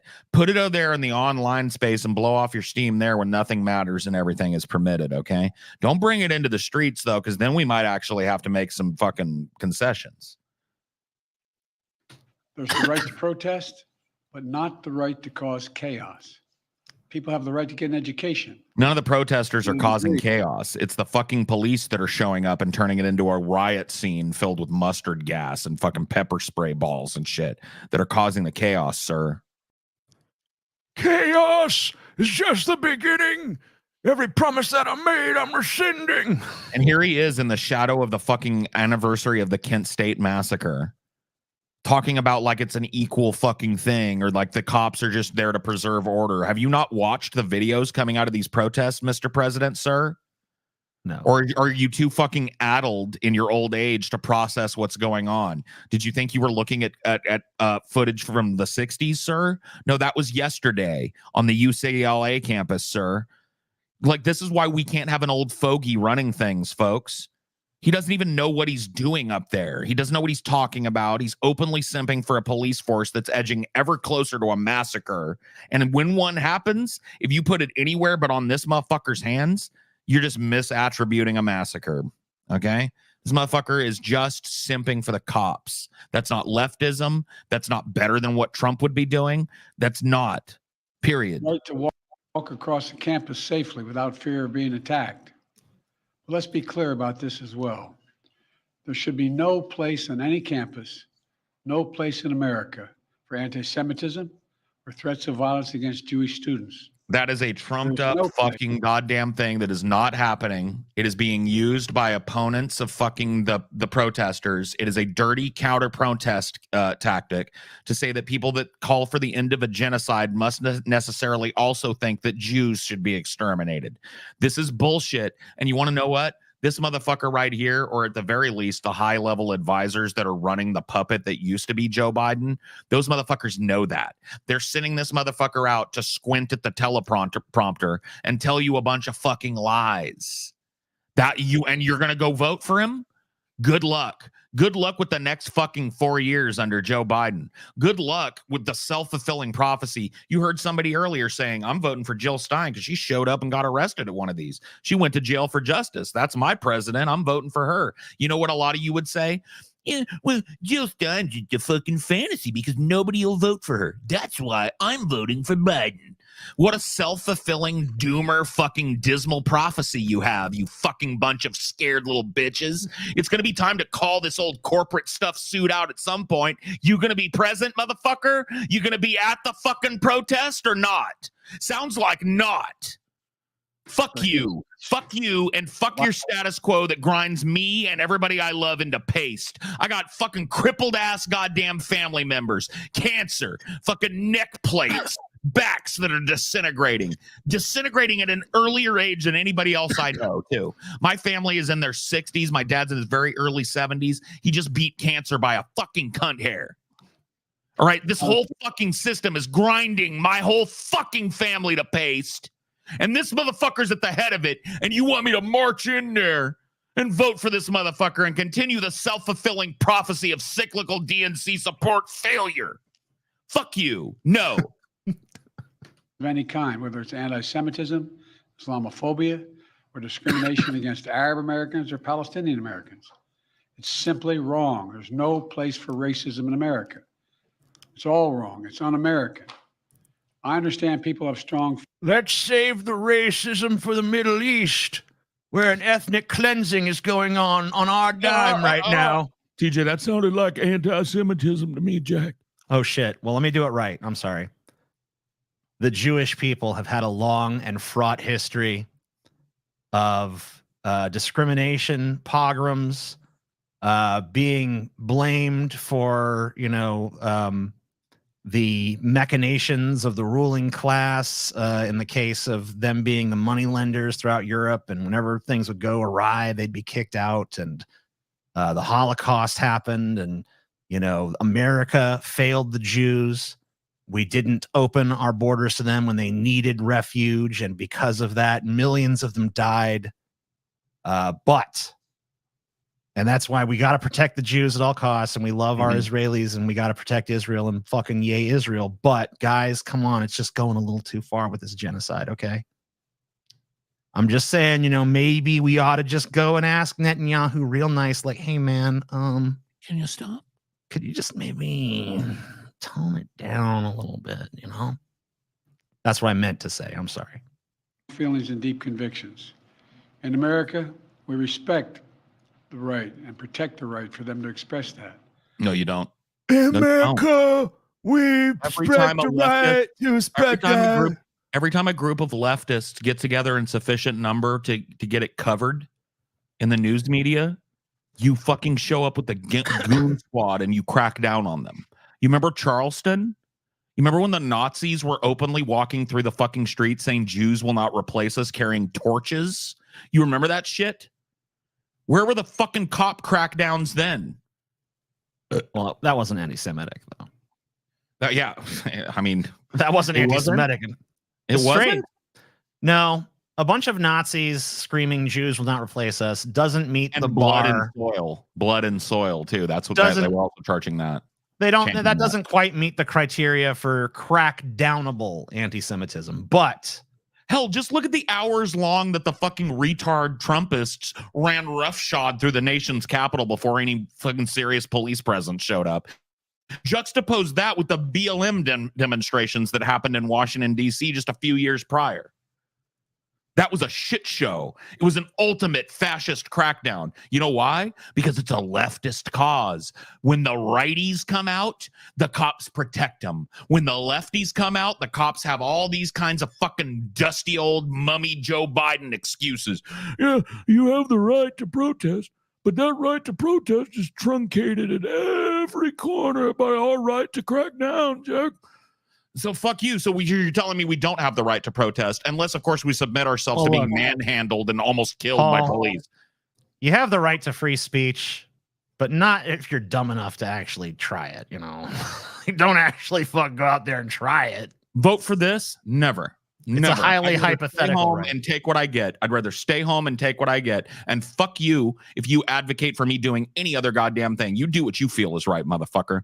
I'm never signing my name under this motherfucker. Genocide, bloodshed, not supporting a mass protest movement, not doing anything to stop a modern fucking genocide that's happening every day. As we're arguing about this, Palestinians are having their legs blown out from under them as they try and recover a food crate. Okay? Give me a break. Dude, I heard a fucking story the other day. Can I share something with you, TJ? Because I want to know what you think about this. Yeah. I had to vet this story because I thought it was fucking science fiction. It isn't. The Israelis have been sending drones out at night, these silent stealth drones, and playing the sounds of babies mewling and crying and women screaming for help. And when people come out to see what's going on, the drone kills them. And this has been going on for over a month, according to the sources that I looked up. Got very little coverage in the media. Tell me that's not the most dystopian shit you've ever heard. Lured out of hiding by the sound of a crying baby, only to find that it's just a silent death drone. That's going on right now as we sit here and dither with this withered old raisin of a man that had every bit of decency sapped out of him by his fucking goddamn wealth and privilege. Listen, Paul Zigo, I hear you. That's terrible. What you just told me is terrible, and that ought not be happening. But them protesters, they broke some windows, Paul. Don't you understand the value of a window? I mean, maybe you don't care about windows. Well, let's see you take all the windows out of your house then. Yeah, let me Let's come over see and you just have. windows. I'll break all your windows. See how you feel, Jack. Let's see how high mighty Mr. Paul's ego is then, huh? You got me there, Mr. President. You got me over a barrel there, sir. I mean, you know, that's one thing. I mean, sure, I disagree mightily with people being lured out with the sounds of babies and women in distress only to be massacred by a totalitarian regime that's ethnically cleansing them off the face of the earth. I disagree with that, Paul. Do you, Mr. President? Because you seem to agree with me. And I have told Netanyahu on several occasions, man, come on. I've said that to him. You said, man, come on. I said, man, come on. I really drew it out like, come on. What did he say to that, Mr. President? I mean, you know, he fucking said, yeah, you got to do what you got to do. But I think the dialogue is progressing. But anyway, Paul, quit trying to change the subject off windows. You gotta protect the fucking windows, Paul. Don't you understand? Yes, sir, Mr. A President. country without windows. I mean, that's not a country at all. I stand corrected, Mr. President, sir. You lost this debate, you fucking loony lefty. Once again, sir, I've lost the plot, and you've corrected me. You corrected my course. Thank you, sir. You should be more like that fella Voosh. Yeah, is he your favorite paid agent? Oh, I don't have to pay him shit. He's that stupid for free.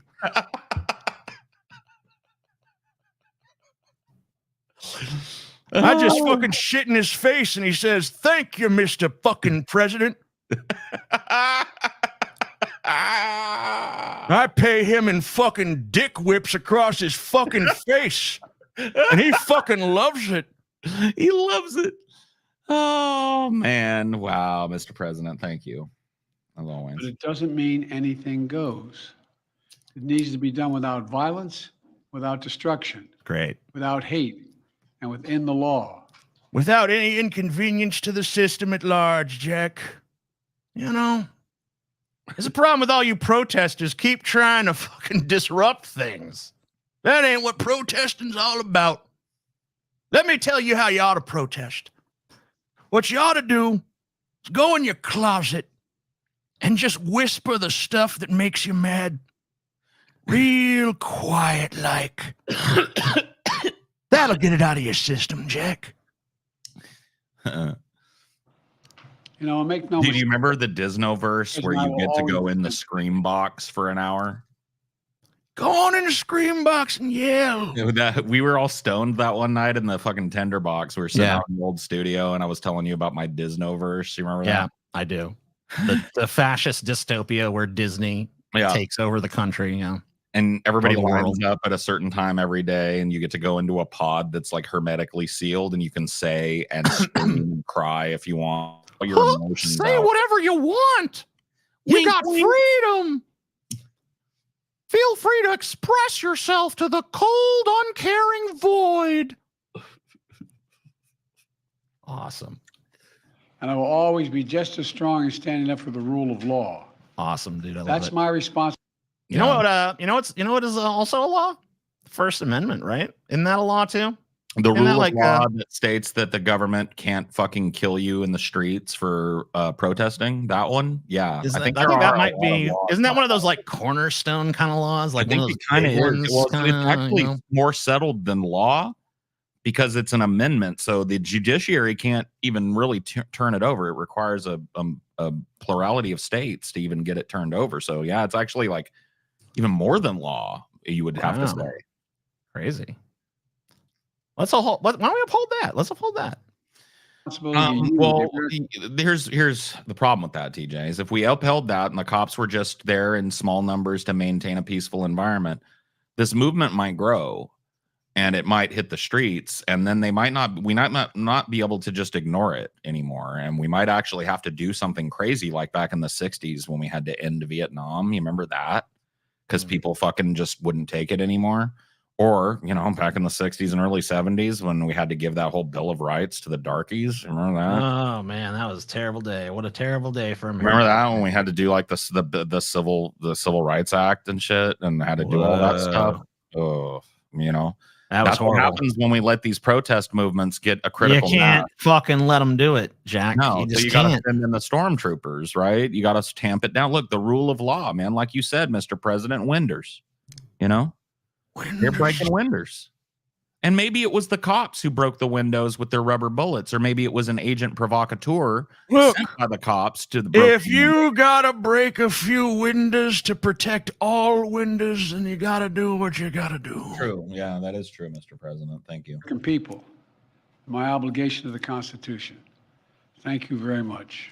Well, if your obligation is to the Constitution, then you need to start upholding the First Amendment rights of people in this country to peaceably fucking protest and petition the government for redress of their grievances. Can you roll it back one? He just said something here. Yeah, there's a reporter asking a question. Let's just listen to what she asks. I don't know what she says. As president, I will always defend free speech. Mm-hmm. And I will always be just as strong in standing up for the rule of law. Mm-hmm. That's my responsibility to you, the American people. My obligation to the Constitution. Okay. Thank you very much. Good stuff. President, have the protests forced you to reconsider any of the policies with regard to the region? No. Thank you. Mr. President, do you think Nope.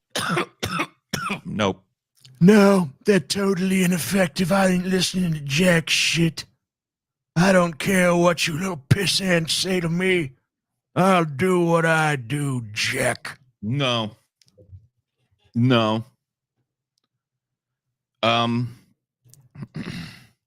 Yeah, I mean, I don't even know what to really say about Biden anymore. I feel like I'm just kind of like saying the same shit. It's cathartic and I can keep doing that, but you know, I could never in my life politically or materially support a person like that. Mm-hmm. I believe that he is everything that opposes everything that I believe to be true and righteous and good in this world. And I think that if he were fucking to have a massive fucking heart attack right now and just expire, the world could only improve. Tell us how you really feel, Paul. Tell us how you really feel about him. I don't agree with him. I think he's double plus ungood. Double plus ungood? Yeah. Wow. That's pretty bad. Very literary. All right. I have some good news for you, Paul.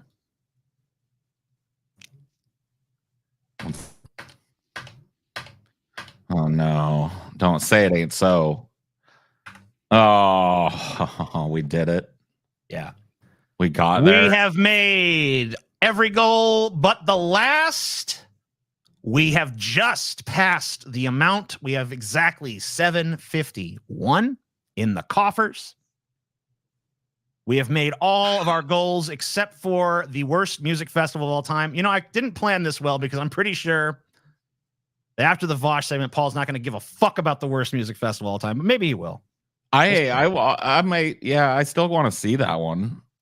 But you can carry that segment if I'm the one screaming about Vosh, you know. I am a spooky kitty. Thanks for showing Dem brain rot firsthand. Victim blaming is all you guys have. It's your fault. Dem suck. All you got. Thank you. It's my fault they suck because I keep simping for them and voting for them over and over, despite the fact that they oppose me at every turn. That's in response to I am a spooky kitty. Right. No, I get it. He was responding to somebody else. So spooky kitty, how am I responsible for the Democrats sucking? Let's see what their comment that he's responding to was. Yeah, let's see. Spooky kitty shit. Lol in America. Yes, figure it out. There's no viable politicians that are slaves to Israel. I think they mean not slaves to Israel. Yeah. You can bring up Stein, but voting for her is what lost us reproductive rights before. Shrugs. It sucks.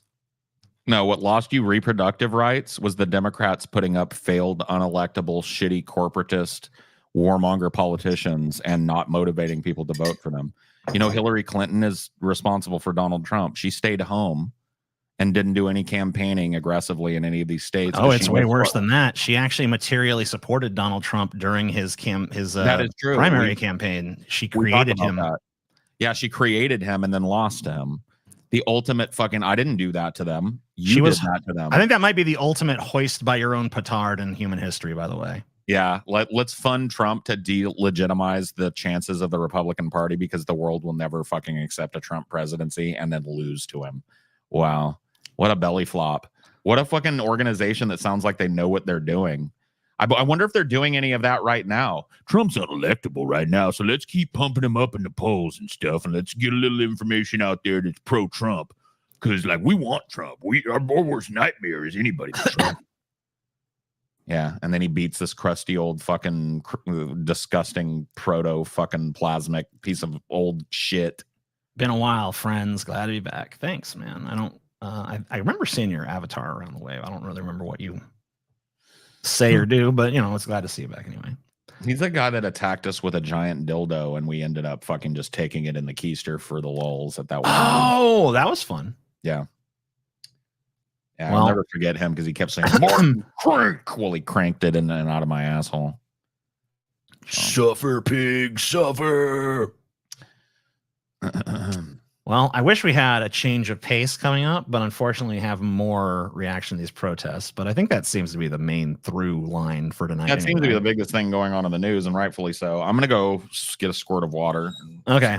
I have to go to the bathroom, but I'll wait for you to get your water. So okay, we can stagger it. I'll be back. Or I could play that fucking ad again. Do a little merch tier thing. Yeah, just do that. And then do we have a be right back thing? Not really. We should probably get that. But anyway, you guys, the merch tier is once again open for business. We are going to be sending all of our merch tier people some new merch this month, provided that you've been a member of the merch tier for at least 3 months. And right now, if you join this month, we got a special introductory item. We're going to be giving you guys a free copy of the DFF in Las Vegas Blu-ray/DVD. I call it a DVD. I guess it's not technically a DVD. It's a Blu-ray, but whatever. It's a Blu-ray. You can fucking watch the fucking thing. Here is a ad for it that you can watch to determine, just what quality you think it might be. And you can get it right now, or very soon at least, if you join up on the merch tier. And here that fucking shit is, my friends. And if neither me or Paul are back when when this ad is over, then just pretend that you're. Oh, I can play it in a loop. Actually, I'll just loop it until one of us is back. That's good, right?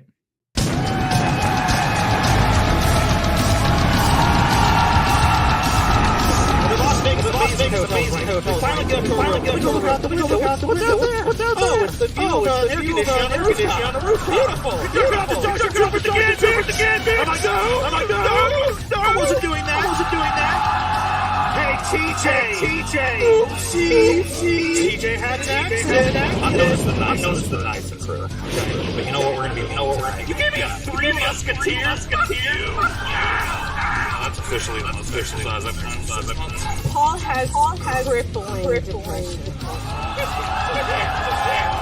It's just that we're I love my degenerate fucking piece of shit on it. I got some very enterprising horrors in this city. You want piss? I got some butts. And some hentai. I love hentai. There's little kids around and shit. Captain America, like, dude, I fucking love hentai.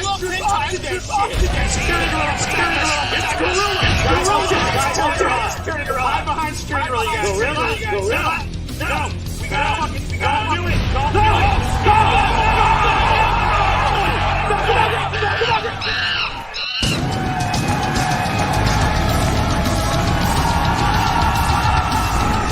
Las Vegas, amazing hotels, right? We finally get up to a room. Let me go look out the window. What's out there?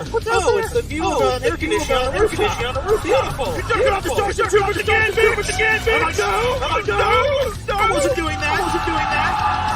Hey, TJ. TJ had an accident. I've noticed the knights and crew. But you know what we're gonna be? You gave me a three musketeers. That's officially size up. Paul has crippling depression. It's just that I love my degenerate fucking piece of shit on it. I got some very enterprising horrors in this city. You want piss? I got some butts. And some hentai. I love hentai. There's little kids around and shit. Captain America, like, dude, I fucking love hentai.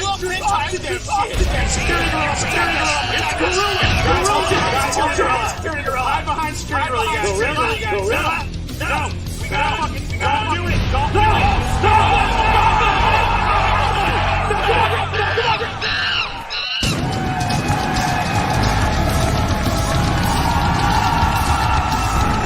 Las Vegas, amazing hotels, right? We finally get up to a room. Let me go look out the window. What's out there? Oh, it's the view of an air conditioner on the roof. Beautiful. You're jumping off the Starship Troopers again, bitch. I'm like, no. I wasn't doing that. Hey, TJ. TJ had an accident. I've noticed it. All right. There we go. I'm back.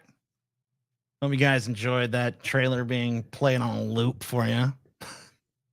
Nothing better than the same content over and over again. I mean, hell, that's the essence of one of our most famous bits, right? So it must be great. Bum, bum, bum, bum. Hentai. I love hentai. Echoey loop.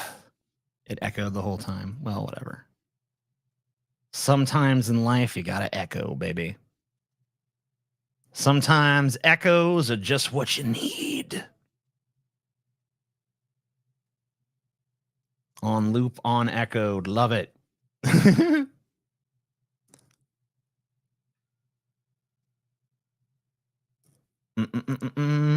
If it echoed like that on the Blu-ray, I don't want it. Otherwise, that shit's fucking amazing.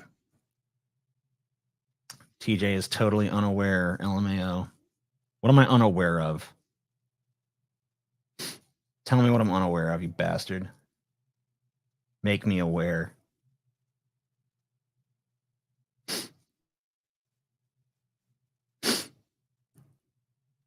Say it ain't so. Whoa, whoa. Bum, bum, bum, bum, bum, bum. Oh, you know what? It was probably echoing because I'm screen sharing at the same time. I bet you that fucking made it echo. Because I'm sharing my fucking desktop audio, so it was probably just playing in a loop because of that.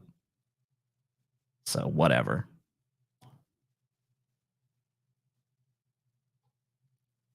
Bum, bum, bum, bum, bum. So I got to remember to mute that next time I do that shit. Oops. The king is back. Back is the king. No one asked why it was echoing. It just sucked. Bastards.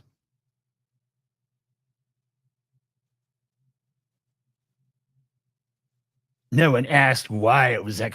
Wait, are you really that fucking mad about getting an explanation as to what happened? How dare you explain it? I just wanted to unproductively hate what I saw. Well, you know what? Here, I'll fucking play it without. I'll play it with that muted. You see if it still echoes. Here you go. One more time without the echo. Hopefully without the echo. We'll see.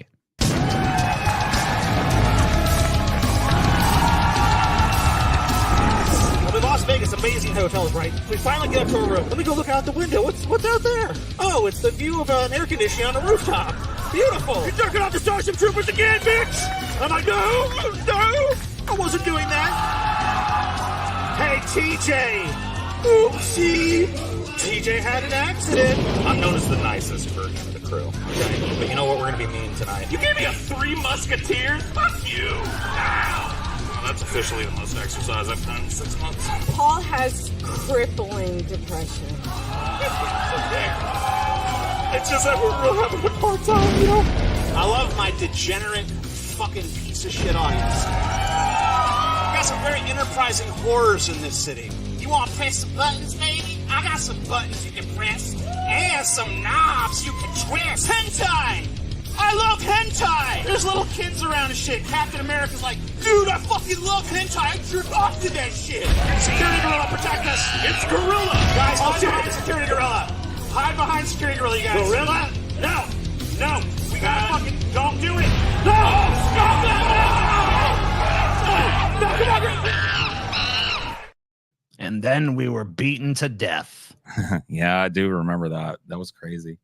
It's happened at every one of our meetups, or a few of them at least. We've been beaten to death and then resurrected. Those fucking pricks. Anyway. Oh my God. There you go. Can you bring me my water that I fucking went to go get and left on my fucking counter? Because no water for you, Paul.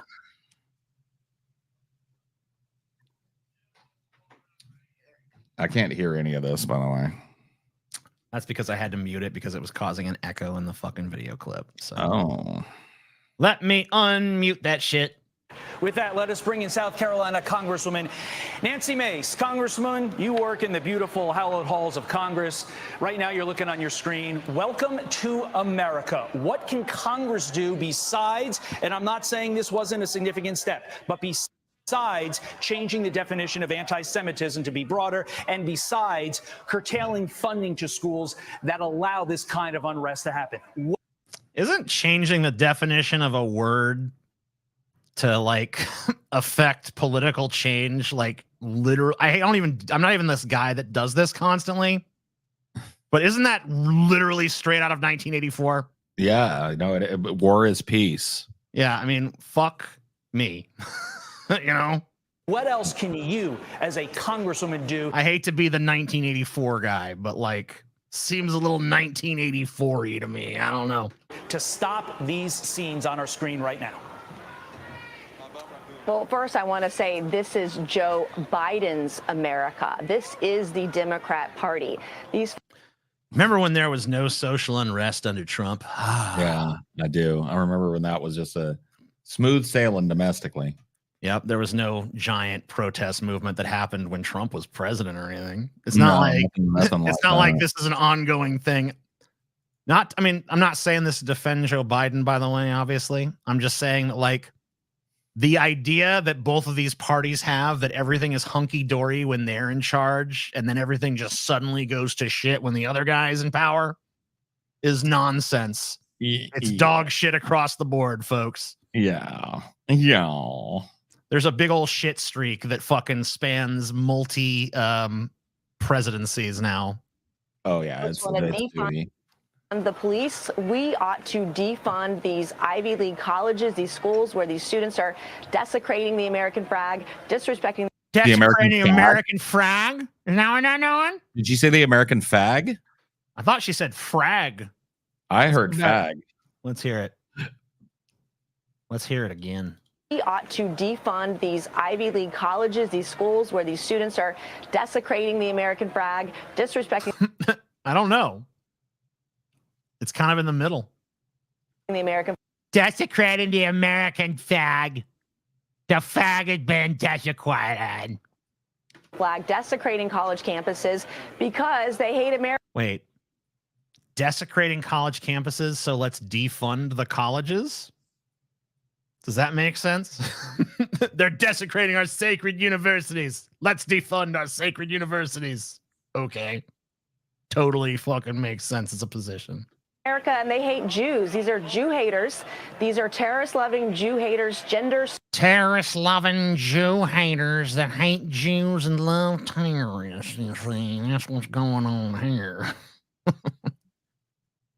studies students who hate our country, and they ought to be defunded. But they shouldn't have their student loans forgiven. We should reverse what Joe Biden announced in the last couple of weeks, that taxpayers are going to pay their student loans off. This shouldn't be happening.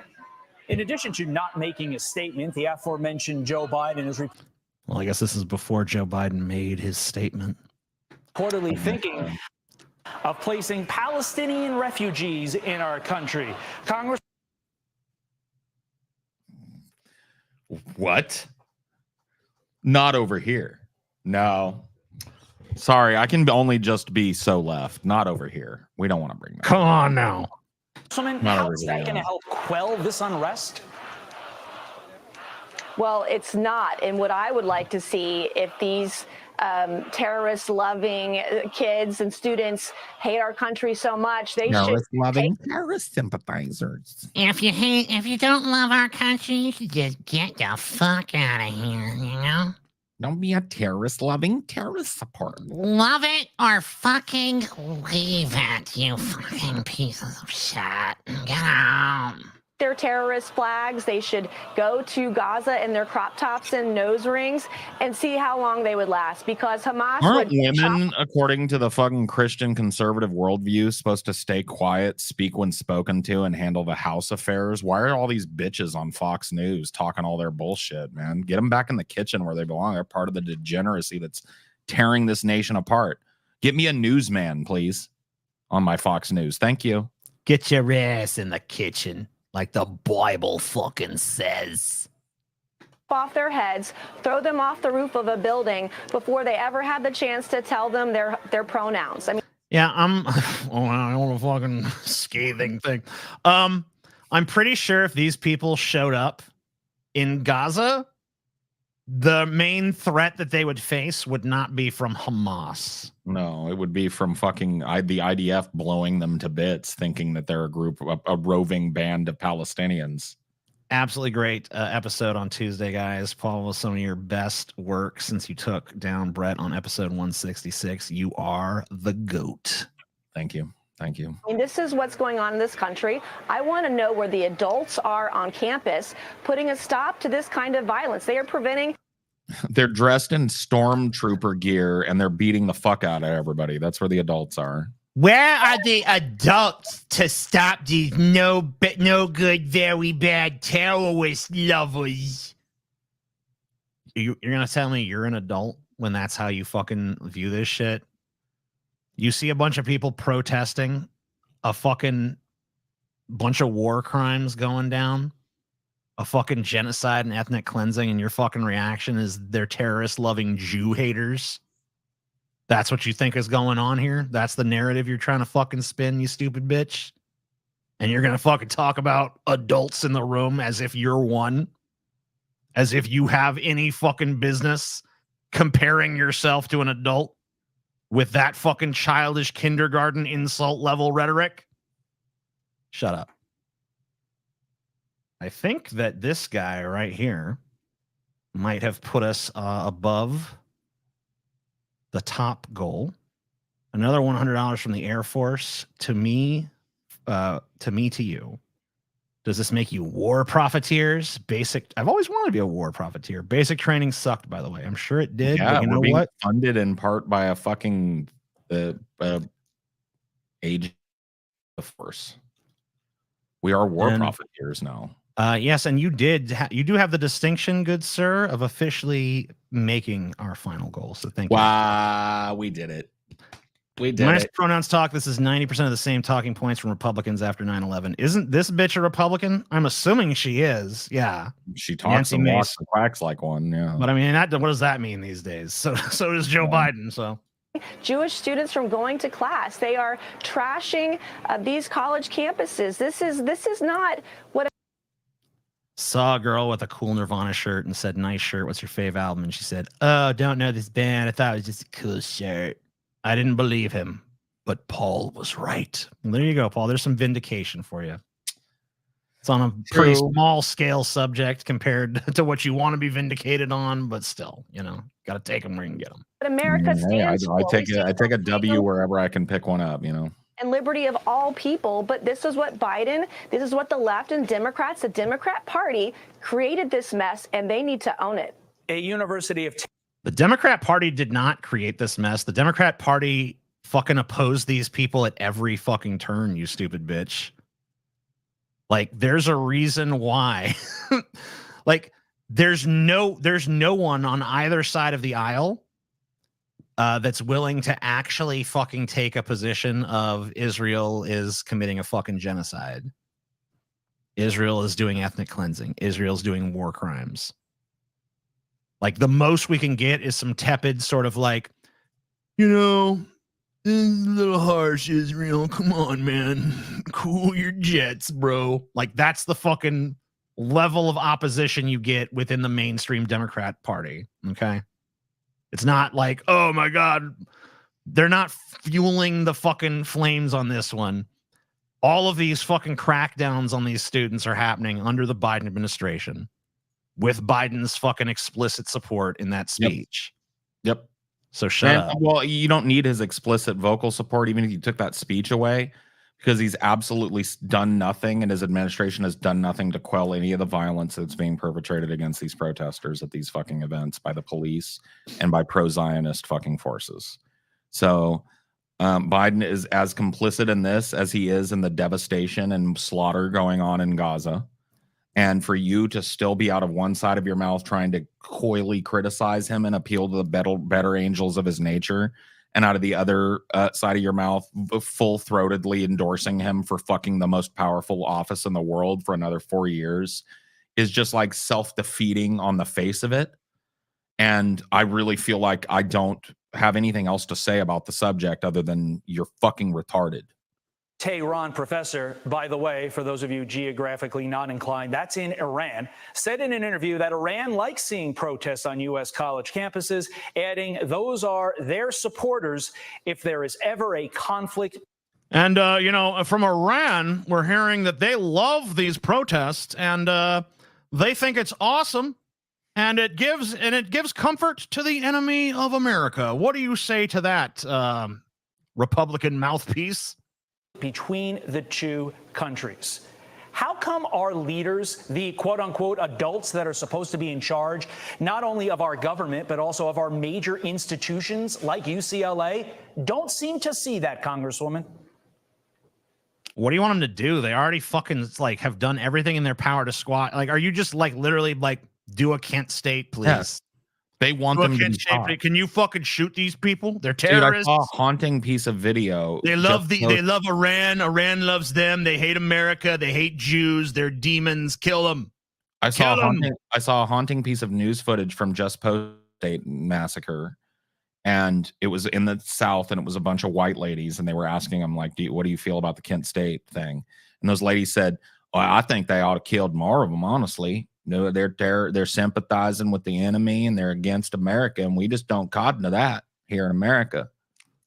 And then the other, every woman said basically the same thing.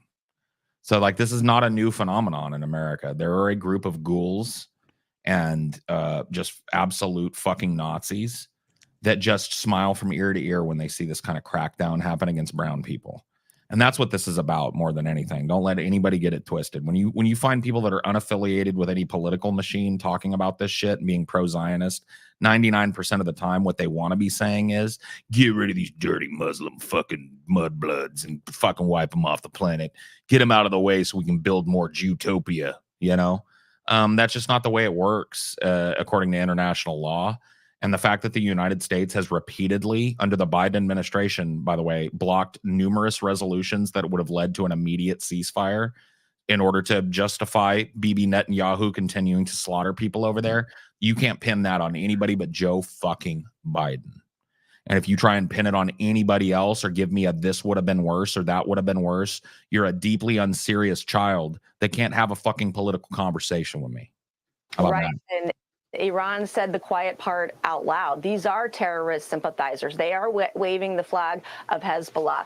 They are very sympathetic to terrorism in the Middle East because they hate Jews. And Joe Biden has allowed this to happen. He hasn't said one word condemning these actions that are happening on campuses across the country. I can tell you this much.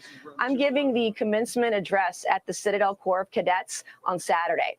These kids, these students wouldn't last 30 seconds at the Citadel. This would not be tolerated. That's the kind of man and president we need. We need So to answer your question, TJ, yes, they want the military to waffle stomp these people immediately. Yes. Yes. You just heard it, right? Yeah, pretty much. They wouldn't last 30. The Citadel is a military school.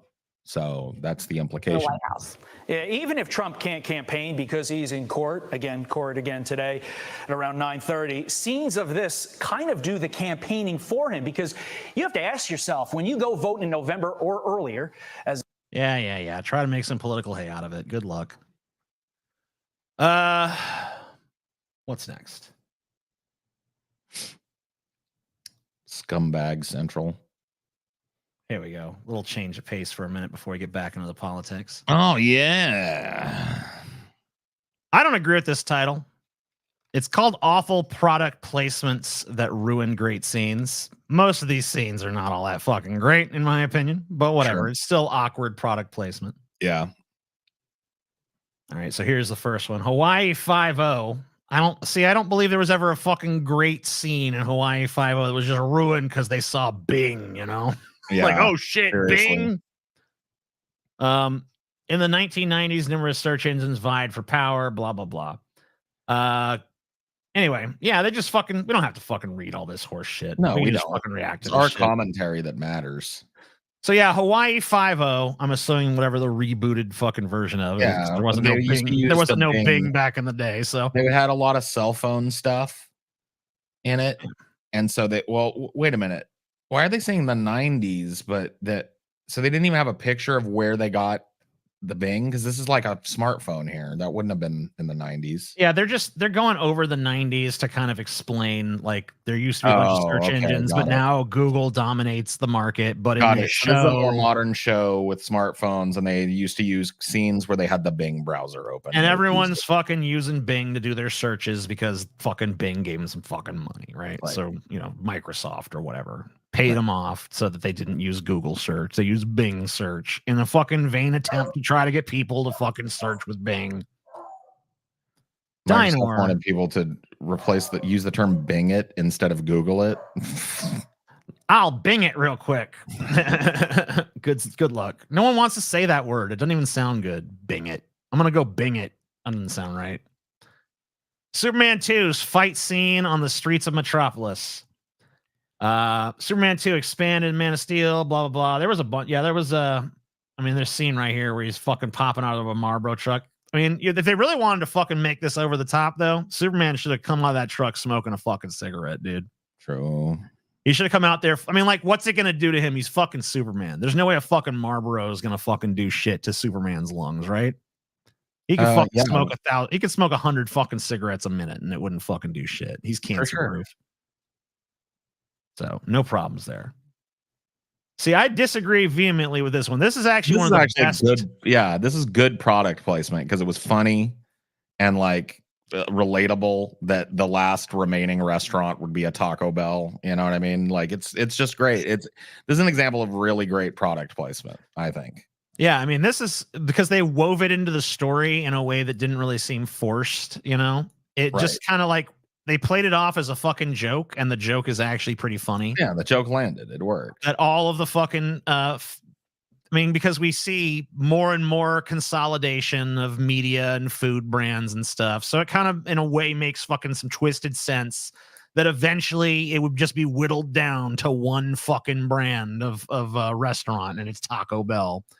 And the Taco Bell, by the way, in this movie bears no resemblance to an actual Taco Bell. They serve like unsalted corn and shit because, you know, it's a weird dystopian future. I remember this. The Bud Light crash scene in Transformers Age of Extinction. You called it. You were Yeah. like, I bet there's going to be a scene where like the robots crash through a big truck filled with Bud Light. And we were like, yeah, probably. And then like 10 minutes later, it fucking just happened on the screen. Yeah. And of course, fucking Mark Wahlberg. See, they should, this is the cue Superman should have fucking took. Yeah, he should have lit up a smoke. Yeah, Superman didn't light up the smoke, but at least they got Mark Wahlberg to fucking glug down some fucking cheap American piss water lager, you know? Yep. Good for him. And by the way, once again, this is not a great scene that was somehow ruined by product placement. There is no scene in Transformers Age of Extinction, or really any other Transformers movie, in my opinion, that rose to the level of fucking greatness and was just marred by some fucking awkward product placement. It was dog shit to begin with. It basically slapped their ad on a fucking dog turd, but a very expensive dog turd that was seen by a lot of people, which I guess is all. Yeah, they got their money's worth out of that shit. I guarantee you. Power Rangers Climax overdid it with Krispy Kremes. I didn't see this movie, so neither did I, but I can see here that is I believe that is Rita Repulsa, the villain of the Power Rangers. Wow, damn, Rita got hot. Yes. Rita was a scary old Asian woman back in the day. She used to be like, after 10,000 years, I'm free. Time to conquer Earth. Yeah. They fucking gave her a little bit of an upgrade here. But anyway, I guess she's obsessed with Krispy Kreme, and while the world is ending, she's chilling in the Krispy Kreme, chowing down. I mean, that seems like a good a place as any to be during the fucking... I'd probably check the Krispy Kreme if the apocalypse happened. I'd see if they had any like day olds or whatever, because those are pretty good. I mean, she's probably bringing about the apocalypse, but whatever, you know. I mean, like, you may as well grab a Krispy Kreme in the middle. You know, of it'd be a fucking really great product placement for Krispy Kreme if she defeated the Power Rangers, was about to destroy the world, went to a Krispy Kreme, took a bite, and was like, you know what? Any planet that can make something this good deserves to be spared, and humanity was spared for the sake of Krispy Kreme. I like that. I like that. TJ's Rita and Hillary are the same. Haha. Well, they're both shrill, fucking yelling women. I don't know. The Pepsi scene in World War Z is absolutely absurd. Have you seen this? I've not seen this. I could not get through this movie. Yeah. People were like raving about it, and I couldn't get through the first 20 minutes. I was just bored to tears. So I've never finished this movie. Well, it looks like he's by a Pepsi machine that is literally stocked only with Pepsi, which I've never seen. And I've never seen a clear, I mean, I guess I've seen clear vending machines, but not for soft drinks usually. Not usually. Yeah. That's usually like for toys or cigarettes or whatever. And yeah, it's fucking just packed to the hilt with mostly Pepsi logo facing Pepsis. Yeah. So there you go. Nearly every driving scene in Bones. Who cares? Suburgatory features a commercial for Microsoft. This is the first piece of media that they've talked about that I don't think I've fucking heard of. What the fuck is Suburgatory? It's like a mixture of the suburbs and purgatory. It's like one of these shows about the fucking hollowness of suburban life or something. And there hasn't been one classic film yet. No. Except I guess Demolition Man. All right, now this is actually fucking pretty insane. This was egregious. Yeah, they were just eating Dominoes every fucking 5 seconds in the movie. I mean, the fucking Ninja Turtles love pizza. And they live in fucking New York City. And you mean to tell me that in New York City, the fucking pizza capital of fucking America, if not the world, these motherfuckers can't find nothing better than Domino's? Well, this one is egregious for that reason, and because the Ninja Turtles were agnostic to brand of pizza. Yeah, it should have been like Tony's Pizza or something. In the cartoon and shit, they never were like, oh, go get us some Domino's. They would go get whatever closest pizza they could get, and they would eat whatever. They loved pizza, period. So this Domino's obsession was cringe. Domino's rules. I mean, Domino's is fine for some fast food pizza if you live somewhere where that's the fucking pizza you can get. I don't judge you for ordering Domino's or whatever. I order Domino's. Yeah. But if I was in fucking New York City and I'm the fucking Ninja Turtles, I ain't gonna be eating fucking. I'm not gonna have some kind of slavish devotion to Domino's when fucking Tony's a Pizza Pie is right there on the fucking corner. You know, like why am I fucking getting Domino's? Fuck that You'd shit. be stupid to do that. But whatever. If you want to waste your money on substandard cardboard fucking pizza, then you get Domino's. Yeah, Whatever. rock on. The Skittles scene in Shazam 2 is awkward. Why are you watching that? I didn't even know Shazam 2. Yeah. So now I know. Shazam Fury of the Gods hit theaters in 2023. And while it didn't perform well, yeah, because it's fucking, who wants more of that? Who saw Shazam and was like, more, please? No one. You know what they should make a sequel to is Kazam with the 80s comedian Sinbad, 80s and 90s comedian Sinbad. Oh, yeah. They should remake that because Kazam was the shit. But See, this is a weird one to even bring up. The Power Glove scene in The Wizard. I mean, is it a terrible product that's being shilled as though it's God tier? Yes, but the entire movie is a giant fucking ad for Nintendo. yeah, it's a Nintendo commercial made into a movie. And it's actually like, for what it is, it's pretty brilliant, right?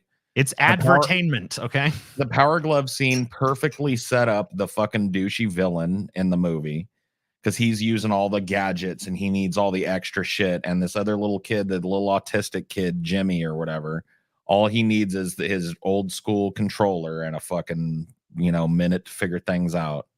I love the Power Glove. It's so bad. Yeah. It is. It's really bad, It actually. really was bad, but not in a good way. Not in a Dude. Michael Jackson way. One thing about being a fucking spoiled ass little rich kid growing up is I had a fucking, the second I saw that, I was like, I need the Power Glove. Daddy, give me a Power Glove. Hey, whatever, fucking Power Glove. I'm like, Dude, I was lucky. wow, I got the Power Glove. And I was like, it took me about all of fucking 3 minutes to realize, like, uh-oh. It sucks Power Glove shit. fucking sucks, bro. Dude, I had a rich friend growing up that had it. And so I knew from using his that it was dog shit. So my parents didn't even have to get the ask, dude. Same thing with that fucking, you remember, it was an earlier thing. You remember Rob the Robot, where you could play that fucking game Gyromite with him, where he would like, dude, I had a friend it was one of two games he could play. Yeah. Yeah. My friend had that too. And aside from the initial, like, cool, you gotta rob the robot, that game was fucking dog shit. And him picking up a top and moving it around wasn't all that fun to watch or take care of. TJ, stop banning me so fast. Gets in milkmaid position. Streamlabs won't accept my CC scam. Okay, Gurklegrass. You know what? At least you gave me money for existing, so I won't ban you today. Gricklegrass is a Canadian, and he needs to watch his P's and his Q's. I will allow you to exist in my realm for a little while, good sir, because you gave me money. That's the only reason. The Fantastic Cars Hemi in Rise of the Silver Surfer is super cringe. Watching the Silver Surfer and giving a shit is super cringe, my man. I loved the Silver Surfer when I was a kid, so I wish they'd make a cool movie of him, but this ain't it. So was it? Let me ask you this, Paul. Was the reason it sucked because there was the Hemi? No. Oh, okay. Good. Had nothing to do with it. I didn't even remember there was a Hemi ad in it. Hyundai is the Walking Dead's post-apocalyptic vehicle of choice. This one always is pretty egregious because most of these shows that have a deal with like one of these car companies will have to show multiple people driving Hyundais of various makes and models, and it just starts to feel like a Hyundai universe. You know what I mean? Like, yeah. And I mean, like, look at how it's fucking photographed here. Like, even though it's the zombie apocalypse, they make sure, like, but the Hyundai gotta look good, y'all. By the way, can I tell you something, dude? That Hyundai is ugly as fuck, dude. I mean, I agree with you, but like, look at how it's shot. It's shot like it would be in a fucking car commercial. And it's like, they put just enough patina of like dirt and grime on it to make it like halfway, not even halfway, like 1/5 of the way credible for like a zombie apocalypse vehicle. But mostly it's fucking pristine. Yeah, maybe it rained right before this scene or something, knocked all the dirt off of it, you know. I mean, look at the other. I mean, like, look at the fucking subliminal fucking messaging of just like the other cars in the background are destroyed, shitty. Yeah, but the Hyundai keeps moving forward, you know. But the Hyundai is fine. The Hyundai is apocalypse strong. Bullshit. The product placement in Wings is a scene stealer. Once again, was that like a masterpiece or something? Like, we got to really cry about Wings. Wings. It's a fucking TV show. There's like a pilot or something. I don't know. Who cares? Oh, wait, you know what? I'm thinking of a different Wings. This is from a film from 1927. That's not the Wings I was thinking of. Let's see. Wings is a romantic. I want to know now. Rivalry between World War I pilots set around the Battle of St. Mihiel. Probably saying that wrong. Sorry. While Wings holds many distinctions, remembered far more today for its use of product placement than anything else. Several shots linger on Hershey's chocolate bars, and each time the camera does this, it steals the scene, distracting the viewer. This is especially true of the silent release of Wings, but remained consistent when it became a talkie. In one glaringly obvious example, Cadet White, Gary Cooper, and David Armstrong, Richard Arlen, are in a tent. When one grabs something to hand to the other, there's a bar of chocolate in the way, and it falls as the camera focuses on it. It stands out more than it should, making Wings the first Best Picture winner to use product placement and the first movie to do so poorly. I've never seen that movie, so that one's actually kind of interesting. But yeah, it's like a historical example of an early product placement before they were even trying to be somewhat subtle with it. I mean, I feel like they haven't gotten subtler. You know, no, not really. Same shit.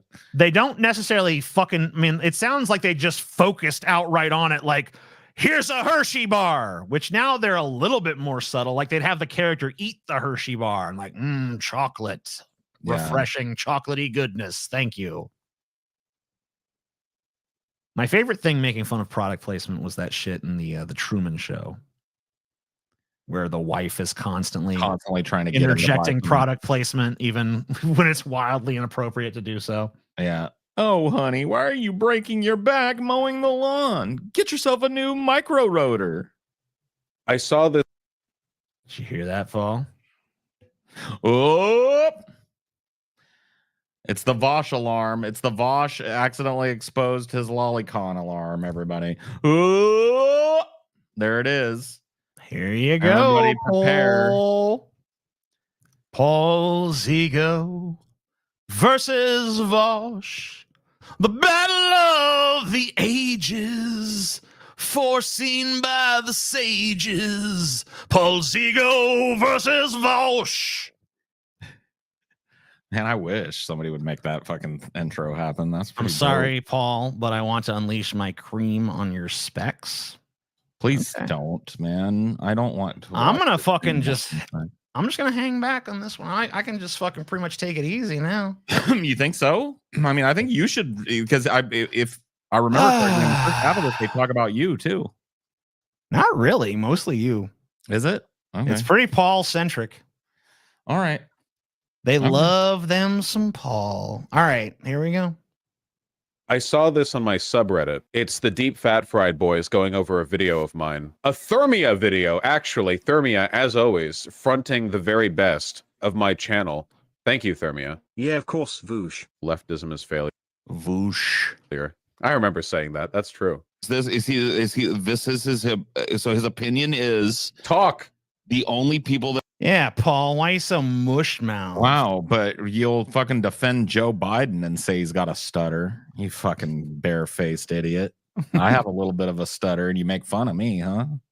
Cool. Well, based ableism, my guy.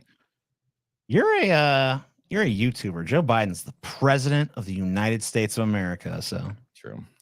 It's way more important that you need to talk well than him, so that it's worth your time to politically advocate for are the Hillary Clinton liberals? Is that what in terms of like trying to get good people elected or trying to stop bad people from getting elected? The only people that are really worth your time are liberals. You can move like the left, the young left vote, and I'm not saying leftists don't vote at all. Oh wait, I'm sorry. I thought that was the Paul here. I didn't. Yeah, I didn't realize it that's was the gonna be Paul there. tough for this. Let me ask you a question. Rather than do what I normally do, Yeah, unfortunately, obviously, it's a pretty strongly ingrained two-party system. There are some cases where independents can move How did it get so ingrained? I wonder. and why does it remain so ingrained? How does that happen? some ground at local levels, but in terms of like, if you don't want the fascists to win, then yeah, obviously the Democrats are the Who's are the like not? Who? Wait a minute. Which option is my not fascist option?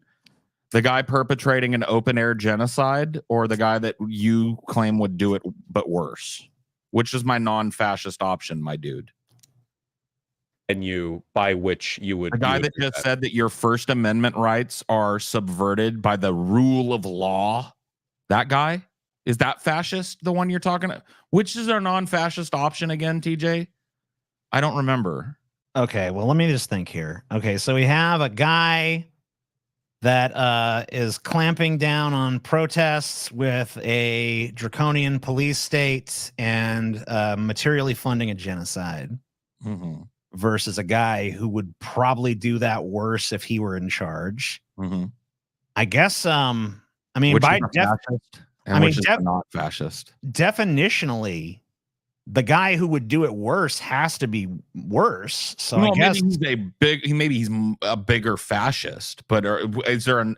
You said in terms of not getting a fascist elected, you only really have one choice, my dude, and I'm wondering what that choice is.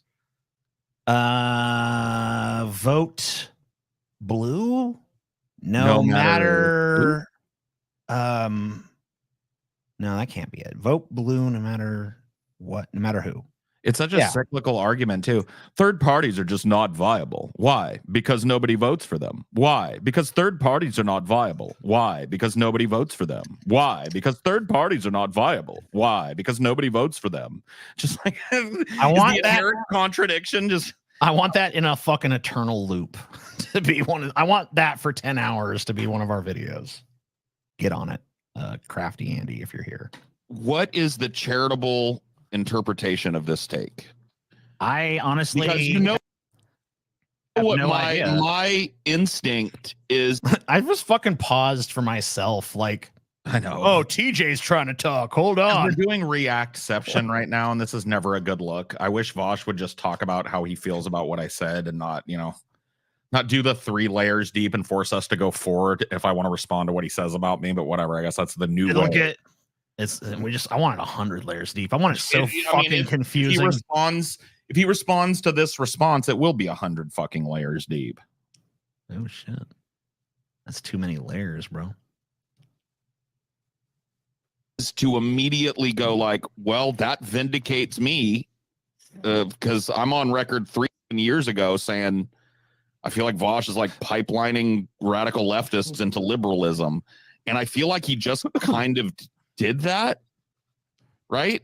Paul, follow your instincts. There is a difference between doing things that feel left-leaning and being effective as a left-leaning person.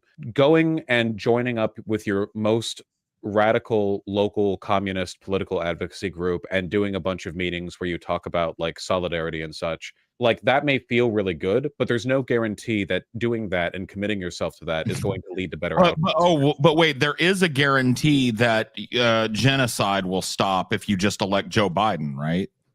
Give me a fucking break, bro. What are you even talking about? Where do you think people get together to do a protest event or whatever? They get together in the types of organizations that you spend the video 2 layers back that we're responding to. I don't know how to talk about it at this point. Fuck it. You're responding to yourself, your own plot, idiot.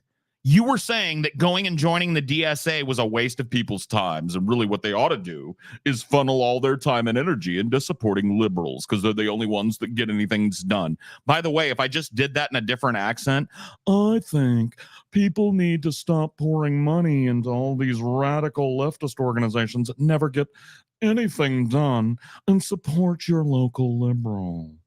How are you? You're just fucking like bargain basement fucking Bill Maher at this point, my dude.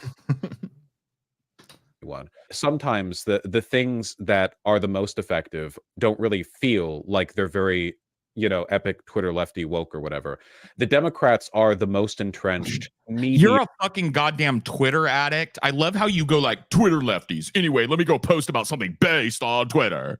Like you're some kind of like arbiter that's not in that fucking vortex. Give me a break, bitch. You're addicted to fucking Twitter on a level that I don't even think TJ could rival.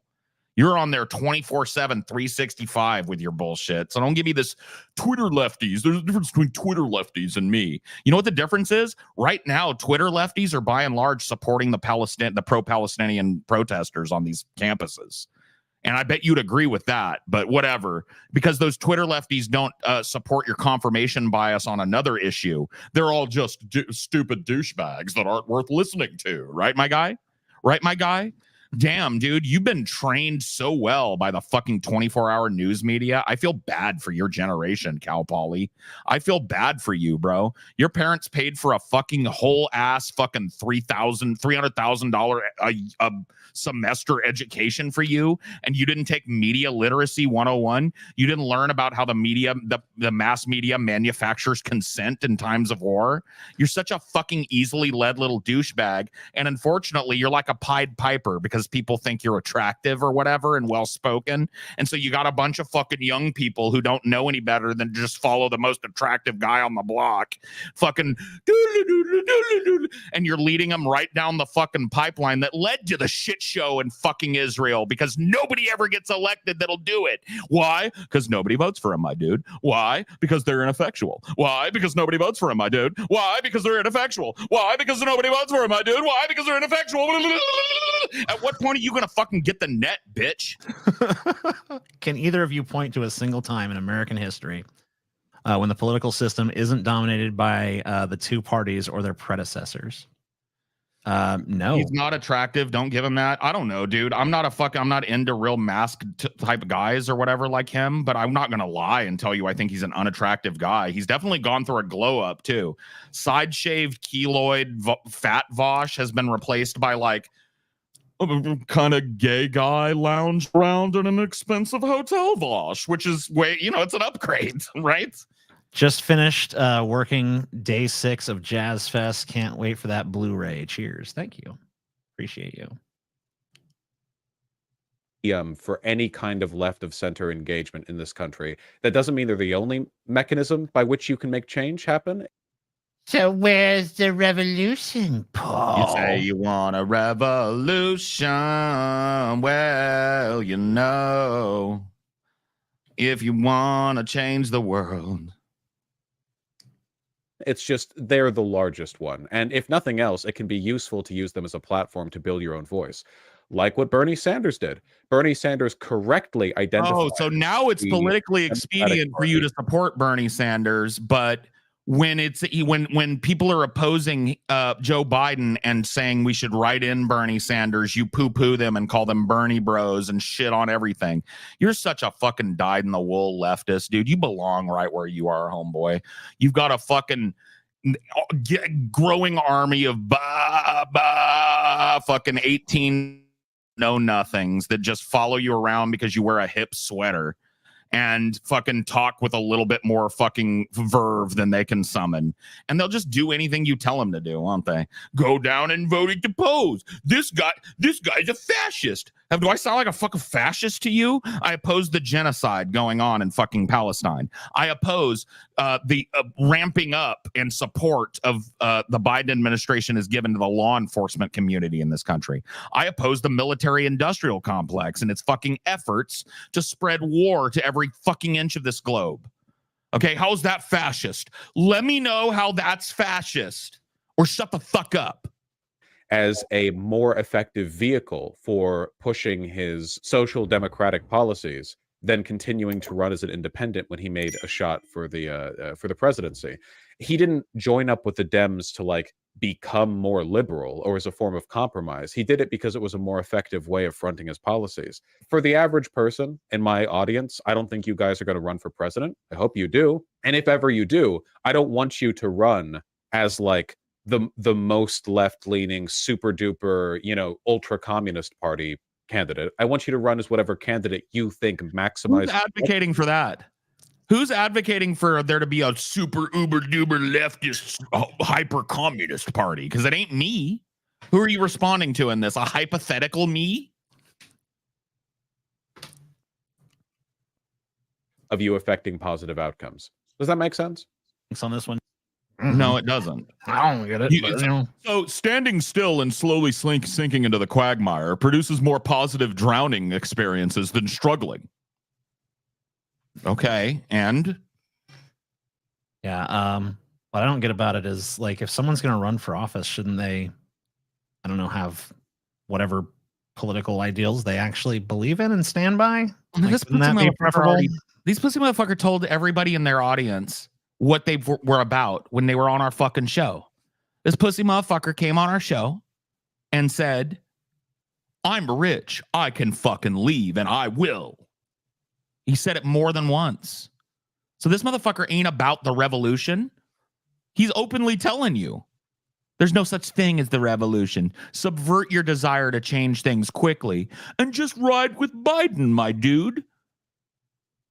Fuck you. Pragmatically, Paul, I think you just need the to most likely candidate to win. remember what your doctor orders, Paul. Remember, I like how to Paul's ego, pragmatic is like a smear word that can be used, applied in a nasally voice to delegitimize. Dude, that wasn't even me. That was Scotty. He just made fun of Scotty's nasally voice because he's a retard. He was probably reading 3 different Reddit threads and watching his fucking Discord client and all his DMs and shit because he wasn't looking and he didn't see that it wasn't me speaking. So he just assumed I was putting on a nasal. Wow. Good one, Vosh.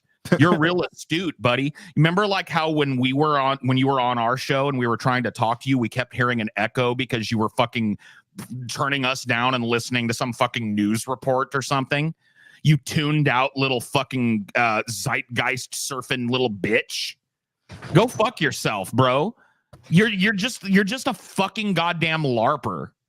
In expense, how much of that fucking goddamn ridiculous grandma sweater you're wearing costume, my dude? I gotta know, man. That quilted grandma sweater you're sporting right there, how much did you fucking pay for that, bro? I need to know. I need to know how much your bourgeoisie ass went down to the store and paid for that fucking sweater, my dude. Please tell me. Please tell me, dude. About being pragmatic. Oh, well, yeah. Wait, what about that? Wait, is that not important? Like actually doing something? This type of and this is a rank misrepresentation of both my and TJ's position that pragmatism, when carried to a fucking extreme, ends up just being a code word for standing in the same place and doing nothing about it. plus, I feel like to a certain extent, Vosh has basically like relabeled his or rebranded his brand of doomerism as pragmatism. And thus anyone who disagrees with him as being not pragmatic, I don't really see how it's pragmatic to materially support genocide, to materially support a police state, to basically just bend over and take it in the ass from the system as hard as you fucking possibly can and just smile like a good boy and say, well, at least I'm not being fucked by the slightly worse dick. I don't view that as being all that pragmatic. I think that a pragmatic thing to do would be to try to excise yourself from that situation. Now, we can have a debate about what's pragmatic and what's not pragmatic, but I think that you basically use the word pragmatism as a shield.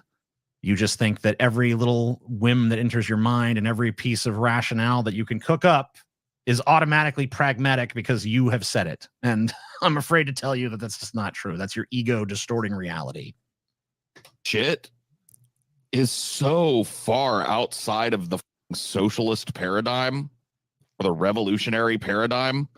This is just straight up like, let's make the same mistakes our parents did. And I don't know how I could. This is the last conversation that I had with Paul's ego. I trashed him, and it seems like he's going to spend a lot of his life reliving it by going over stream clips. The only thing. That's what you're doing. Whatever. Right what are you doing, bitch? That's what you're doing right now. Your butt got rubbed a little raw the last time we got together too, if I might remember. And what are you doing here? You're reliving the goddamn moment too, bitch. Go fuck yourself. You fucking hypocrite. You're just a standing refutation of everything you profess to believe. boy, a coddled, stuck-up fucking rich boy that never had to work for a goddamn fucking thing in your life, including the audience that Destiny, for some god-awful unknown reason, elevated you to.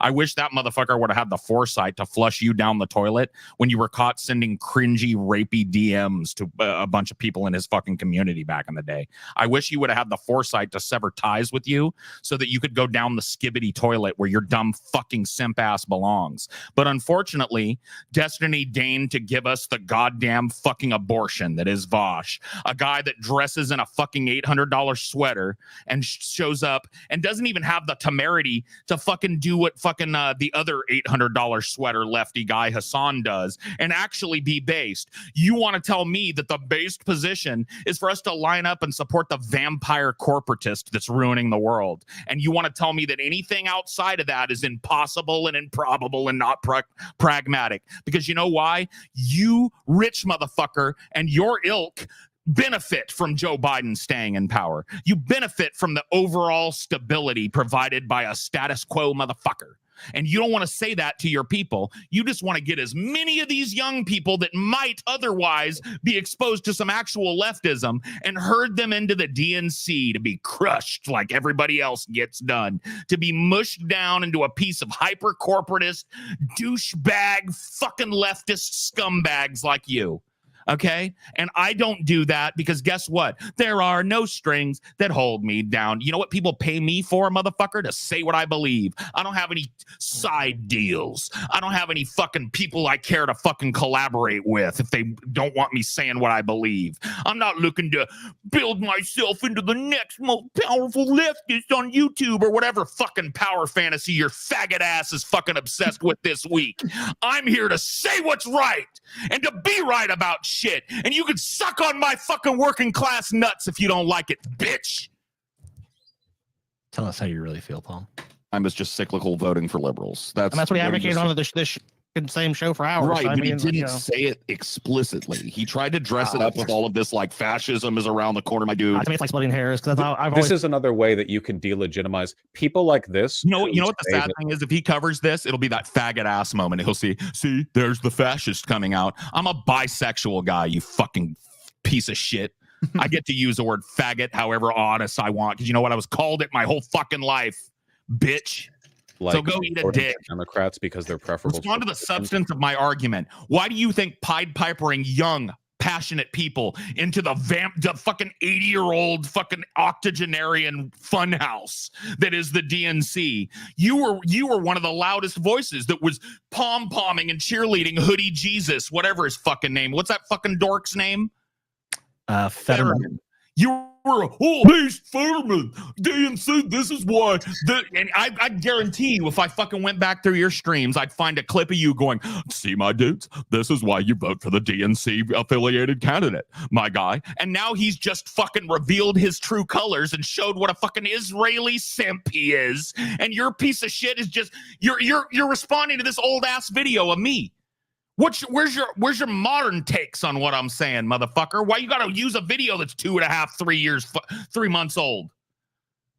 All the Palestine shit has dragged on in the interim, and your mouth is still running about this. You calculating little pussy.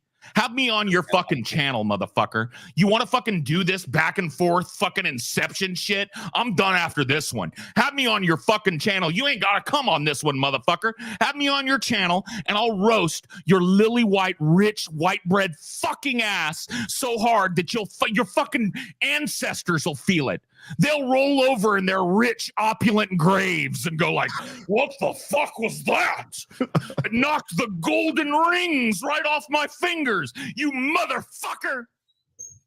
High revolutionary or it's bad or whatever, they always delegitimize the threat of fascism every time. This is one of the ways you know that they're, unserious would be a word, rather than having some kind of unserious one. Go fuck yourself, douchebag. Who are you? 28-year-old fucking college fucking Cal Poly rich trust fund baby telling me what's what? Never worked a day in your life. Eat a fat bowl of fucking horse dicks. Why don't you do that, dude? Why don't you retreat all the way into your weird fucking sexual fantasies and just look at lolly horse dick shit all fucking day and stroke off and let daddy fucking fund your life like he's done for your whole fucking life?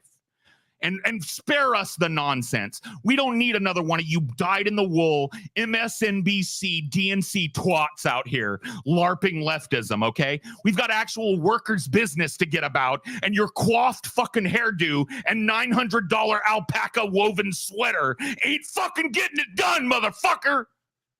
The anarchist take on how electoral democracy corrupts revolutionary intent, the way, for example, Zoe Baker has in a conversation that I had with her. You know, she's anti-electoral, but in like an informed, intelligent, theory-based anarchist way.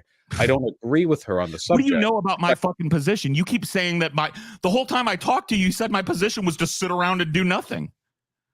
How do you feel like you can even disagree with my position when you never even fucking listened to it or engaged with it once? Pussy. I respect her opinion. I think it's interesting to listen to. I guess, thinking about it. But in this case, it's just like, I guess, willful denial of reality, pretending the fascists aren't as much of a threat as so claimed. So he's like baby's first leftist that they, I don't know, like, and he's just out there like draping himself in the aesthetics of revolutionary leftism, but ultimately just funneling people into the Hillary Clinton. That's true. The Hillary. I'm telling people to vote for Hillary Clinton. Yeah, you do. You do actually. Every time Bernie gets bought up, you say, bet you wish you would have voted for Hillary Clinton, my guy, don't you? Motherfucker. You just want to tactically support things when it supports your agenda, just like a shuffle-footed bitch that doesn't have a real political basis. You've never read fucking theory.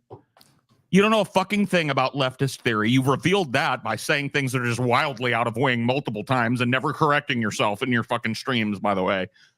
You've revealed yourself to have no basis for your political opinions other than probably, I want mommy and daddy's money to stay intact. I bet that's your biggest concern. And then your own personal money second. Because you don't really care as much about that, because if that runs out, mom and dad will pick up the fucking pieces, won't they? How do you ever even talk to people that have to fucking struggle for a living, my dude? You just want them to wait another 4 years and then what? Vote for another vampire corporatist, right? You got no fucking plan for people.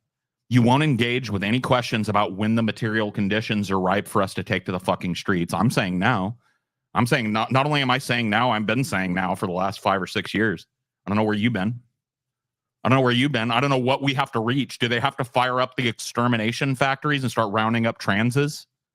Do they have to fucking start coming to your house? And well, they're not going to come to your house because you're a moneyed interest. Coming to my house and knocking down my door and dragging people away for being fucking queer? Is that what they got to do? Oops. That I'm like covertly trying to shift people to being liberals or whatever. When A, I say and talk about socialist theory constantly, and B, the fact that I believe in voting for Democrats over Republicans is not exactly a big secret. It's not exactly a... oh my God, bro. Given our demographics, I spent more time than you've been alive working as a fucking blue-collar laborer, okay? Suck my dick, bitch. You little fucking kids coming here. I worked at Starbucks once. Yeah, I worked at Starbucks for 8 fucking years. Longer than you've had hair on your balls, bitch. Shut up. A hidden element of my channel. People like to do the baby's first leftism thing because they think grown-up leftism is when you say, fuck it, fuck the system, man. Revolutionary action, by which Paul's ego means do nothing and collect like Patreon paychecks. See, I'm sitting here calling now for this fucking Palestinian protest to be materially supported to the points where it spills out of these fucking universities and into the streets and start really making an impact. And this is how he couches my argument. And you motherfuckers, I bet if you go to the comments on this video, it's all motherfuckers stroking this goddamn motherfucker's goblin short stack slayer. I bet there's not one person in there going like, you know what, dude? Paul never actually said that, my guy. I'm starting to think Paul has a secret crush on Vosh and is trying to suppress it as hard as possible. I'm starting to think Vosh has a secret crush on children and horses, and he's trying to hide it, my dude. Paul is a prime example of the ineffectual rage of a man who refuses to do anything better to better his own situation.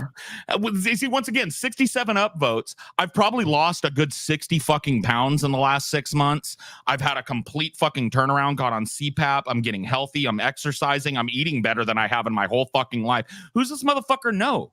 Who is he talking about 6 days ago that I just want to sit around and do nothing to improve my life? I swear that I'm advocating for doing nothing. I swear Puel's ego aspires to be nothing more than some wise old sage hanging out in some strip mall music store, stinking of weed smoke, talking to teenagers about the man. All he wants to do is raise a middle finger to nothing in particular and pat himself on the back for it, and people like that will always despise people actually trying to do something productive most of all. Oh, yeah. Do something productive, like get Joe Biden elected so he can keep perpetrating a genocide. What a fucking you guys have, my dudes. See what I mean? You know, nothing but suck stroke in the comments, even though here he is misrepresenting my position for, I don't know, what is it now? The 10th fucking time straight? While we were here, we corrected him at least, well, how many times was it, TJ? 3 times that one of us said something to him about like, whoa. Where's this sit around and do nothing shit coming from? Because it ain't my position. It's not TJ's. Where's that coming from? It's coming Never from answered, just kept happening. The strawman Rolodex, of course. He's out there leading the fucking vanguard. People love to look like the most aesthetically. Motherfucker, you're the one that's got aspirations of leading the vanguard, but you're going to be dressed in an $800 alpaca sweater while you're doing it. Get the fuck off. Your hero worship of Destiny and Hassan, it just reeks. It comes out of every pore in your body, dude. You want to be so bad the love child of Destiny and Hassan. That is how you view yourself. You're the ones that has delusions of grandeur, being the vanguard of leftism or whatever the fuck superficial fucking fantasy you keep yourself cranking along to. Okay, that has nothing to do with me. You think I want to be the vanguard of fucking anything? I'm a fat fucking stoner that's been spinning his wheels doing the same podcast for like fucking 10 years now. Are you kidding me? Are you kidding me, bro? This is the type of shit, and it just scoots by his audience because they're a bunch of mush brains that wouldn't know if the sun was up lest this motherfucker told them it was.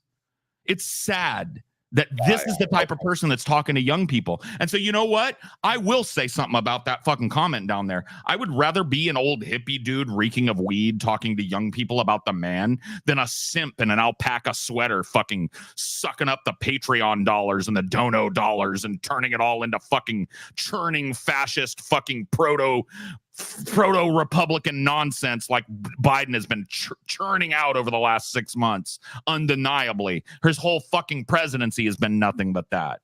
And this motherfucker won't engage with that, won't engage with his advocacy, keeping people away from the things where people go to get together to fucking plan protests and sit-ins and shit. He's telling people, don't waste your time doing that. Just vote for the lib, my guy. And I'm the one. I'm the one that's not fucking pragmatic. I'm the one that's LARPing as a leftist, and I'm the one that's overly concerned with my position on the leftist totem pole. I pissed off most leftists long ago, bro. I flew the coop on that totem pole. I was a goblin at the bottom of that totem pole for about 10 minutes, my guy. And you know what I did? I went, yep, and I went my own way. Okay, you're the one that's been climbing that totem. Maybe I can beat Hassan, my guy. Maybe Destiny will finally fucking call me and say he respects me, my dude. Oh God. You're the one that cares about social status. You're the one trying to impress people wearing expensive fucking sweaters on your shit. How do you get that about me, motherfucker? I'm wearing a dirty ass t-shirt that's falling apart that I've had for fucking 6 years. A sweater that I've literally had since my 20s. Look at the zipper. Look at the zipper. I'm not saying that makes me some kind of leftist. I'm just saying, like, who are you to call me a fake? You prim, pampered bitch boy. Fuck you. Your position is to build a labor left party that will usurp power from Dems and reps. Can you give an example of something similar happening anywhere in the world, or the attempt not being violent? Number one, I'm not the guy to come to if you think the attempt needs to be not violent. I won't go any deeper than that because I really can't, because we're live on YouTube, but let's just say that's not my position. I'm all for whatever needs to happen to get that to happen. Can I give an example of something like that happening in history? I mean, you could draw parallels between other people's revolutions. They haven't always turned out as rosy for people, but I think the French people are ultimately better off than they were under Louis XIV. You know, it took a while, but their revolution is something I don't think that they regret happened.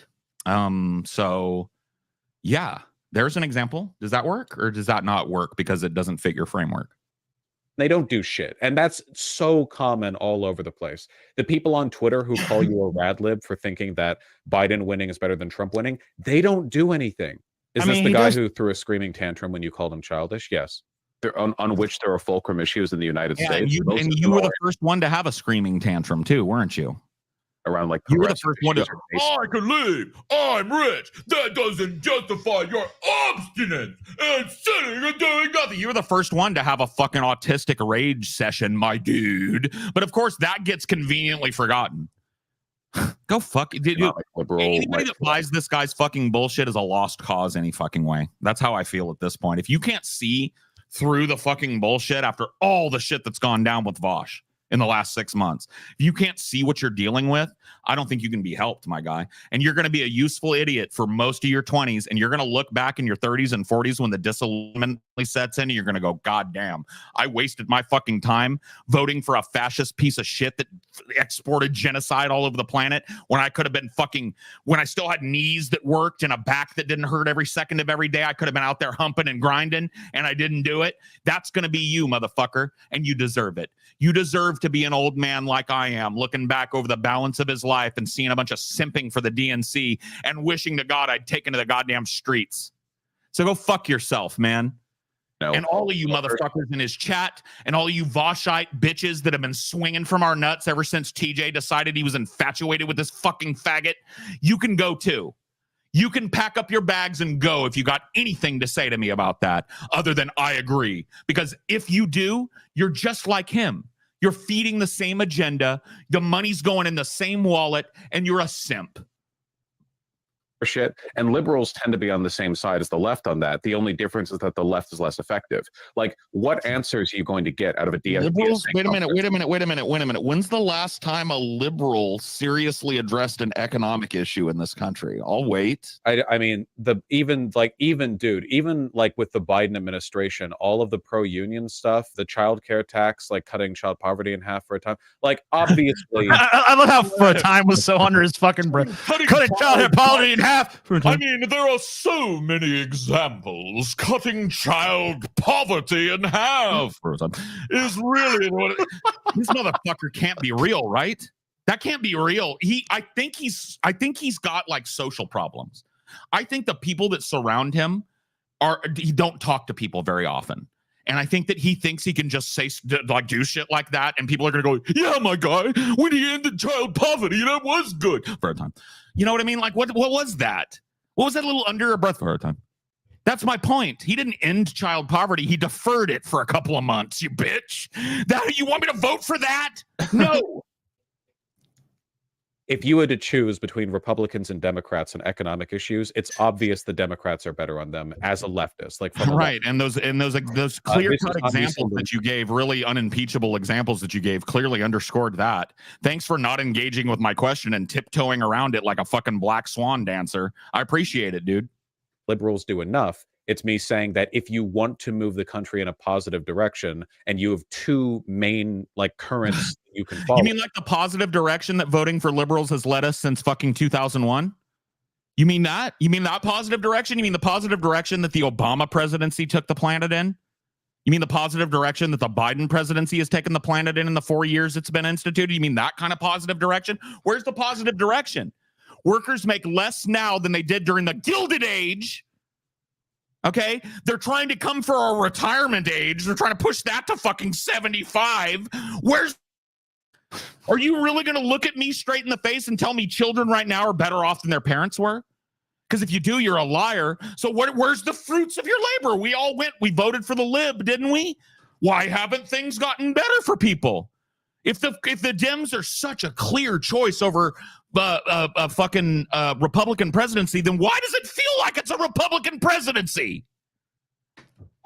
Leftists will obviously side with Democrats, or at least they should. Where's this idea that liberals and leftists are close together on economic issues? Can I get an example of that, please? It's not really that they're close together. It's just a matter of it was before. You just told me that was the place that they intersected. See, this motherfucker doesn't even hold himself to what he said 5 seconds ago because he's so up his own ass.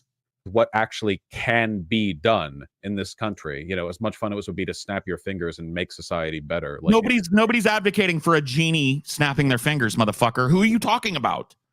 I'm talking about mass protest on an unprecedented scale. I'm talking about being willing to fucking materially support that and participate in it for possibly a year or more before shit starts moving. That's what I'm talking about. Can you please address that? You can't, because you don't have a cogent answer for why we shouldn't do that right now. Planet dying, genocide happening and blooming and blossoming and spreading all over the goddamn Mideast thanks to our constant fucking funding of it. Same thing happening in fucking East Ukraine. Just a holocaust of fucking bad shit. Oceans acidifying, fucking ozone layer evaporating into nothing. Cosmic fucking rays baking people's skin till they get big growths. I mean, how far does it have to go? Fuck stain. Before you go like, maybe we need to stop before we really throttle this planet and it can't support any of our douchey fucking alpaca sweaters. You think your alpaca sweater is going to matter when the water gets shut off over there in LA? Oh my God, bro. You're going to have a tough time wringing water out of that alpaca sweater, my friend. Go fuck yourself. And I mean, you've already said what you're going to do if it comes to that, right? I will flee the country twice, 3 times on during Europe. So stick by this guy. He's got your back to the point that as soon as shit gets fucking hairy, he's gone. In terms of which direction you want to move in, that would be like the preferable one, obviously. When I brought up economics during our argument, this dude poo-pooed my whole economic argument as if it doesn't matter. The only thing that mattered to this dude was fascism is coming, my guy. Vosh just keep bringing up points like fascism's bad. That's your average Vosh stream. Fascism is bad. Mass murder is bad. Fascists shouldn't win. Yeah, fuck that. Fascism and mass murder are bad. So how do you account for Joe Biden doing that in your continued support of him? I'll wait. That fucking dork, you know? Can you believe this guy? Well, it's like the nerd. How do you get to be that smug when your whole channel is about supporting a dude pulling that exact shit? Mass murder is bad. I wish you'd tell that to Joe Biden. Emoji shit. Yeah. Actually, fascism is bad. Mass murder. But Joe Biden is also doing a fascism, my guy. So how do you account for that, my dude? Of people is bad. Oh, well, fucking dork, you know? A bunch of fear mongering and a bullshit. Dude, this is what I mean about unseriousness. He downplays it. It's one thing to have a downplay it because you yourself said there was a 30% chance or some obscure shit of fascism taking over or whatever. You don't even believe it, motherfucker. So yeah, I downplay it because I think you strong arming people with promises of some fucking goddamn brown shirt wave after Trump, even though we've already been through 4 years of that motherfucker and nothing even close to that happened. Okay. Why? You want everybody to just get in lockstep and vote for the genocide Joe because that's, you know, whatever that supports your fucking money staying in the stock market right where you want it to be. This is all like, you know, I'm mad at my parents' behavior. He doesn't speak. What was that? Functionally, this is pro-fascist behavior. You know, this is this level of downplaying the threat of fascism goes beyond merely just being a fucking moron, which Paul's ego is, to be fair, and extends further into the realm of fascism apologia. There's a limit to how delusional you can be. I thought you were calling him a child just as an insult, but genuinely the dude seems to have an immature brain. How old was he on 9/11? 21 years old.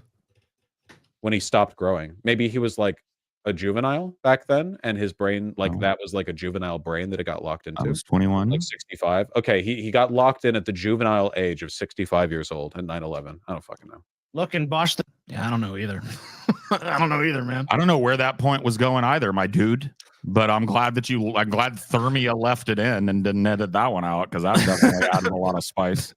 Fascist. No, I was not a juvenile on 9/11. You were a fucking sperm in your daddy's balls on 9/11. I was 21 and paying taxes. And fascist apologia, Paul, is that your bag now? Yeah, you can hear it all night tonight. I haven't stopped raving about Joe Biden dumping more weapons on fucking Palestine. You know, just my fascist apologia runneth over. You know, defense. I mean, Trump could. What a fucking smear tactic! What a shitty fucking smear tactic! You're a moron and a fascist apologist. Based on what? Based on what, motherfucker? Based on your downplaying of fascism. My downplaying of it.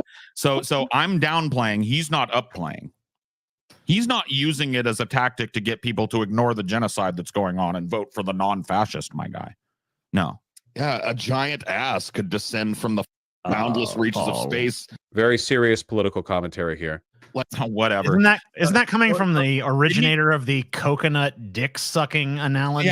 Yeah, the Coconut Island analogy guy. Very Like- serious political commentary there. Or how about your long and cogent defense of why child porn should be legal? How about that too? Was that high-end fucking political commentary? Go fuck yourself, you weirdo. I mean, I don't understand. I mean, this is a dude who has numerous times used weird sexual fucking analogies to make political points. He's got self-awareness. He's so up his own ass. I mean, it's just weird to see him fucking like act like he hears giant ass descends from space and he's like, what? My Look at God, this not chat. most Look at this uncouth. stroke sesh of a chat that just stroke. Yeah, Vosh, are you gonna come yet, Daddy? Oh yeah, that's right. He is a fucking douchebag. Yeah. Oh yeah, he is a fucking fascist apologist and a moron, Daddy. Yeah. This motherfucker lives in that fucking weird world where he's got a bunch of simps that'll just type nice things to him in his chat, and he thinks that makes him some kind of fucking dude that's exempt from his own. Like, whatever, bitch. You Don't jealous? hold me to some standard you set up and don't even fucking apply. Doesn't even apply to you. Go eat a dick then. When you're selling young leftists, the only place you can go to is Hillary Clinton for your political ad. He still thinks Hillary Clinton. Genuinely, it's like, once again, you're not going to get to distance yourself from Hillary Clinton, because if I brought up Bernie right now and how he got burned in 2016, you'd say, bet you wish you voted for Hillary Clinton, didn't you? Hillary Clinton would have saved fucking Roe v. Wade, my guy. Hillary Clinton would have did this and Hillary Clinton would have did that. But when it's not politically expedient for you to be compared to Hillary Clinton, you want to distance yourself from her. Guess what, motherfucker? I didn't attach you to her hip. You did that. You did that. And I'm going to keep doing it because it clearly bothers you. You are a Hillary Clinton liberal. You are a Hillary Clinton liberal, and your ilk is the reason we lost the White House to fucking Donald Trump the first time around, because you just smugly sat back and said, I'm with her, and thought that was going to fucking do it. And you're doing it again, motherfucker. And guess what? It's probably going to cost you the presidency again. I ain't on the train, bitch. I ain't playing that fucking game. You don't get to shed Hillary. You think you can say some stupid shit like, you want to get things done, don't go to leftists, go to liberals. And then not, what is Hillary Clinton not a liberal now? You think you can just not be a Hillary Clinton person but tell people to vote for nothing but liberals? So if Hillary Clinton was running, you'd be telling people don't do it, right? No, you'd be sucking her cock too, because that's all you do. You suck the big droopy horse dick of the DNC till it's dry. Go ahead. It's genuinely like fighting a ghost or something. Like you're going through a haunted mansion and a ghost yells at you and you're like, what the Hillary fuck? Clinton was a fucking national. She was the DNC's top candidate in 2016. I know you're 12. I know your ass just came screaming out of your mother not that long ago, but to a guy that's been around a while, Hillary 2016 was not that long ago, motherfucker. Certainly not so long ago that you can act like you're just incredulous about what Hillary Clinton was even about. You want to be a political commentator, learn what you're supporting. You're a Hillary Clinton lib. You're a Joe Biden lib. You're a John Kerry lib. You're a corporate stuffed suit, do nothing fucking lib. You want to shed that? Only you can take off the alpaca sweater, motherfucker. It would be assault if I dragged it off of your ass. Shit or something. You know what I mean? This is, he's going to have dementia when he's older if he doesn't already. Isn't this like a thing? Like thinking people haven't died when they've died, or like living in the past because your memories from the recent past have been deteriorated or Was something? Hillary Clinton politically relevant in the Stone Age or something, motherfucker? You stupid online-brained zoomer. I know things only matter for 2 seconds in your shitty little fucking solipsistic world where you ban anybody that doesn't suck your stupid dick. But come on, dude. Telling me Hillary Clinton, who, by the way, is consulting heavily on the Biden campaign and helping Biden. You think her political relevance is something you can just like act like I'm invoking Fag the caveman from 29,000 BC? Like, I don't know. What the fuck? It's just like, why say Hillary Clinton instead of Biden? Like, that's the current head of the Democratic Party. Okay. It's weird. If you want me to, you're a Biden simp. How about that? You suck Biden dick and you ride Biden's fucking flaccid old nutbag while he is exterminating the Palestinians. Is that better for you? Is that better? I'm sorry, my guy. Was that better? Is that more current for you? Go to the communist club are the people who want a book group, reading circle. Yeah, you're What are you poo-pooing doing? exactly your prescription that you gave to us. You told us that the real work of leftism happens outside of the internet and outside of the electoral argument, happens in the streets, happens when people get together, and now here you are making fun of it and calling it the communist club. What do you do? I don't know what argument he's making exactly. I think, you know what? I got to be honest with you, Vosh. I think you're too autistic for us to have a conversation, bro. You just that really flew over your head right there. I'm not saying I wasn't taking your analogy. By the way, you were referring to the DSA as the communist club, which in this video, that's what I was responding to. So clearly I was running with that. I wasn't saying that there was something called the communist club or that people should go join it. But I think they would probably benefit more from joining a communist club than sitting around on their sour smelling balls playing Fortnite and listening to you. There's plenty of non-electoral political engagement you can do. I don't think the best kind of engagement is joining things called the communist club. That's probably, as a general rule. Wait, there's not an actual, we're talking about the DSA. We're not talking about something actually called the Communist Club, right? You're the one who called it the Communist Club. I don't understand.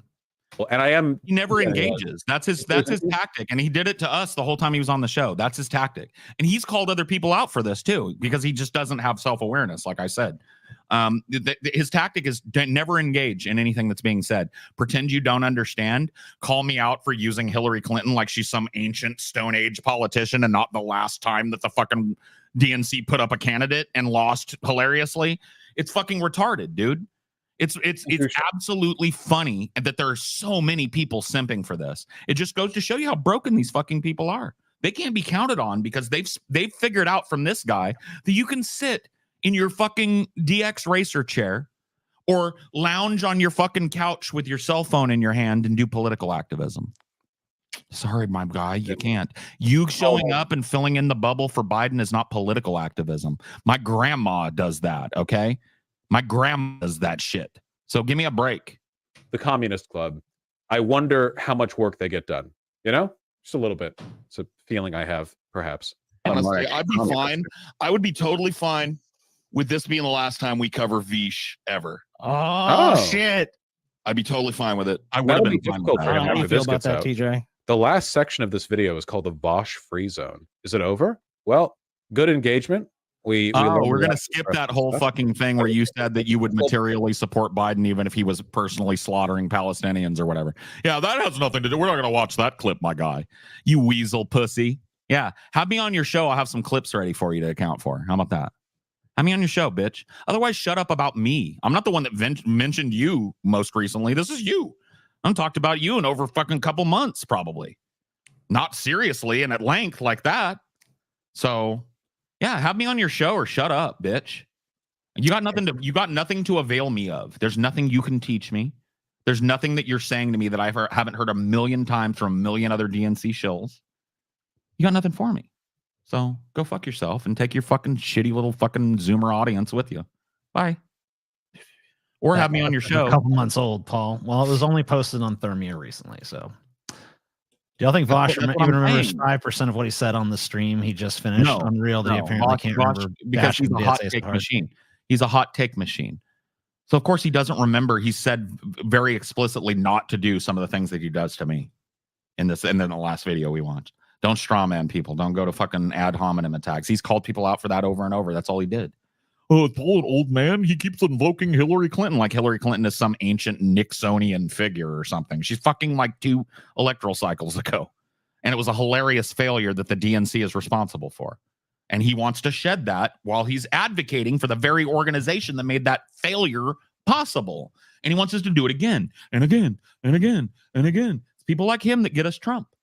Because they keep fucking simping for nothing. They keep showing the DNC that they're willing to shuffle in enough numbers to vote for a nobody stuffed suit corporatist. And what it's bought him and his generation is the inability to purchase a house, the inability to have any fucking property that they have ownership of, the inability to get a fucking reasonable education, the inability to have any kind of social mobility whatsoever, the inability to speak to one another as we're increasingly funneled into these weird social media fucking environments, of which Vosh is a clear fucking victim if you listen to this dude talk, because he talks like nobody I've ever heard in my entire life. That robot fucking video game game show announcer shit that he does.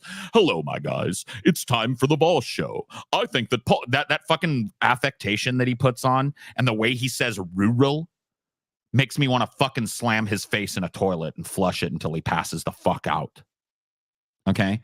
He's the antithesis of somebody that anybody should be listening to or getting their political prescriptions from. He is a fucking Cal Poly trust fund baby who's never lifted his pinky finger for a dime in his life. And he's a fucking weirdo to boot. So, fuck him. Fuck him. I already said I got the world's worst case of EDS. Oh my God, the dude's fucking whole brain operates around Twitter. It's so fucking online, it's not even funny, dude. The guy, I don't know when the last time the guy got the sun on his face was, but he needs it. I would love to see that motherfucker take some of his massive amounts of money and go to one of these protests and show that he materially supports Palestinian fucking statehood. I'd like to see him do anything other than sit there in his fucking sour ass computer chair and fucking talk about how we ought to vote for Biden. And if we don't, we're morons and fascist apologists. Not going to lie, Paul, I was just skeptical of your idea before, but if violence is on the table, I think it's dangerous and wrong. Okay. I can't talk about that here, so that's okay. I want you to point out any fucking revolution that's ever happened on the planet that didn't have violence as a component. One way at least. I'll wait, and you won't be able to produce one. So I don't know what kind of fucking weird ideas you have about a bloodless revolution or something. That's not going to be possible, but you know. Bloodless revolution, baby. Yeah. Oh my God, dude. I got to go fucking walk around for like 2 or 3 minutes after that. Just give me a sec, okay? I can't. My fucking head is swimming, dude. I'm so mad. I really am. I'm really fucking mad because I hate when smug motherfucking rich boys talk shit. It just drives me nuts. This is my fear that you would shittiness. get too pissed and you wouldn't be able to focus on this next video. But Well, if you want to move on, I don't want to keep you waiting. No, that's okay. I'll be back. It won't be long. I just need to take a minute. Go clear your head, Paul. Paul's got to go and clear his head because he's so mad that he's seeing red. Uh-huh. Let's see here. Let's be full screen. Paul taking a DSP break, baby. Can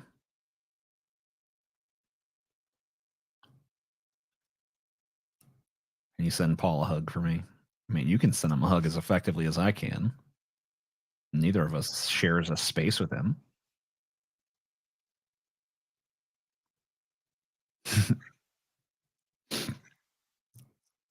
If Vosh invited you back, would you take it, TJ? Sure, I suppose so. I would hope that he would engage a little bit more honestly than he did in our last conversation. I know it's a little bit hard with all the cross chatter between various parties, but I felt like there was a lot of dishonesty and misrepresentation that took place in that conversation. I didn't really have, I mean, I could barely get a word in edgewise. When you get Paul and Vosh in the same space, I mean, you saw it. That's the whole reason that when I saw that segment, I'm like, well, I guess it's time. Be a nice take it easy segment for me. I can just kind of hang back and let Paul rant. Just kind of wound Paul up and set him loose. Yeah. Like, I went to that video and gave Vosh a piece of my blue collar mind. Oh, well, whatever. I have not watched the Fallout series yet. I might get around to it one of these days, one of these years.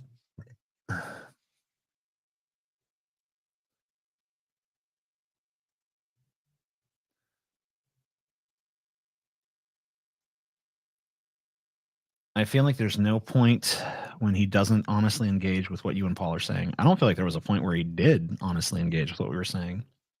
I feel like we were pretty much strawmanned the entirety of that discussion. But, you know, I don't know. Maybe that's just my butthurt talking or something. Maybe I have a little VDS now. But I don't really feel like we were heard out.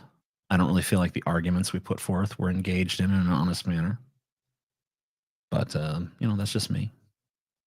I suppose you're free to disagree. I watched Vosh's latest video about the protest, and when he starts bitching about fascism, it made me go off the wall when he actively promotes Biden. Yeah, I mean, there just seems to be a contradiction at the heart of that content because it just becomes increasingly more ridiculous to constantly say, but Trump worse, but Trump worse, but Trump worse. It's like, okay, well, how bad does Biden have to get before you're willing to back down from that? I mean, it was a genocide. He continues to materially support, even after losing huge swaths of voters, like losing Muslim voters pretty much entirely. He's going to lose. It's going to be very hard for him to win Michigan without the Dearborn vote, and he's not going to get it. So he's alienated his own. I mean, Biden. I mean, Vosh seems to want Biden to win more than Biden wants to win, which is very strange.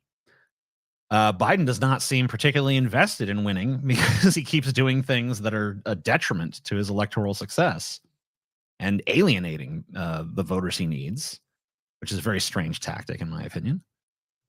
I realize that, and now it's not just a genocide; it's a police state crackdown on campuses where Biden could have just remained silent, but chose not to. Chose to make a speech wherein he essentially defends the actions of the police, in spite of all of the damning evidence that I saw Vosh himself going over some of these protest videos and decrying them as fascistic. And, Biden has pretty much said, I stand by all that.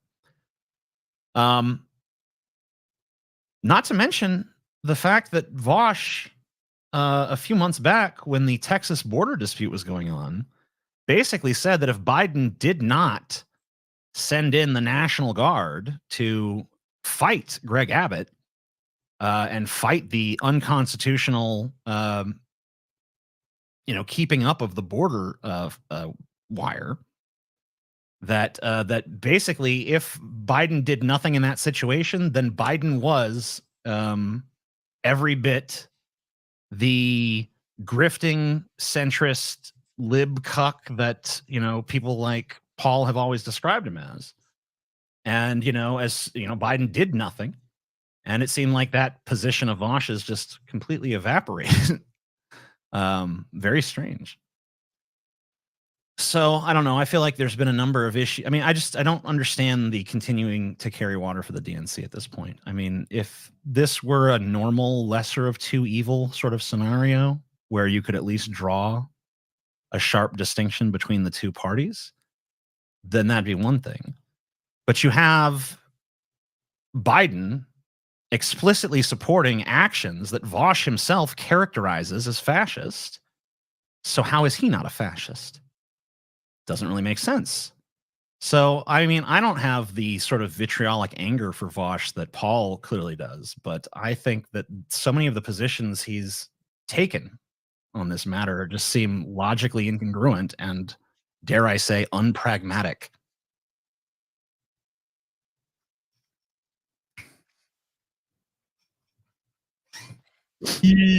Okay. I'm here. Good. I'm back. I appreciate you, Paul. I feel better.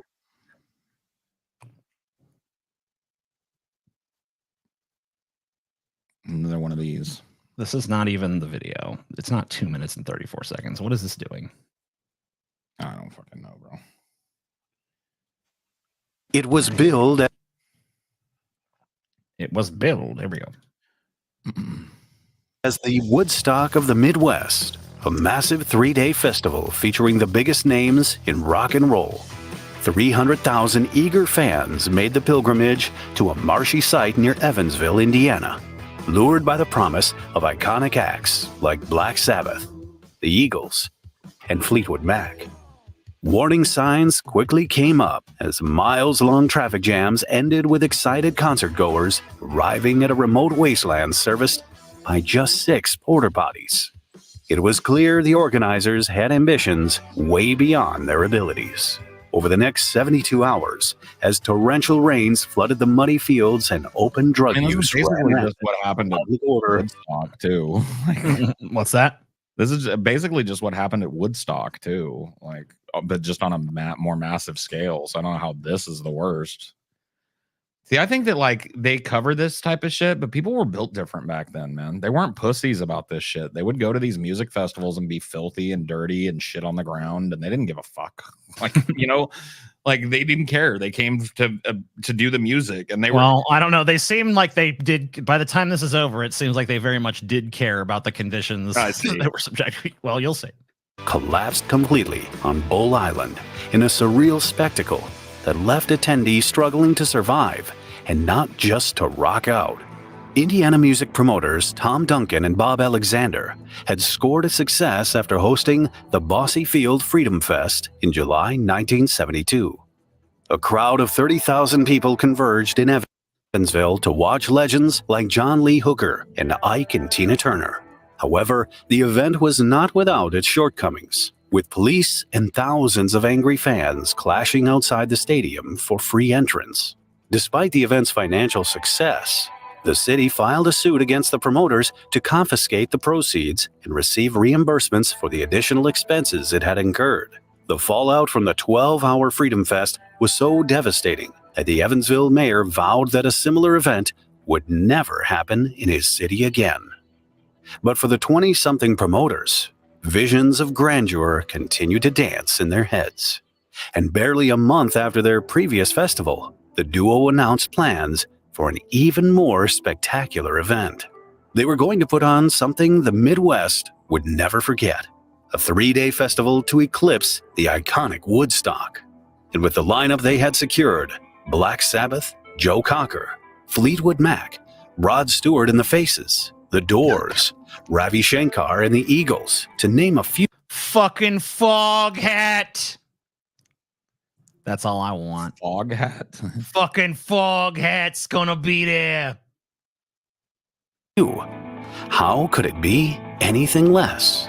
The pair originally. I don't know how the fuck these guys secured all these acts.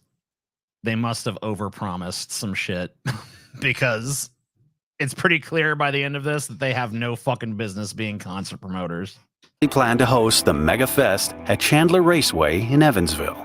Tickets were selling rapidly as news broke of the event, with nearly 9,000 advance tickets sold at $20 each within the first few days. But the duo seemingly bit off way more than they could chew. They had already booked the acts and took out a full-page ad in Rolling Stone magazine before nailing down crucial event permits. A week after their grand announcement, a restraining order filed by Warwick County halted further planning following concerns about traffic, security, and facilities for the expected 50,000 to 60,000 fans. Injunctions from the nearby counties of Evansville, Posey, Vanderburgh, Gibson, and Pike soon followed. So basically, these guys started selling tickets to the event, promoting the event. Immediately, these politicians step in and basically fuck them out of the venue that they were going to fucking hold it at, citing all these security concerns and traffic concerns and shit. All the surrounding fucking areas immediately follow suit. Like, well, we don't want them coming here. So you're selling tickets to a gigantic concert. You've already taken out ads. You've already collected fucking millions of dollars in ticket sales. And now you have no fucking place to hold the event. Projected attendance had ballooned further into the hundreds of thousands as the story gained attention. And with Duncan and Alexander already 700,000 in the red, they were desperate to make the musical gathering happen at all costs. One thing I like about this channel is it does include the what that money equals with inflation at the fucking corner there. But with the Indiana court banning the event, the promoters faced a disaster with just 4 days to salvage their massive commitments. Facing the prospect of hundreds of thousands of fans descending without an official permit, the organizers came across what they thought to be the perfect location. Rumors ran rampant that they were looking at Bull Island on the Wabash River, and a temporary restraining order was swiftly issued in Posey County. Subsequently, a similar order emerged in White County, Illinois. Bull Island wasn't technically an island, but rather a secluded peninsula within the Wabash River, spanning 1,100 acres. Despite the land largely falling under Illinois courts, access was only possible from Indiana. This meant police couldn't enforce the restraining order without leaving their jurisdiction. In turn, they found themselves a little no man's land. It gave the pair a legal loophole to host the event. As the Labor Day with fucking 3 days to go. So you're going to try to put on a huge festival at a fucking impromptu location picked like 3 or 4 days before the fucking concert's supposed to happen. Sounds legit. You know, I don't see weekend approached, Duncan and Alexander grew more desperate to pull the festival together and made a televised appeal to authorities to reconsider. Recognizing the influx of crowds to southern Indiana, officials foresaw potential chaos if the festival was denied. At the 11th hour on Thursday evening, the event finally received approval to proceed on Bull Island. From this point forward, the Erie Canal Soda Pop Festival earned the unforgettable nickname, the Bull Island Festival. I don't know if that's all that unforgettable. I couldn't even remember it. The deal ensured essential provisions would be met. 500 portable toilets, 40 water wells, full medical facilities, catering, garbage services, and 2 helicopters. All right. They also all that shit will for sure be there. Good to know. Claimed to have hired karate experts from Chicago and LA for security. But even so, their legal challenges continued mounting. That same day, a $500,000 class action suit accused the promoters of misleading claims. Friday morning, with just 1 day until the gates opened, Duncan and Alexander took proactive steps. They swiftly posted a $200,000 bond in White County, committing to paying $5 million in liability insurance. Yet, more obstacles and costs soon emerged. Illinois law required permits for gatherings over 5,000 to be purchased 60. Usually it's a good idea to have this shit kind of figured out before you sell tickets for the event, just saying. Days in advance. Violating this law carried daily fines of $5,000, totaling a $15,000 penalty for the 3-day festival. As organizers settled the bill for permits, news of the Bull Island venue spread like wildfire. After selling more than 20,000 advance tickets. Look at this fucking clusterfuck, dude. You have any idea how fucking far back this goes? Promoters initially expected around 55. What's that? 30 miles or more? It's almost 1,000 people. But it was clear that more people were headed to the festival. With only 2 roads leading to Bull Island, the traffic jam stretched 20 miles from the site. Yeah, you're pretty fucking close. By late Friday afternoon, the incoming roads were so gridlocked that thousands abandoned their cars and set off on foot, trekking miles across the countryside to reach their destination. But that was just the start of the nightmare scenes that would soon play out at the venue. Although the site could accommodate around 55,000 revelers, the number was set to increase to more than 5 times that. And with the expected karate experts nowhere to be found, the daunting task of crowd control was left to just 3 deputy sheriffs from. Okay. Well, let's see. 3 people to control a crowd of 300,000. That sounds reasonable. White County, Illinois. More police would later arrive, but only to be stationed outside the festival, which meant that inside would be a lawless party. I mean, that sounds kind of cool. Yeah, this is starting to sound pretty dope to me. I like a lawless party.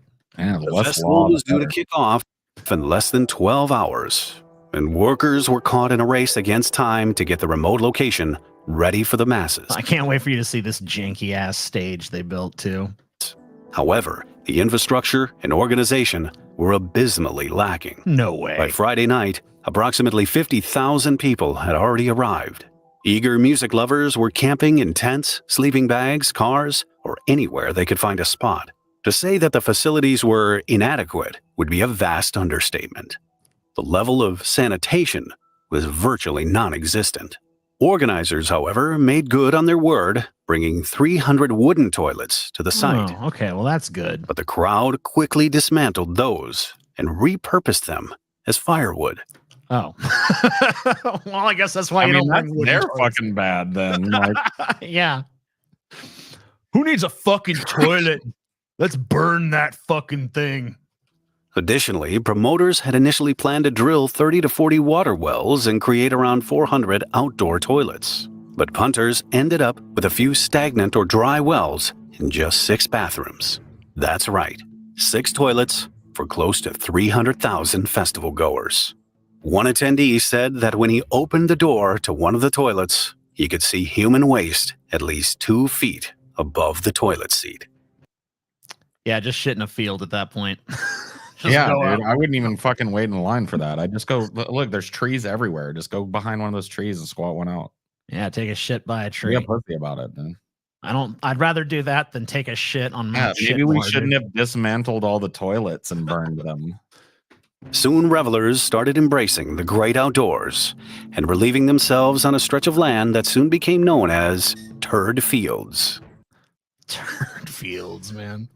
Turd fields forever. I love it, dude. Turd Just a field. fucking big, stinky fucking field full of fucking human shit. You gotta love it. Oh, yeah, baby. I love it. And while toilets were in short supply, showers were non-existent. Well, they're hippies, so, you know, what do they need I showers mean, for? showers are non-existent anyway for hippies, so.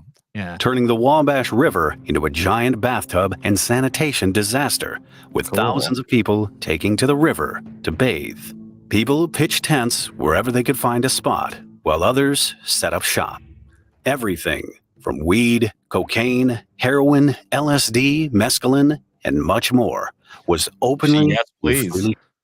You know, maybe you got a shit in a field. Damn, that's a good price, too. Look at that $20 ounce. Yeah. Their grass wasn't as good back then, though. They didn't have all that super crazy hydroponic bullshit yet. Still, that's some Most reasonable grass. notoriously on It's not bad. You smoke enough, it'll still fucking get you high. a stretch of the festival site known as Alice in Wonderland Avenue. There may not have been any toilets or showers, but there was an acid testing center at the medical tent to See, they had their priorities straight. regulate the safe usage of drugs. People could buy their pills and then get a free analysis within minutes. Dope. Periodic PA announcements would warn revelers against buying from rogue dealers or warn against acid laced with strychnine. As for bad trips, there were plenty. According to reports, medical personnel were treating youths suffering drug overdoses about every 5 minutes. Finally, on Saturday, September 2nd, the festival's official first day, the music kicked off. However, things didn't quite go as planned. The Now, performance this is where it gets real shit. Because, like, you could endure all that to see All the some rest of fucking- that sounds kind of based, honestly. Yeah, I mean, you could endure all that shit, rough it, and take a shit in a field and all that fucking bullshit. Yeah, dude. What if Like- you were tripping and you wandered into Turd Field, though? That Yeah. could turn out bad. Yeah, that could turn out bad. But, you know, like, it'd all be worth it for some fucking bomb-ass music, right? Maybe. Depends But, on how we'll see. bomb the music is. performances were delayed for 3 hours, setting a foreboding tone. Look at that fucking jank-ass stage, That dude. rickety ass fucking stage. Look at that shit. Hold on. We gotta fucking take it back a notch. That ramshackle fucking stage, though. What the fuck? The performances Yeah. were delayed for 3 hours. Dude, it looks like something in the Fallout Wasteland. or I something. know. It's like a Fallout fucking. I mean, Jesus Christ, dude. What a fucking joke, man. That fucking stage looks like shit. Turd Field, dude. I wonder how close the stage was to Turd Field. Setting a foreboding tone for the rest of the event. British blues rock singer Joe Cocker was one of the first headliners for the night, but it was a no-show. Organizers later claimed Cocker's management arrived at the site on Saturday After seeing the enormous crowd exceeding 200,000 people, they insisted on an additional $30,000. Deposit? Effectively. What is Woody Allen doing there? You see him? Yeah, he's back there in the back. Yeah, in the white shirt. Good. He's there. That's Woody. I didn't know Woody Allen was there. He was. Little known fact.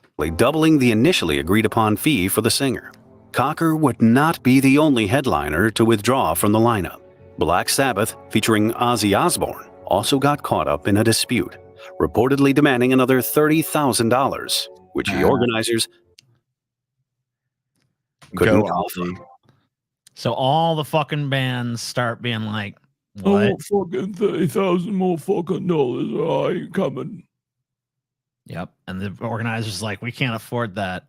So they all fucking, a bunch of them dropped out. So they too did not perform.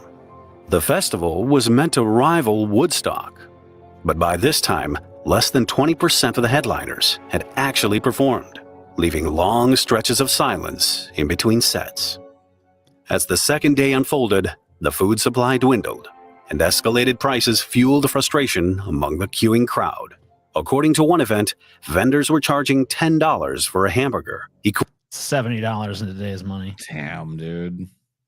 You try to go fucking buy a fucking hamburger, they're like, that'll be $70 for probably a not very good hamburger from a fucking I guarantee shitty it was a truck. terrible hamburger. Yeah.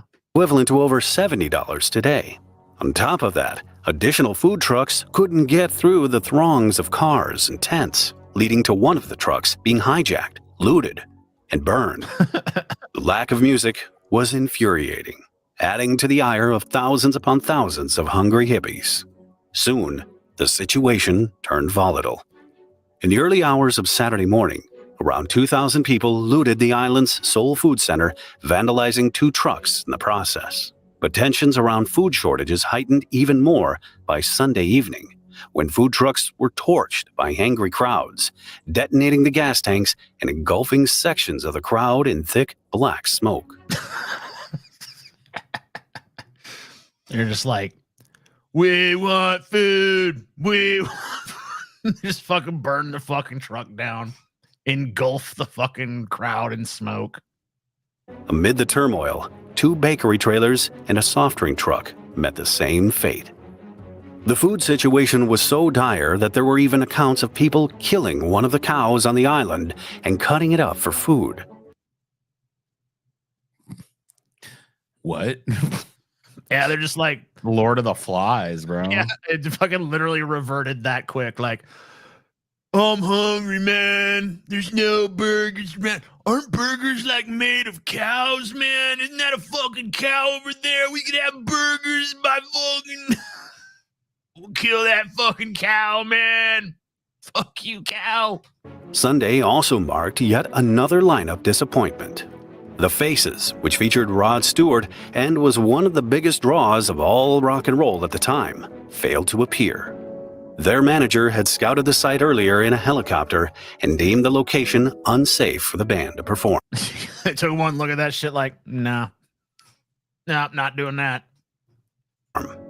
This was a devastating blow for the promoters, who had already paid the group a staggering $100,000 in advance. The canceled bands weren't necessarily opportunistic or greedy, but had been contracted to play for a crowd of between 50 and 60,000, but showed up to find a group of more than 4 to 5 times that size. The only thing that wasn't canceled at the event was the torrential rain, which ramped up the crowd's misery and turned the landscape into a sloshing mud pit. By Sunday night, Bull Island had descended into absolute anarchy. The crowd, furious over major acts backing out and shortages of provisions, had reached a breaking point. As tensions mounted throughout the day, the crowd turned on itself when sporadic riots and scuffles started. The Megafest was meant to continue until midnight on Monday, but the lack of acts, food, water, and dreary rains caused a mass exodus of attendees. When the event neared its end, an estimated 20,000 to 50,000 people were still on Bull Island. After the last act performed, the organizers announced the end of the festival. That's when the crowd lost all control and jumped on the stage, looting and dismantling the platform in a fit of blind rage. As the promoters fled in a helicopter, they saw scenes of pandemonium playing out below. Can you imagine fucking being an event promoter, putting all No. this shit together, and then Watching it go down in flames. it ends with you flying in a helicopter over the fucking mess you created, and it's just people burning shit down, stealing. Ah! Like it's a fucking zombie apocalypse movie. And you just look down like, well, I don't think I'm very good at this. I don't think I should be doing this no more. Yeah, it is like the end of Jurassic Park. It's more chaotic than the end of Jurassic Park. People were looting cars and stealing gas and wheels of vehicles. Then, in an ultimate display of disappointment and outrage, the crowd set fire to the stage. Of the 37 that stage sucked anyway. acts booked for the festival, less than 12 well-known groups would ultimately perform. Organizers had initially hoped to make about $4 million, but instead faced hundreds of thousands of dollars in losses. 2 festival goers paid a much higher price on Bull Island. One person died due to a suspected overdose, and another drowned in the Wabash River. Bull Island looked like a landfill after the festival, and the property's owner eventually had the land bulldozed, burying tons of trash. He sent the organizers a bill for $20,000, which was never paid. The event would end in the same vein as it started, with a host of lawsuits. A neighboring farmer had sued organizers for compensation for the loss of cattle due to marijuana inhalation. There ain't no cow died of no marijuana inhalation. Maybe some hippies killed some and ate them, but no cow was like, oh no, weed, and then just keeled over dead. That don't happen. An instrument rental company sued for damages allegedly caused to a grand piano after some revelers used it as a toilet. Even though the organizers were out of money, the catering company added to their legal woes by suing them for $75,000. Posey County and the state of Indiana also sued them for damages, with lawsuits turning in courts for another 9 years. Scarred by their chaotic partnership, Duncan and Alexander, the 2 organizers, never worked together again. One retired from the game the following year, stating that rock festivals were, simply put, not morally right. Yeah, not the way you do them, fucking moron. The Erie Canal Soda Pop Festival set out to make musical history, but became a footnote in a manual titled How Not to Organize a Festival.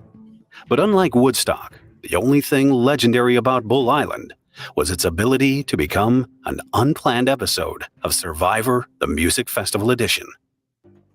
Survivor. It's an old ass reference, man. Yeah, Who the fuck remembers Survivor at this point? Dude, what is this? 1999 again, bro? Survivor. Man, I don't know what it is, but I love a gigantic fucking crazy shit show where everything just falls apart. I think it's kind of beautiful, man.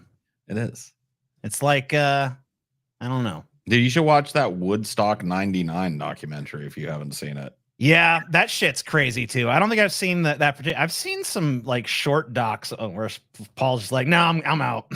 I'm just gonna drop that and fucking leave." I've seen some short docs about it, but I have not seen I don't think I've seen this like longer doc. Like I've seen some. It's a Netflix doc, so if you got that, you can watch it. Yeah, that was fucking crazy. I mean, that was another one that resulted in like, I mean, I don't think they burned the stage down with that one, but they definitely burned down a lot of shit. Oh my god, you have to watch it. Most people have no idea the extent to which that became a shit show. Well, I should definitely watch that because I enjoy giant shit shows. Which is probably why I love being an American so much. Mm-hmm. Well, God bless you all. God bless America. God bless our troops fighting overseas. God bless the police. God bless Joe Biden, our great leader. And we will see you guys on Sloppy Seconds. Give us a little fucking minute. We're going to fucking decompress a little, then come back and fucking blow your minds once again. Peace.